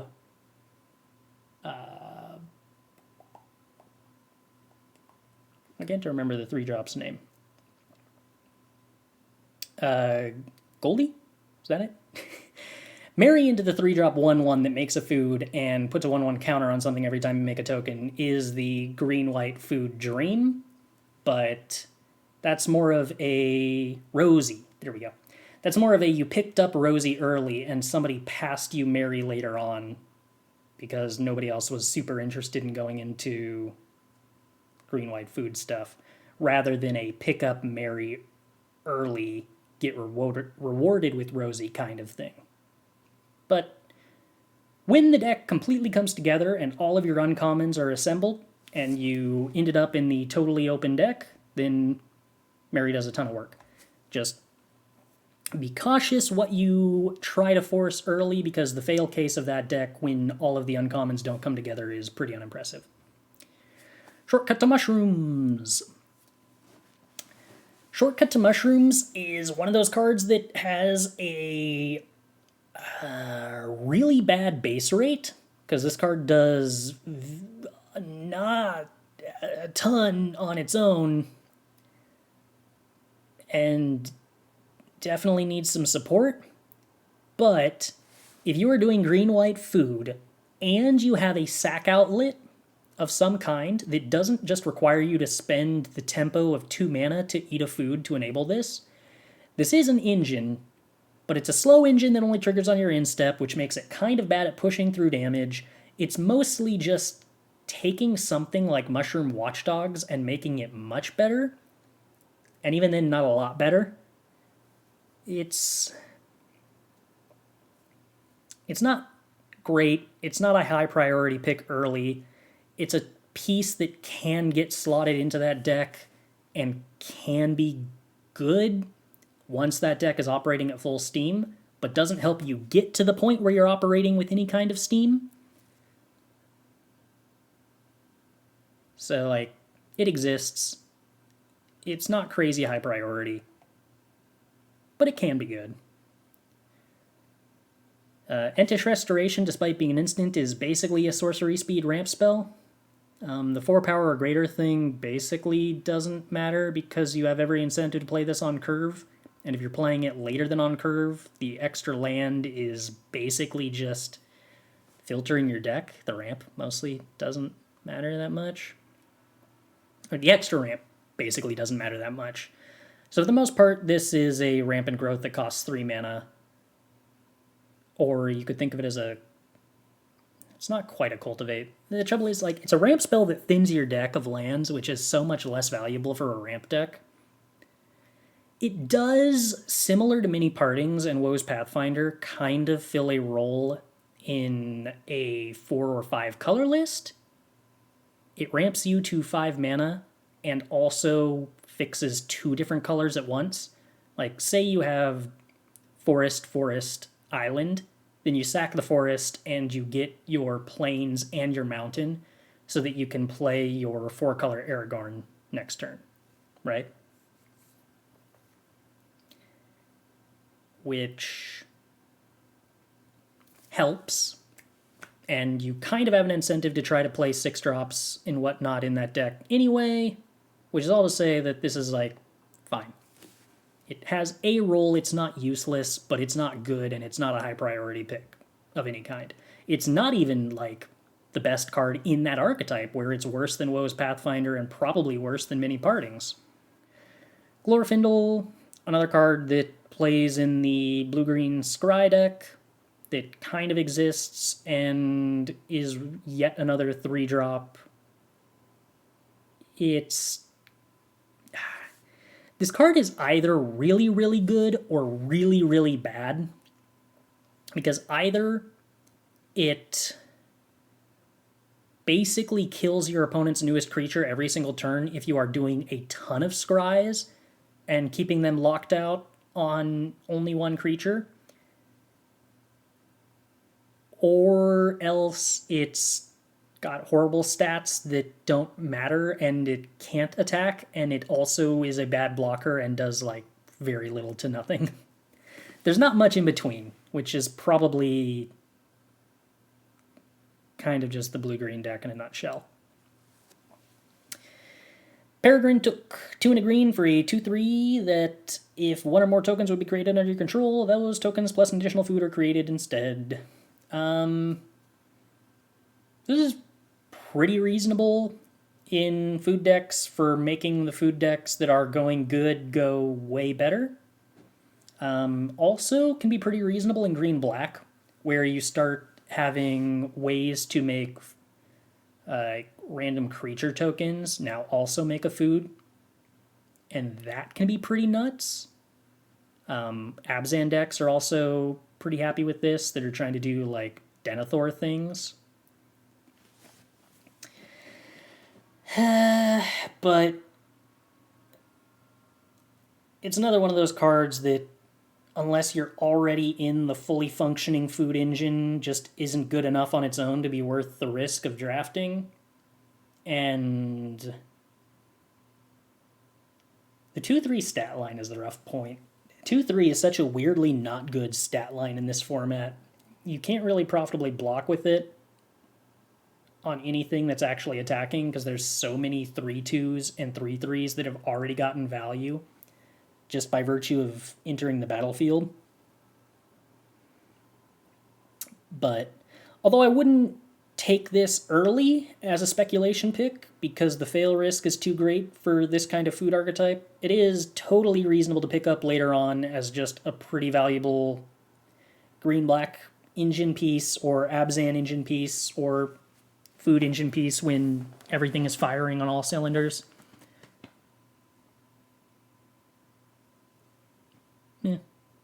It's fine. But again, if you're in black and white, you have so many good 3-drops that it gets kind of tough. Stew the Conies is not an on-curve card. Celeborn the Wise, understated, but powerful scry enabler. It exists if you are trying to go ham with elves.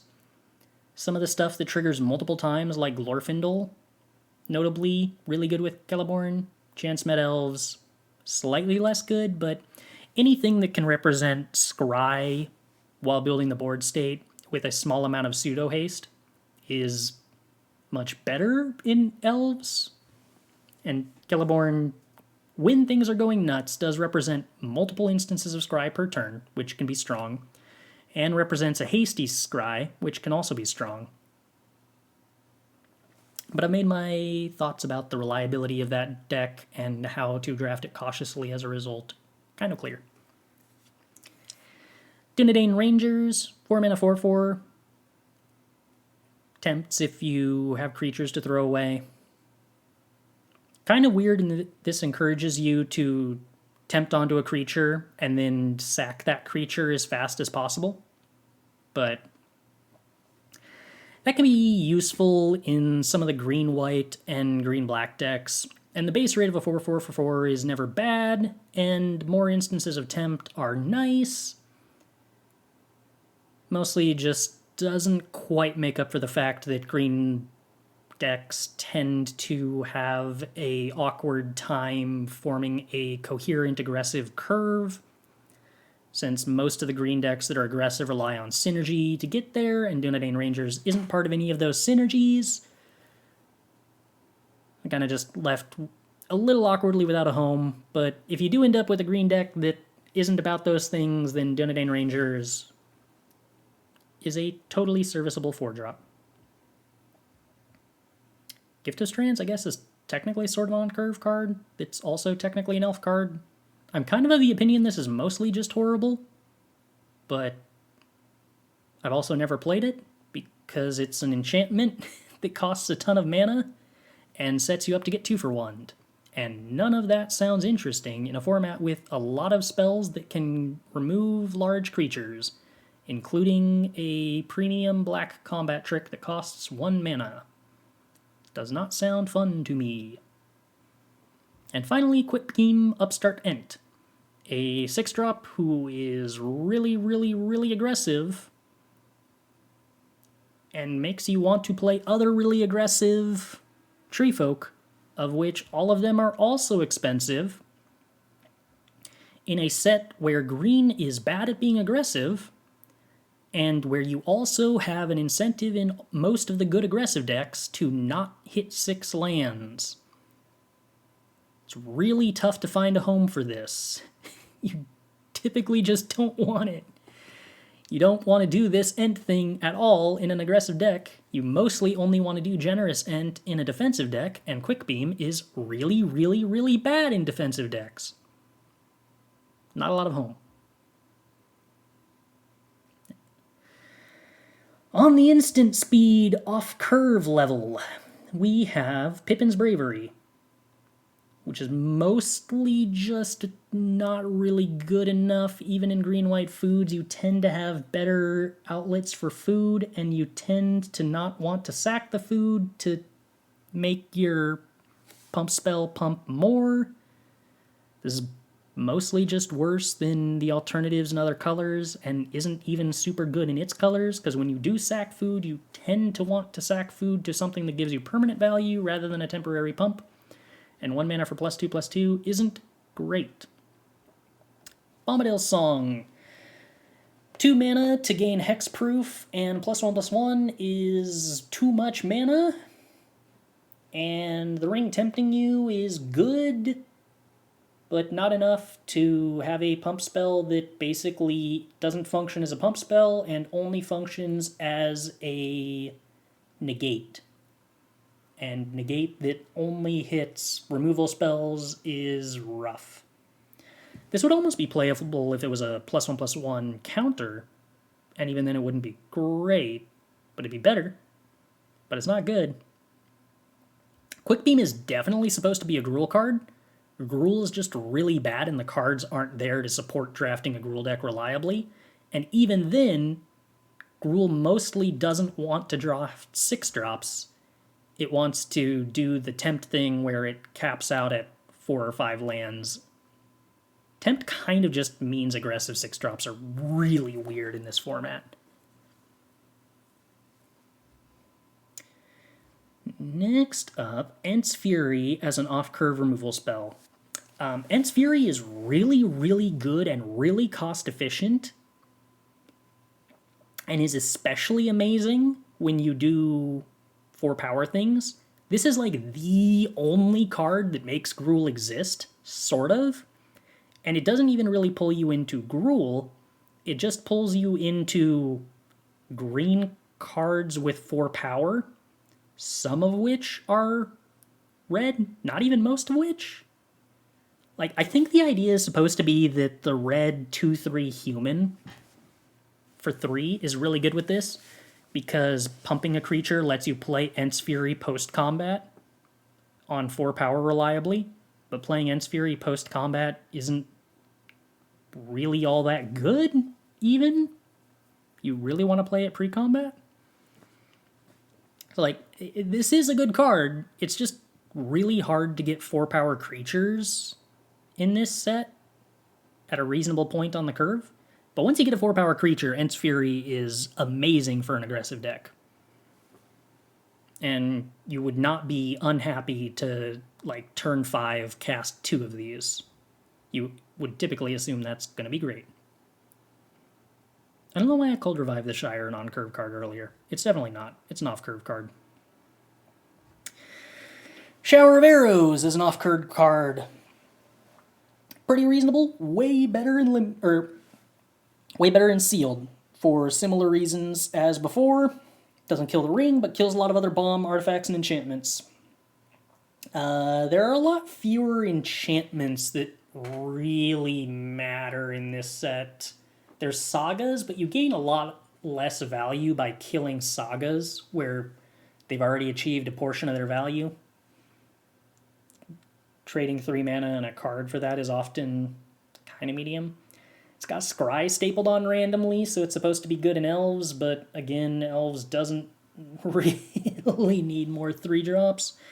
This is an off-curve 3-drop, but I think that's mostly just supposed to be slight tangential benefit if you happen to be playing it in an Elves deck in Sealed, because you probably don't want to play it in Draft.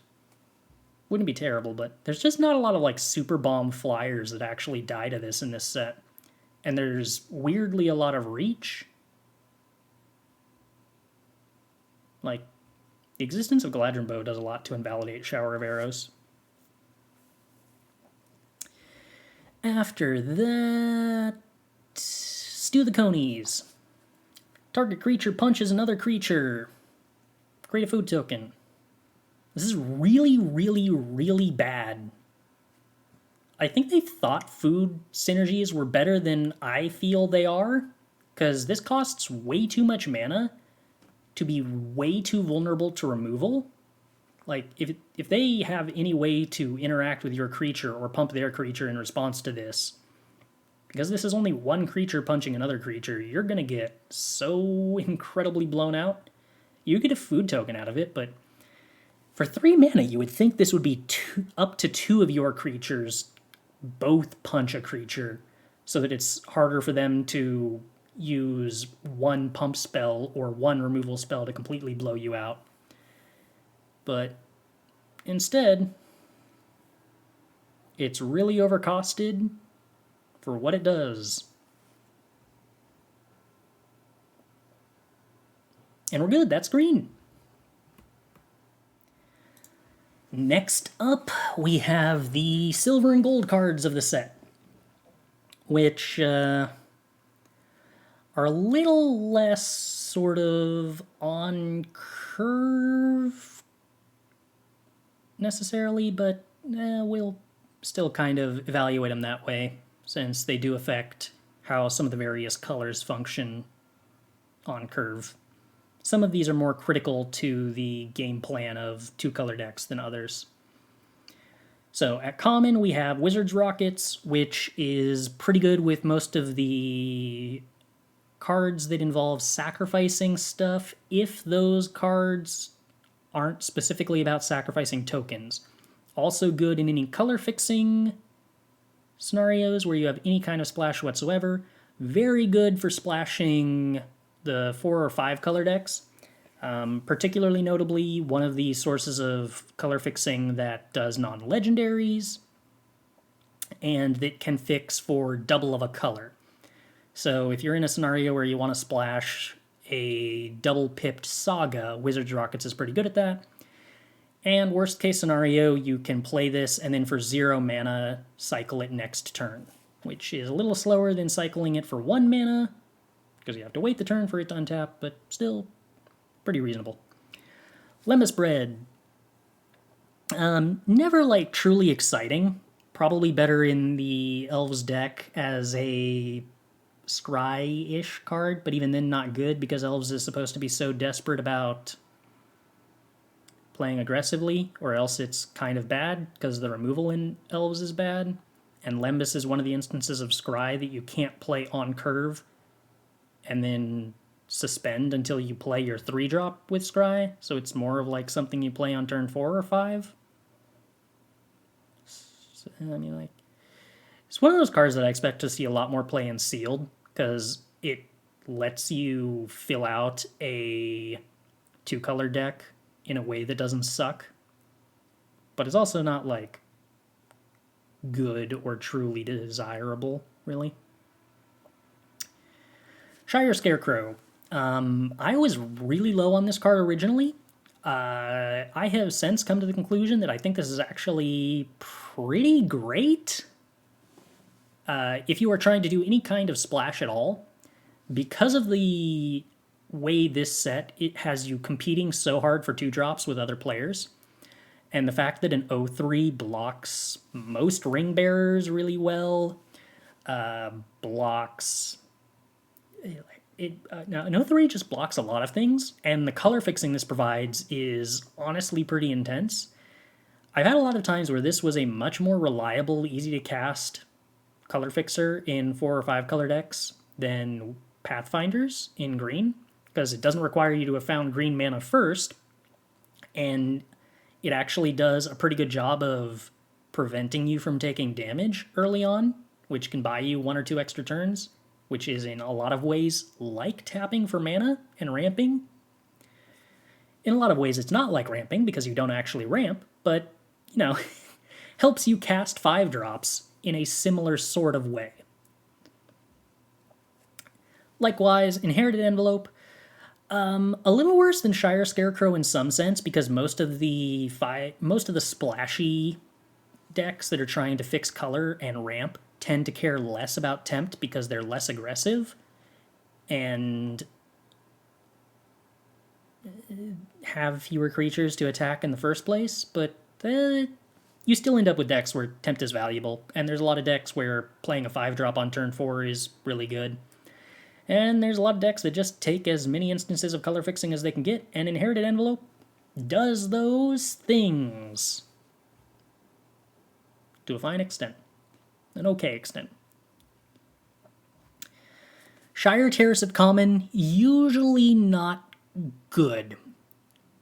Multicolored decks tend not to be happy playing this over most of the other sources of color fixing. I would much rather have a basic in the place of Shire Terrace and a Wizard's Rocket or a Shire Scarecrow, just to, in the case of Shire Scarecrow, have more on-curve defensive cards. In the case of Wizard's Rockets, to just have something that absolutely fixes colors for one turn and then replaces itself. Whereas Shire Terrace is colorless until you find the time to essentially pay 2 mana to fix for one color, which makes it kind of just worse than Inherit Envelope, because you're spending a similar amount of time and mana, but not actually getting ramp out of it. And if you're playing a 2-color deck, just don't play this, play a basic instead. The deck thinning aspect is absolutely not worth spending 2 mana, and the times where this denies you the mana to cast your 2-drop on turn 2, which isn't a huge percentage of the time, but will happen, are much, much, much worse than the benefit you would get by just having one more basic in your deck. Basics are good. They're untapped. And they give you your color on turn 2. That's really valuable stuff. On the other hand, Great Hall of the Citadel is actually excellent and is sort of an archetype enabler. There's a lot of times where early on, you can just, rather than take a medium 3-drop that would probably make your deck if you're in 2 colors, pick up a Great Hall and stay open to splashing rares and top-tier uncommons from other colors off of Great Hall of the Citadel. I think one of the best things you can do in drafting this set to give yourself a leg up is to identify when you are not trying to draft a very aggressive deck, and knowing that any deck in this format that is not being very aggressive has a strong incentive to stay open to splashing colors to increase the power level of your implicitly therefore dirtily deck. Green decks especially, every kind of green deck that is the case for, but even like blue-black or blue-red decks that tend to be dirtily, when they are not synergistically locked into being Spells Matters deck because of the Mouth of Sauron, will want to stay open to splashing bombs. And it's worth noting blue-red, in particular, does want to stay open to splashing Mouth of Sauron. The main problem is that with those decks, the more instants and sorceries you have, the fewer creatures you have that Great Hall actually taps for. So it can be kind of awkward if you actually have double blue spells and want to play Great Hall, but usually you kind of get to skirt that restriction a little bit by virtue of just drafting as many copies as you can get a hold of the very, very good blue 5-mana draw 3 that fixes all of your blue mana you could ever want. Next up, Barrow Blade. This is a pretty great effect and a pretty reasonable amount of static increases in a set where creature stat lines are small enough that +1/+1 for a low amount of mana is just a good deal. Removing abilities is a good deal. Denies Death Touch shenanigans, which some premium black uncommons can do and some acceptable green commons can do. Mostly just like every aggressive deck ever, the first copy of Barrow Blade is just good. And if you're in red-white humans, it gets mostly even better because you have a strong incentive to pick up Eowyn at that point, and Barrow Blade with Eowyn is great. Stone of Eric doesn't exist. Prince Imrahil, the pretty much biggest draw to blue-white draw 2. Getting to curve Prince Imrahil into the 3-drop, 3/2 draw card creature is the dream. The main downside is that without a lot of support, a 2/2 for 2 is not the most excellent stat line. So blue-white, kind of similar to the other synergy archetypes, needs a lot of stuff to come together.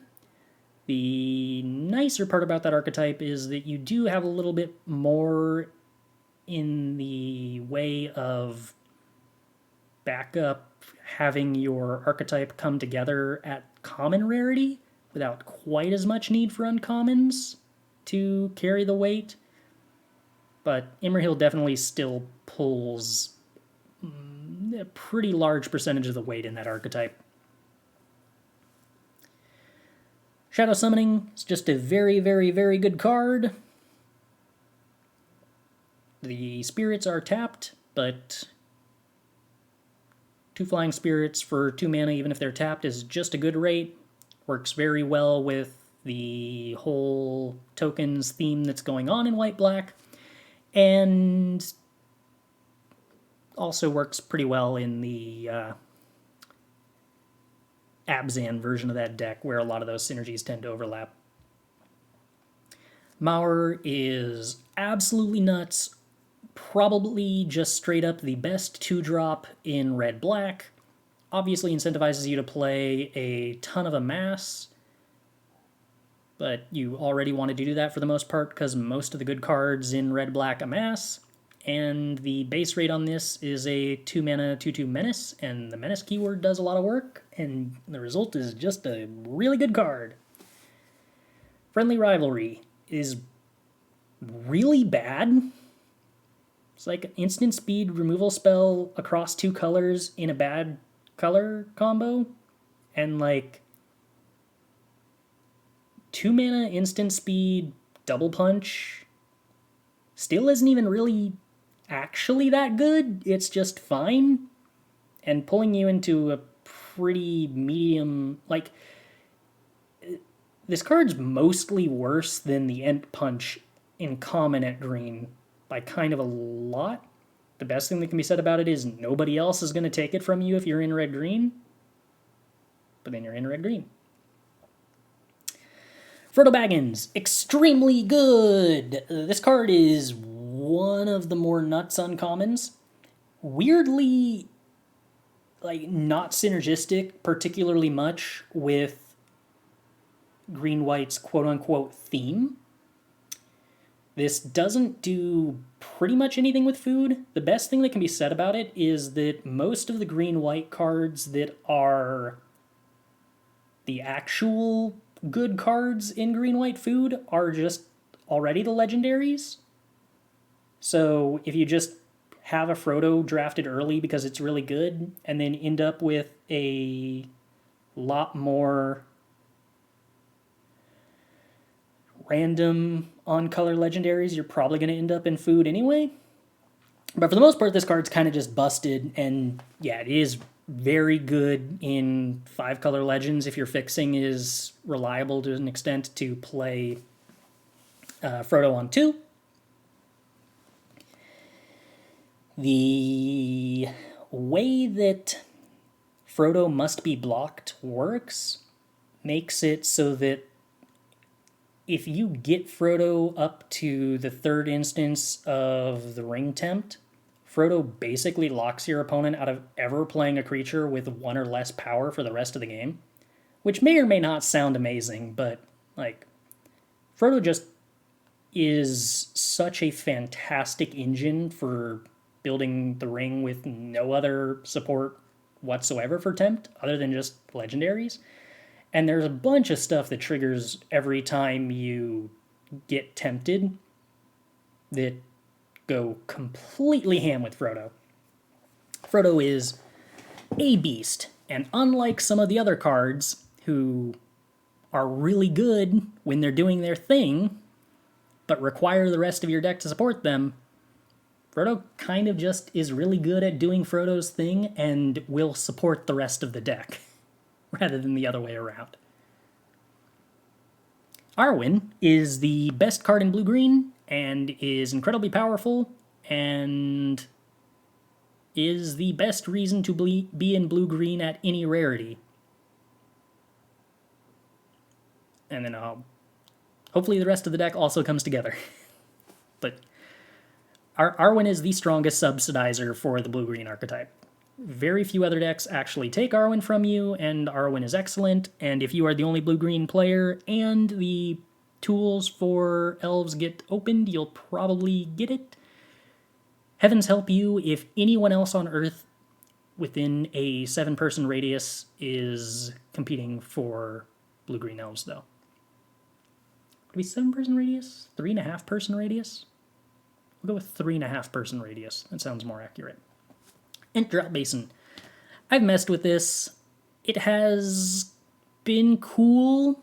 I had a deck with 3 copies of the red 1/1 that pings a creature when it dies, that this was kind of cool with. For the most part, it's mostly just too slow. The aggressive decks want things that are way faster than this and have tons of access to things that are way faster than this. And the existence of Tempt tends to mean that you don't need mana sinks like this because you just don't run out of things to do as frequently as this would want you to. And the dirtily decks tend to have access to better dirtily things to do than this. I want to love it, but I can't really. It's mostly just too slow. Mirror of Galadriel. I also wanted to love this. Hypothetically should be good in Elves. Hypothetically should be good in 5-color Legends. Mostly you've got better things to do in both of those archetypes. But this and Ent Drop Basin I could see both seeing more play in Sealed, where like you have less capacity to be a dedicated aggressive deck and have more desire to just play whatever you can get to win in stalled out board states. And both of these kind of do that. It's worth noting that Ent Drought Basin, I guess, you can use it on your opponent's stuff, which does matter specifically with Ring Bearers. There are times where pumping your opponent's Ring Bearer stops it from being a good attacker and instead turns it into an attacker that'll actually trade, weirdly enough. So like that's kind of cute, especially for combating stalled out board states if you're playing Sealed. But for the most part, draft decks are just better than this. Denethor is amazing, is often worth splashing, but is for the most part an Abzan card where sacrifice and token production is the name of the game. Very good at that. Ring Sight, mostly just too expensive for what it does. Hypothetically better in Sealed, where a 3-mana Demonic Tutor that tempts you for a bomb is a bigger deal, but mostly in draft, blue-black doesn't really put creatures in play frequently enough for this to be terribly reliable, and most of the time you are more about card advantage than you are about finding a bomb, especially at the expense of the tempo of turn 3 or turn 4. Bilbo is the best card in blue-red. It is completely insane. 2 instances of Tempt on 1 body that sort of blocks well is great and is incredibly hard to block. And if it ever connects with your opponent and gives you a treasure to ramp, then you are probably going to be going pretty nuts on the following turn. Definitely the strongest reason to end up in blue-red. Kind of close second, Gandalf's Sanction. This card can be really powerful.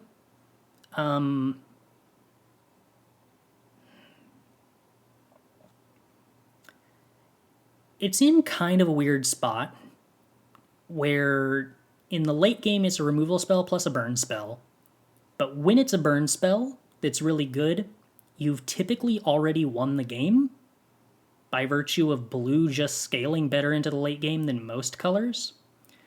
There's an idea that you're supposed to like loop it with some of the blue spells. It's fine. It's not really great. I picked this up with the expectation that I would splash it in blue-black, and then I have splashed the Bilbo and cut the Gandalf Sanction.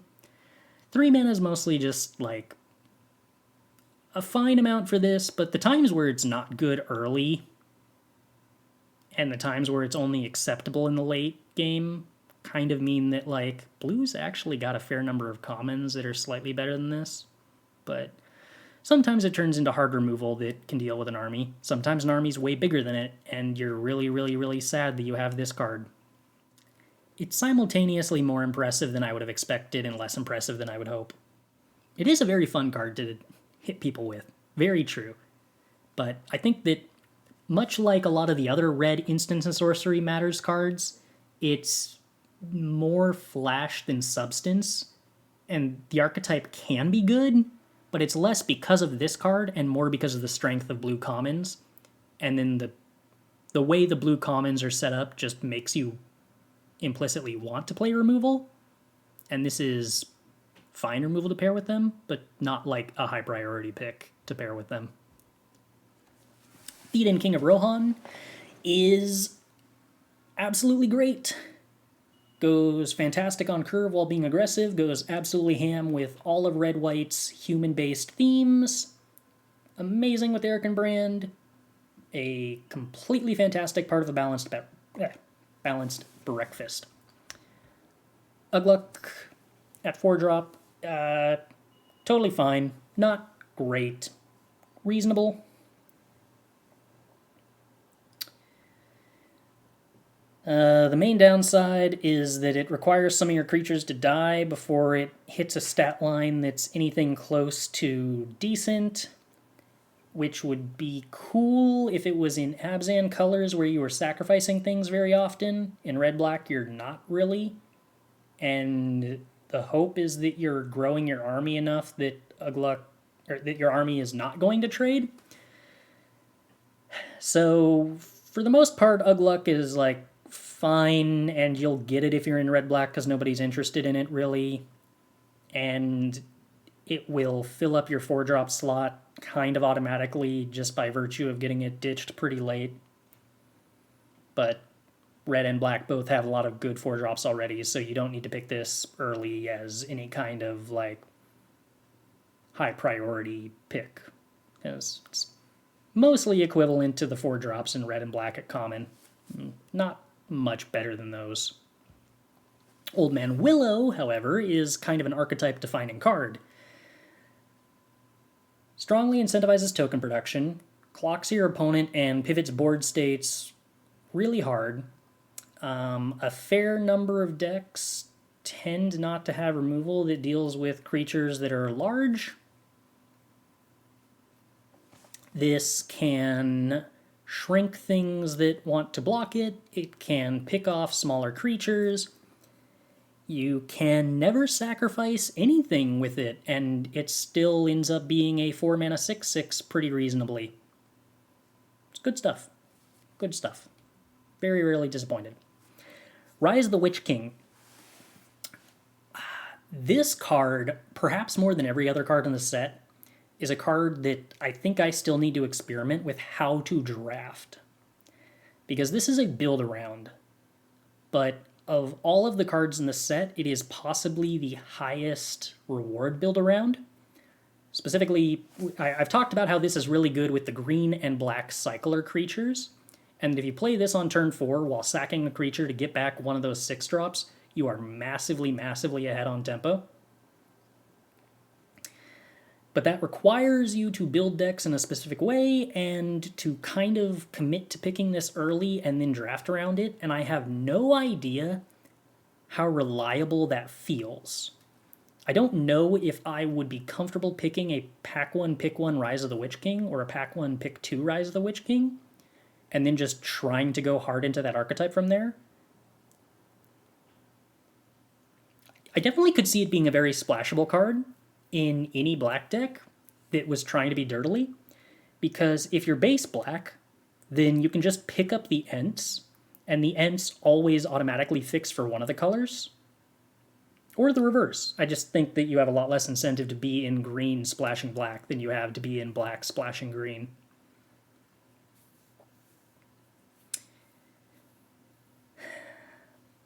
But yeah, I think I still need to experiment with this to know exactly how to feel about drafting it at different points in the draft, but I am comfortable saying that the potential is very much there. Strider, Ranger of the North. Strider is really powerful. I have definitely splashed this in some aggressive decks. I have drafted some red-green aggressive decks that picked up 2 copies of Strider, and Strider definitely felt like one of the strongest 4-drops. The main problem was that you don't have a lack of 4-drops typically, and green and red both have a lot of good 4-drops, and Strider isn't so much better than the other 4-drops that you feel super comfortable with the fact that both green and red don't have agnostically good 3-drops. I mean, it's like the only color combo in the entire set that that's true of, but red has like one good common 3-drop, some okay uncommon 3-drops on curve, and green has like none. And that just isn't a curve that gets to function. It's weird.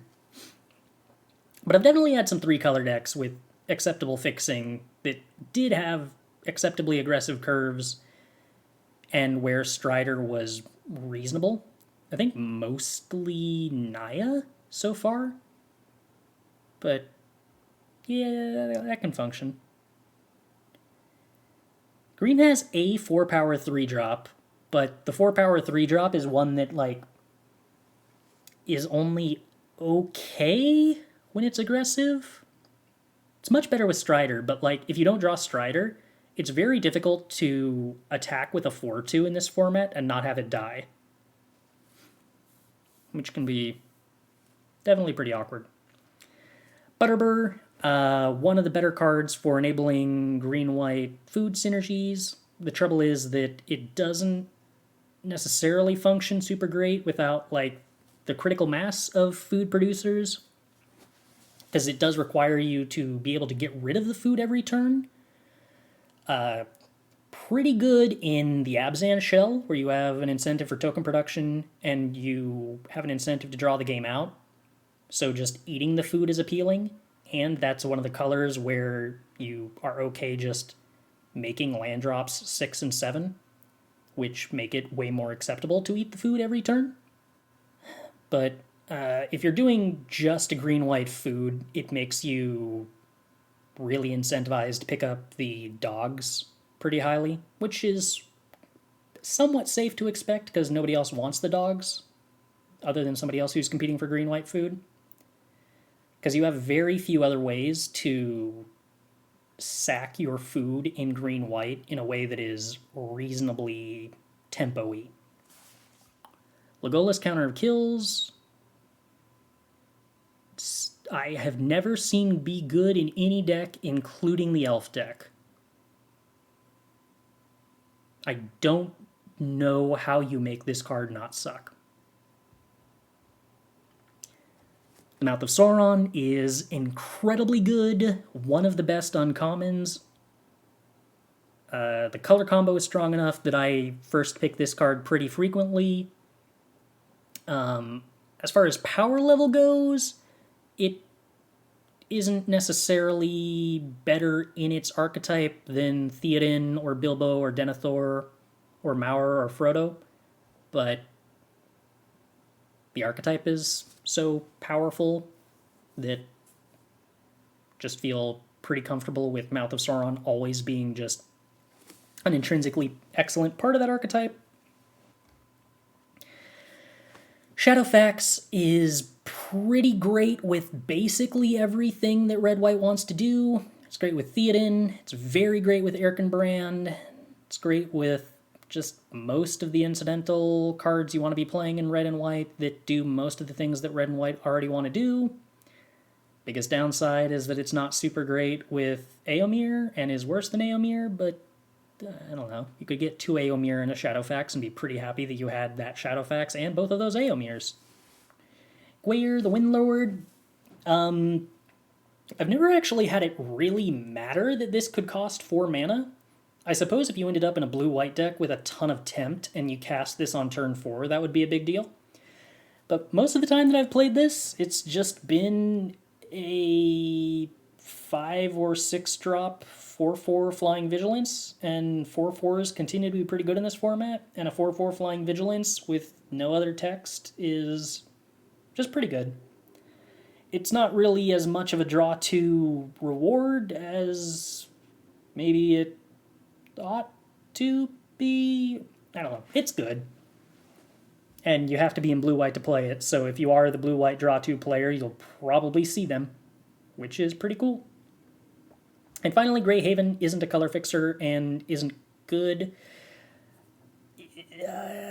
You could probably pick up one copy of this in Elves and actually be happy. Well, that's true. Gwyer does make Kingfishers good, but Kingfishers mostly are pretty bad in blue-white and don't support it at all. So that'd be awkward.